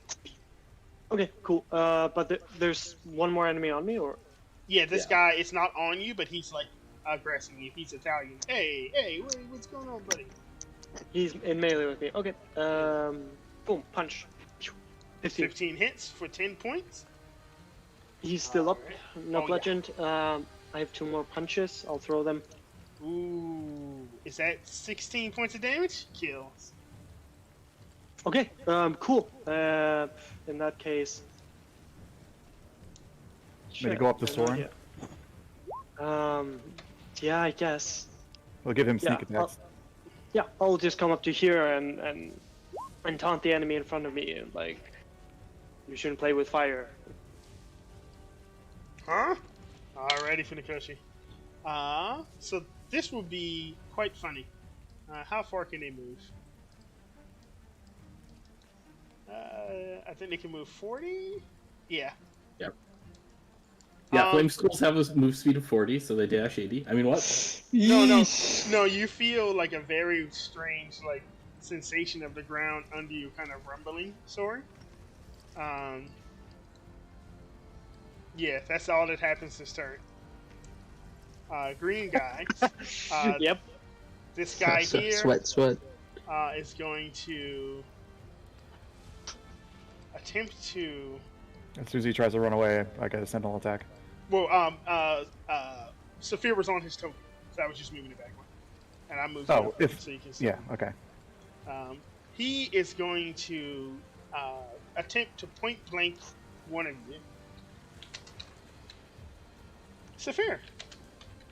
Would that be a disadvantage? Yes. And I would get a sentinel attack. God damn. God damn, what the fuck are you doing? Double 19s. Alrighty. Yeah, that's gonna miss, unfortunately, Jacob. Saphir, you are going to take I think the longbow do 2d6 plus strength. Yep, So it'd be 2d6 7 plus points 4. of piercing Oh, that's not damage that as bad. An arrow enters your face.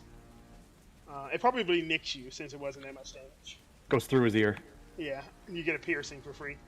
This guy here looks at you, Jacob, and he's going to take a shot at you. He's got disadvantage. Wait, why? Because I have protection from good and evil. Undead, when attacking me, get disadvantage. Yeah, he double, triple, quadruple misses. and goes out of the way. And I believe that's everybody that's alive. Oh, this guy, the spear guy. Funakoshi, you challenged him. He will answer with his spear. Take this. Yes. Alrighty. Yes, we will take that after you're dead. Saphir. All right. We should kill that spear guy. Take a spear and dip. Now we can kill the screen duders. Can I physically move here? Yes, that's just an overhang. Okay, good. I'm gonna move here, and let me. It's not in here. I'll have to go to spells. And this is my fucking last spell slot. Tasha's Oh, Caustic. shit. For both of them? 30. Yep. Shit. Alright, let me get deck saves for you. So I do 2d20, the bottom one first, and then top one second. So it'll be fail.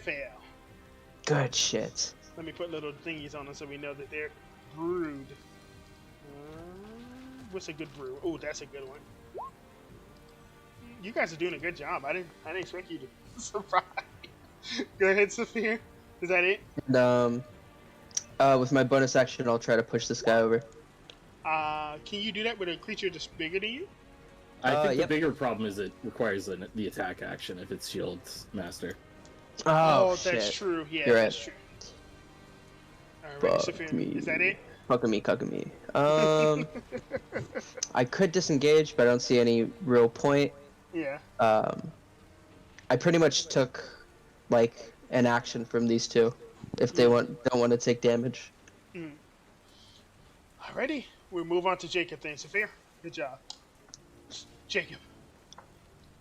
Hang on, give me a second. I don't want to I read won't. my Polar Master. I think. No, Sentinel. That's the one I want to read. Mhm. I think if you have an opportunity attack and the Okay. speed becomes 0 when you hit them. I think. Yeah. Oh, I was just wondering if I needed to be next to Saphir or the creature Oh, within I 5 feet gotcha. of whether my opportunity attack will trigger. And it just says when the creature attacks somebody. Yeah. So I can just attack him. I don't have to move. Kill him, Jacob. He's got like 49 HP. 8 Eight? hits for 8 points of piercing damage. Hit him with the butt. 18 hits for 8 points of bludgeoning damage. A lot of God damn. 8s. 8, Oh, 8, 18, 8. He takes an extra 4 from Hexblade's Curse, right? Yeah. And then 16 and 24 are both divisible by 8. Wow. Alrighty, Jacob. Anything else? No, that's it. Alrighty. Sorkin. Or sorry. Alright, I'm gonna try to give this guy another stab through his chainmail. Oh my god, he is Put him so down. fucking dead. Put him down. You stab straight through the chainmail and out the other side of him as he like coughs and then just slumps over. God damn. And I'll give to who is that over there? Funakoshi? A wink as I move forward. Alrighty. Funakoshi. Oh, you're moving. Yeah, so Soren, did I And hear move my correctly? hex. This guy's double hex now. Ha! Take double hex. Gotcha. So, did you say that the ground beneath Soren was like shaking or something? Yeah. Okay. The spear is like on the ground still, right? Yep. Yes. Okay. And okay. I'll take the spear. I'll put it on the block behind me, just real quick, so it's not on the where the dead zombie is, right? I can move like this? Can I move? Is this fine if I want to go grab this barrel? Sure. Okay. I grab the barrel, and then I come back, which is like what, 50 feet of movement? I think so. 25. Yeah. Okay. If I sprint, I can do 70, so I have 20 feet left, and I'm gonna put it exactly where the ground was shaking. Right here. Okay, cool. I'm gonna grab the spear in my other hand, and I should have, what's that? 20 feet of movement left if I'm sprinting. Yeah. Okay, I move to over here, if that's possible, and then I use my bonus action to Hunter's Mark the top one. Top archer. God damn. Yeah, he did a lot. Yeah, monk, just little feet, just little dwarf feet, just scurrying along. And then just to be clear, I am holding the flaming spear, right? Yes. Okay, cool, epic. It is current. I think you have to attune to it to use the magic in it, but it always deals fire damage. Yes. Okay, let's go. Time to time to game. This barrel is sort of pushed to the side as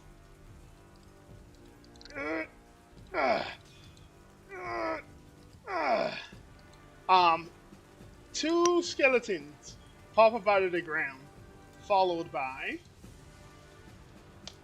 a zombie immediately going to reach for you, Funikoshi.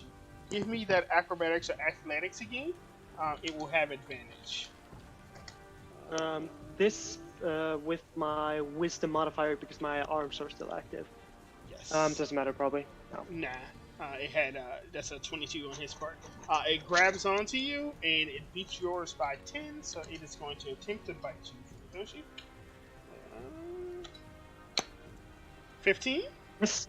Yeah, as it attempts to snap at your head, you kind of just duck a little bit, but it still has you grappled. So let me put the little net on you, Toby. Boop.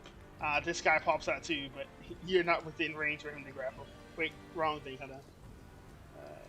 Let's go here. Just here. Token layer. There's another guy here. Can you see him? He's like underneath the barrel. I'll consider him stuck because I can't even select his token. He's under the barrel and can't do anything. Green guys. This dude is going to attempt to point blank. He has 3 targets. 1, 2. Soren. Let's do D20 plus 4. I get my sentinel attack. Yes, you do. You know, a 6 probably isn't gonna hit. Puts 9 points of damage. This guy is now officially bloodied and on death's door. Oh, I get to roll my Yep. acid. Mm-hmm. Was it 2d4? Yes. Roll 1 for each of them. So do 6 for him, and the other one will take. Wow. Hey guys. These 2. Alrighty. That's it for their turns. Let me see. It's 2 of these guys. Let me roll a perception check for that. Nope. Nobody is the wiser. Alrighty. Sophia. Alright. What are you guys thinking? Are you going to attempt to escape, or are we just going to cut the scene? Oh, we're fighting. Oh, what I mean is like we're getting close to 4. What I mean is like, do you guys want to sort of pick up on this session in the following week? Yeah, sure. I'm available if you guys are. I'm available, but yeah. It would be. Let me check the calendar because we have a week It'll be open Mother's right Day, now. right? No, it would be not like next week, but I mean the week June 11th to finish the fight at the farm. Or do you want to finish the combat at this location and then just leave? Yeah, probably just leave. I got you. Okay. Yeah, Rather let's than just after continue the this session. combat. Yeah, gotcha. Alrighty. Alright, would I be able... Okay, first off, Funikoshi, how much health do you have? 50. I'm so tanky. He Don't is come near so the fucking fight. I'm holding a flaming spear, and there's a big don't group think of you can zombies. use the Everyone flaming knows where spear. this is going. He can use the fire property of it. He just can't use the burning hands property. Okay.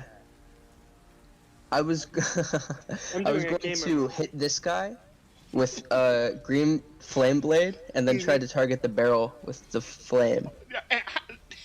It has to be within 5 feet, you fool. Yeah, it's within 5 feet. No, just Just gonna do what you're explode in gonna his do. face. I was gonna move here, and then it would have been within 5 feet. Speculate about other stuff. Just make your move. Do it. So true. Oh my god, if you did that... Oh, never mind, I can't spoil. Go ahead, Sophia. Bucket. Ah. Nah. I trust Funiko. She's got it. I've got this. I know why he Got asked this. about your health now, Funikoshi. He wanted to Yeah, see absolutely. Yeah, it's obvious. Yeah, I was gonna fucking blow you to Kingdom Come, but that's okay. I'm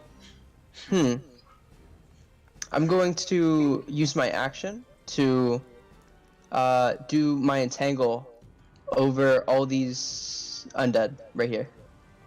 Ooh, so let me see if I can get a good square for you. Something like this. Is that good? Yeah, it's good. Alrighty, let me make strength saves for all of them. So zombies have +2, so D20 +2. You're joking. So this would be for the first zombie. The Pass, damage second is zombie, 3. Fail. Oh, so that guy's not entangled, but this guy is. Oh, damage is 3. Yeah. Get out of here, Barrel. This guy is entangled. Oop, and he's gonna take 3 points of damage. He's like half stuck in the ground. This guy is going to take half of 3, so 1. He's not stuck, and then the skeletons have shit strength, so I'll just do 2d20 left to right. So we have fail, and they are both stuck. Good entangle. And Yep, that is my turn. Mm-hmm. Jacob. Let's finish this dude off. Mm-hmm. Ooh, 20 hits for 7 points of piercing damage. Almost. 7 more HP. 11 hits. Can you do it? Yep. On the money. You Hexblade cursed him, right? Yep. The miasma leaves his body and enters yours, and you feel sick for a second, but your health still increases. Unfortunately, I wasn't hit, so. Yeah. But now that he's dead, I'm gonna engage the other one, Do it. and that's my turn. Alrighty. Soren. This guy blocks your path. Oh shit, he rises. Who's pinging? Soren, are you muted? Yes, I am. I am moving my hex to this guy. Gotcha. That's what I was trying to say. I get you. Then I will climb over this guy's body, even if it's difficult terrain. I got plenty of movement. Mm-hmm. And then I'm gonna try to stab this guy with my rapier. Do it. No, don't do it. So that's going to be 20 plus something else, right? No, this should be it. Oh, I Yeah, the thought you hex had is in there. hex, right? Oh, the hex Yep. is already in there? Yep. Oh, shit. Okay, gotcha. Alrighty, 20 points of damage. This guy's almost a half health. Alrighty. Jesus Christ, they're so beefy. Funikoshi, They're big you hear behind you the ground like flash freeze. You see like half the torsos of like 2 porcelain people and then 2 zombies like frozen, but one of them breaks out and attempts to reach at you. The one that has you currently grappled. I say, I'm feeling a little bit chilly. Mind if I turn it up in here? And I take the flaming spear and I stab it to the barrel. I believe I have reach with the spear, so I should be able to reach it. If not, I have my astral arms, which give me an extra 5 feet of reach. I will allow it. Yeah. You trigger the barrel. Yeah. And then I brace for impact. Yes. Alright. Let's go. Let me see how much this is. 19 points of fire damage erupt in a 20-foot radius. How big is that? Okay, you are just out of range, Jacob, thankfully. Oof. But everything else is within range. Well, all of the undead are. The zombies. Funikoshi, make me a dexterity saving throw. Yeah, I have disadvantage on those. Sorry, I'm reading to see if I can use my wisdom modifier. I think you can, right? It's for strength. I don't think I can use it for dex. For Dex, yeah. I can- Zombies, here we go. So this at disadvantage? Yes. Oh, I take double damage. Jesus Christ. You take Yeah, 19 points of right. fire damage as this barrel erupts in a huge explosion, incinerating the. Let me see if the porcelain people can save. They're restrained, so they have disadvantage, I think, on dex saves. D20 plus 3. Okay, so one of them saves, and he's gonna take half. He's gonna take 9. And he's basically almost dead. The other one is completely obliterated. So let me put an X over here. I believe both zombies fail, so they're going to take 19. 19, still alive. And then the other one's going to take 19 as well. He was at 21 from the frost damage, so he's at was it 2 HP? And he is on death's door.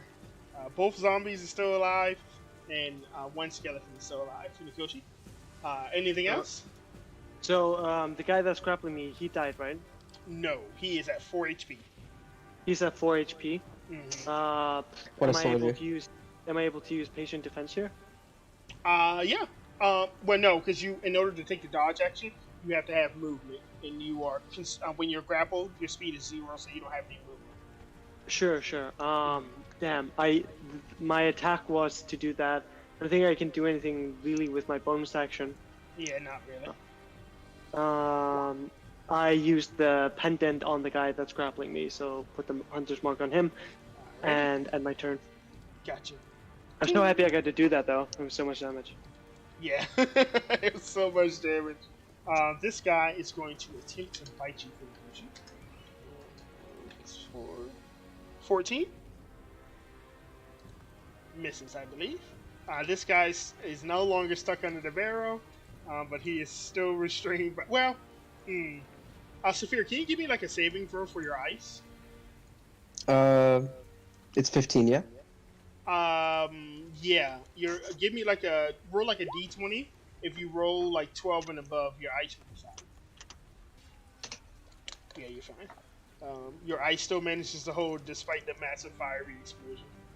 The ice magic's hold strong, so this Yeah, guy's good still shot. restrained. What are you doing? You have 2 HP. He's going to attempt a strength check to break that. 2. Fails, and he's still stuck in ice. Skeleton boy here is going to do the same. He's straight through 20. Fail. He's still stuck in ice. Guy up here has 2 targets in front of him. Roll a d2. Unfortunate. Sorkin. Why do I keep saying Sorkin? Where's that from? Is that Alan from something? Sorkin is a writer. Yeah, I was about to say. Hmm. Guy who wrote West Wing. Yeah, West Wing. I think I call your character Sorkin behind the scenes. I think that's what I'm getting. Sounds right. As he attempts to Fucker, point blank you with his long bow, it misses. Jacob stabs him in the gut for 9 points of damage. Ooh, almost at half health. And at the end of the round, since somebody decided to detonate the fucking barrel, you guys will hear shuffling coming from like far to the We gotta To kill these your- guys and fuck off. to your west. You will hear shuffling coming from your south as well. Alrighty, Saphir. Okay. This guy's still alive, and he's grappling Funakoshi. Yes. Run up to him. I'm gonna unequip my spear because it does less damage, and I no longer need it to cast spells. Mm-hmm. And I'm just gonna use my longsword. Oh, that was your spell casting thingy, right? Yeah. Yeah, gotcha. 13 hits for 7 points of damage. What is the HP? 4 HP. Gone. And I was here. Here. It's 25. Mm-hmm. I can't do it. I'm gonna make my way for the fucking door. At least. As you look through here, you can see like slight glimmer of like green light coming from this direction. We gotta go, boys. We gotta get the fuck out of here. That's my turn. Yeah, there would be like windows here, that are broken out. You can see the slight glimmer of blue light coming from this direction, if you can see. We gotta go. We gotta get the fuck out of here. Alrighty, Jacob. Oof. You guys I'm can deal attacking. 40. You guys can deal 46 damage in one turn, right? I can. I still got 2 slots I can smite with if I get a good roll. Mm-hmm. So I'll give him a shot. Alrighty. 14 hits for 12. And Oh, smite. Just It's- 10. No longer Hexblade's curse, yeah. So I No, think no, it's- yeah. Unfortunately, you can't transfer that until like level 14, which is pretty crazy. Yeah. But yeah, I'm gonna smite. Another D8. Yeah, plus another one. D8. Sheesh. Ah, 11 points of radiant damage. and butt strike. Oh, I thought you were done. Oh shit, 17 hits? For 5 points of I'm gonna bludgeoning. smite him again. Oh my god. Another 3d8. Do it. Oh shit. No 10? more d8. Oh my god, he has 3 HP. Oh my god. Sorkin, help. What a beast. Orkin. And I'm gonna run. I'm gonna go. I'm So he gonna can- take the opportunity attack and move because it's He a disadvantage. is ranged, so he will not punch you. I move there. Mm-hmm. Sorkin. How dare you deny me my Oh yeah, I overkill forgot about that. sneak attack? No, it's fine. He's dead if I hit him anyway. So Yeah. Wait, he uh, should be dead already from the caustic brew. Roll that Yeah. 2d4, Sorry, I have to roll it. because Sorkin might just be able to run. Slash R. Sorkin, sorry. 4 damage. He has 3 HP. Right before you stab him, Soren, stop saying Soren. Soren, right before you stab him with your blade of soy milk, he falls back and starts bubbling on the ground dead. all right. We do a little kill stealing. I will then move over to here Mm-hmm. and do a little trolling. Gonna move my hex. I don't probably. These guys are low HP, right? Yeah. So I'll just not bother moving my hex and just smack. This guy is this guy wielding a bow? What weapon does he have out?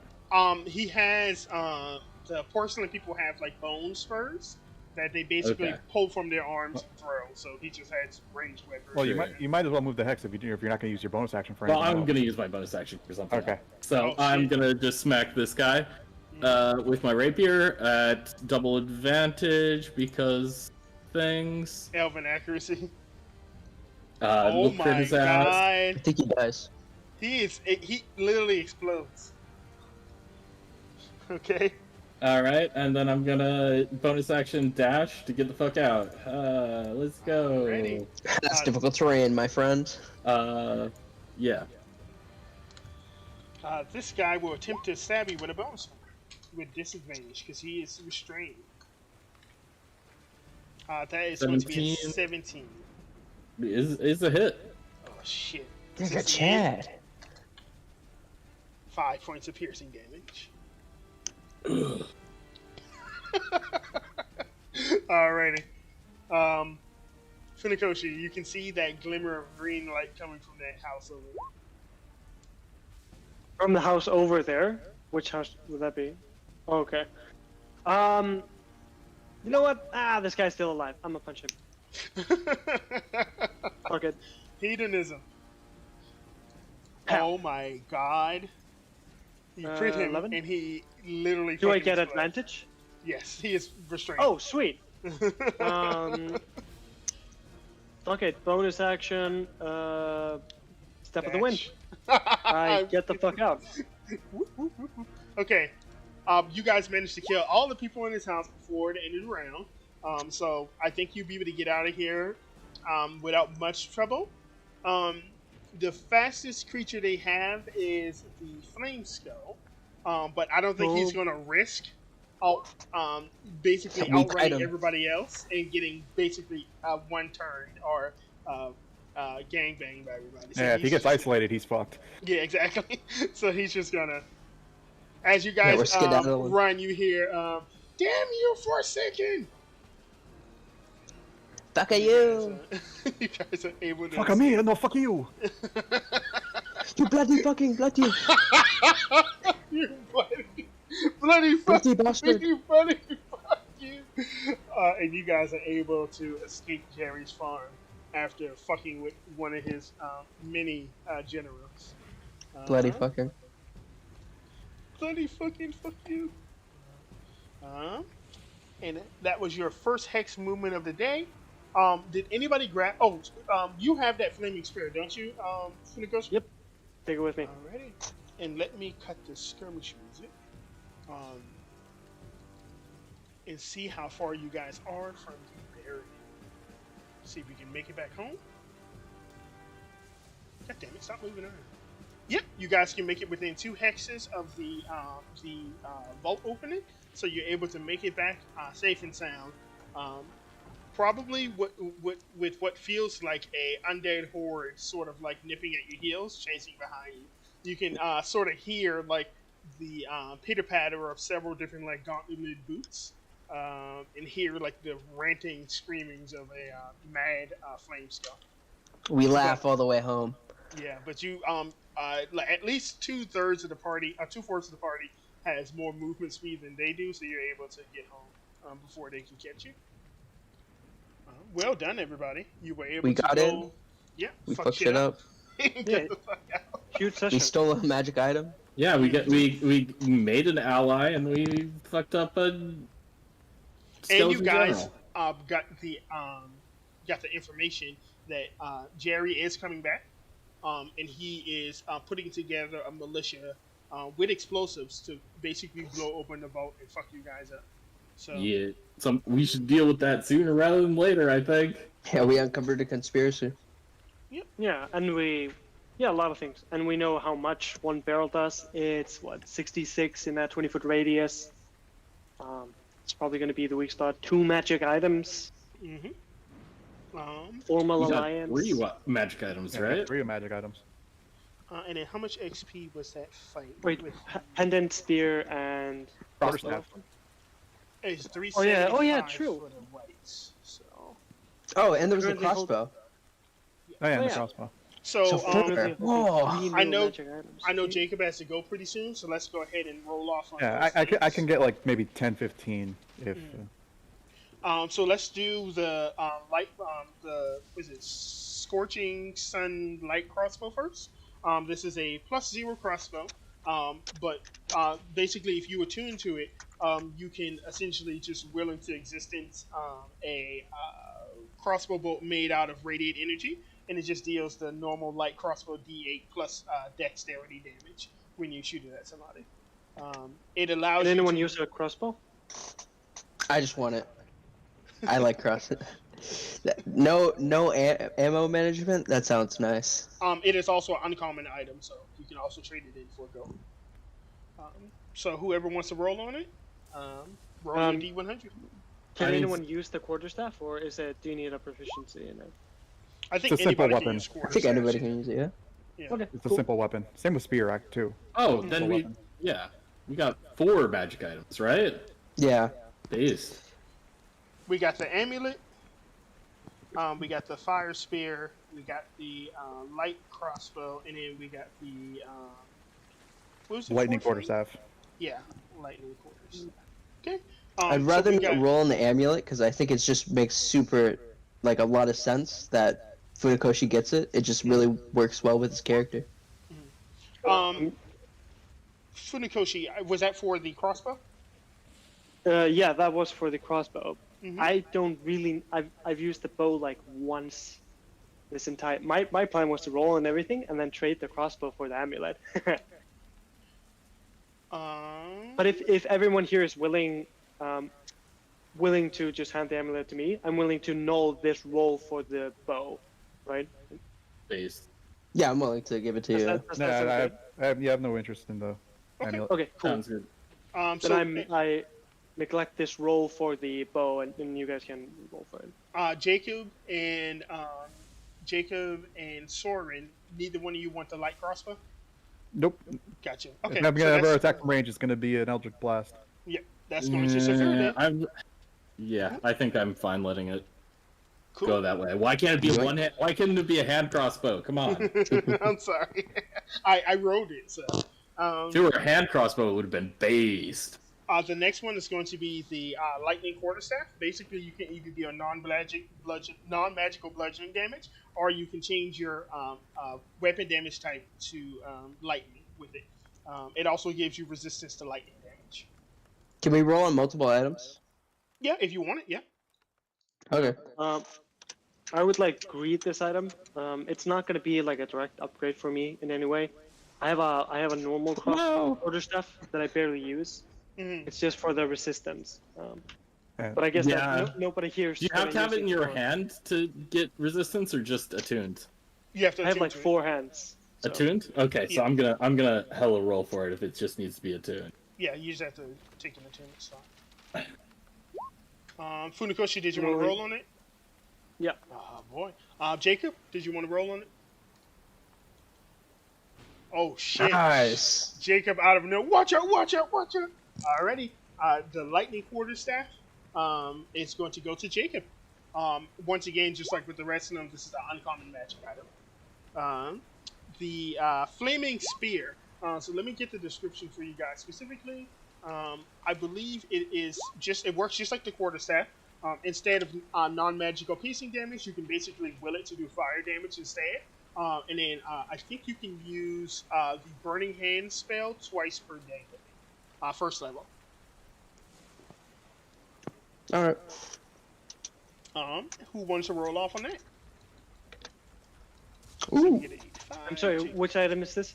This the is the Burning flaming Hand Spear. Yeah. Burning Hand Spear. Mhm. So you can do Yeah, the that's pretty cool. fire instead of non-magical So that goes to Saphir. piercing. I'll trade the quarterstaff for it if you want.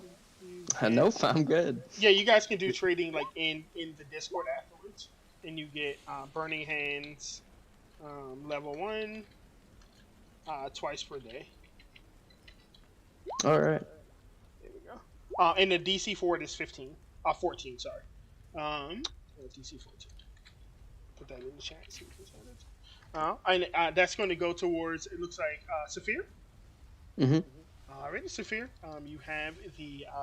I think it's called just the Flaming Spears. Is the name I have for it. Flaming and then Spear. the last one is the. Fuck, what did I name it? Here. Where's my notes? Notes. Where's my card? There we go. It is the abacus of the tracker. It is attunement. The bearer gains +2 to wisdom checks, wisdom survival checks, and it allows the user to cast a Hunter's Mark spell, proficiency bonus times per long rest. And we already agreed we're giving it to Funkashi. Yes. So that's going to Funkoshi. Okay. Did everybody get a magic item? Nope, Yeah, I think so. Oh.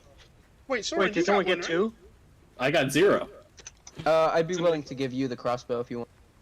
I mean, I really don't care that much, but I guess I'll take it for possible trade-ins later.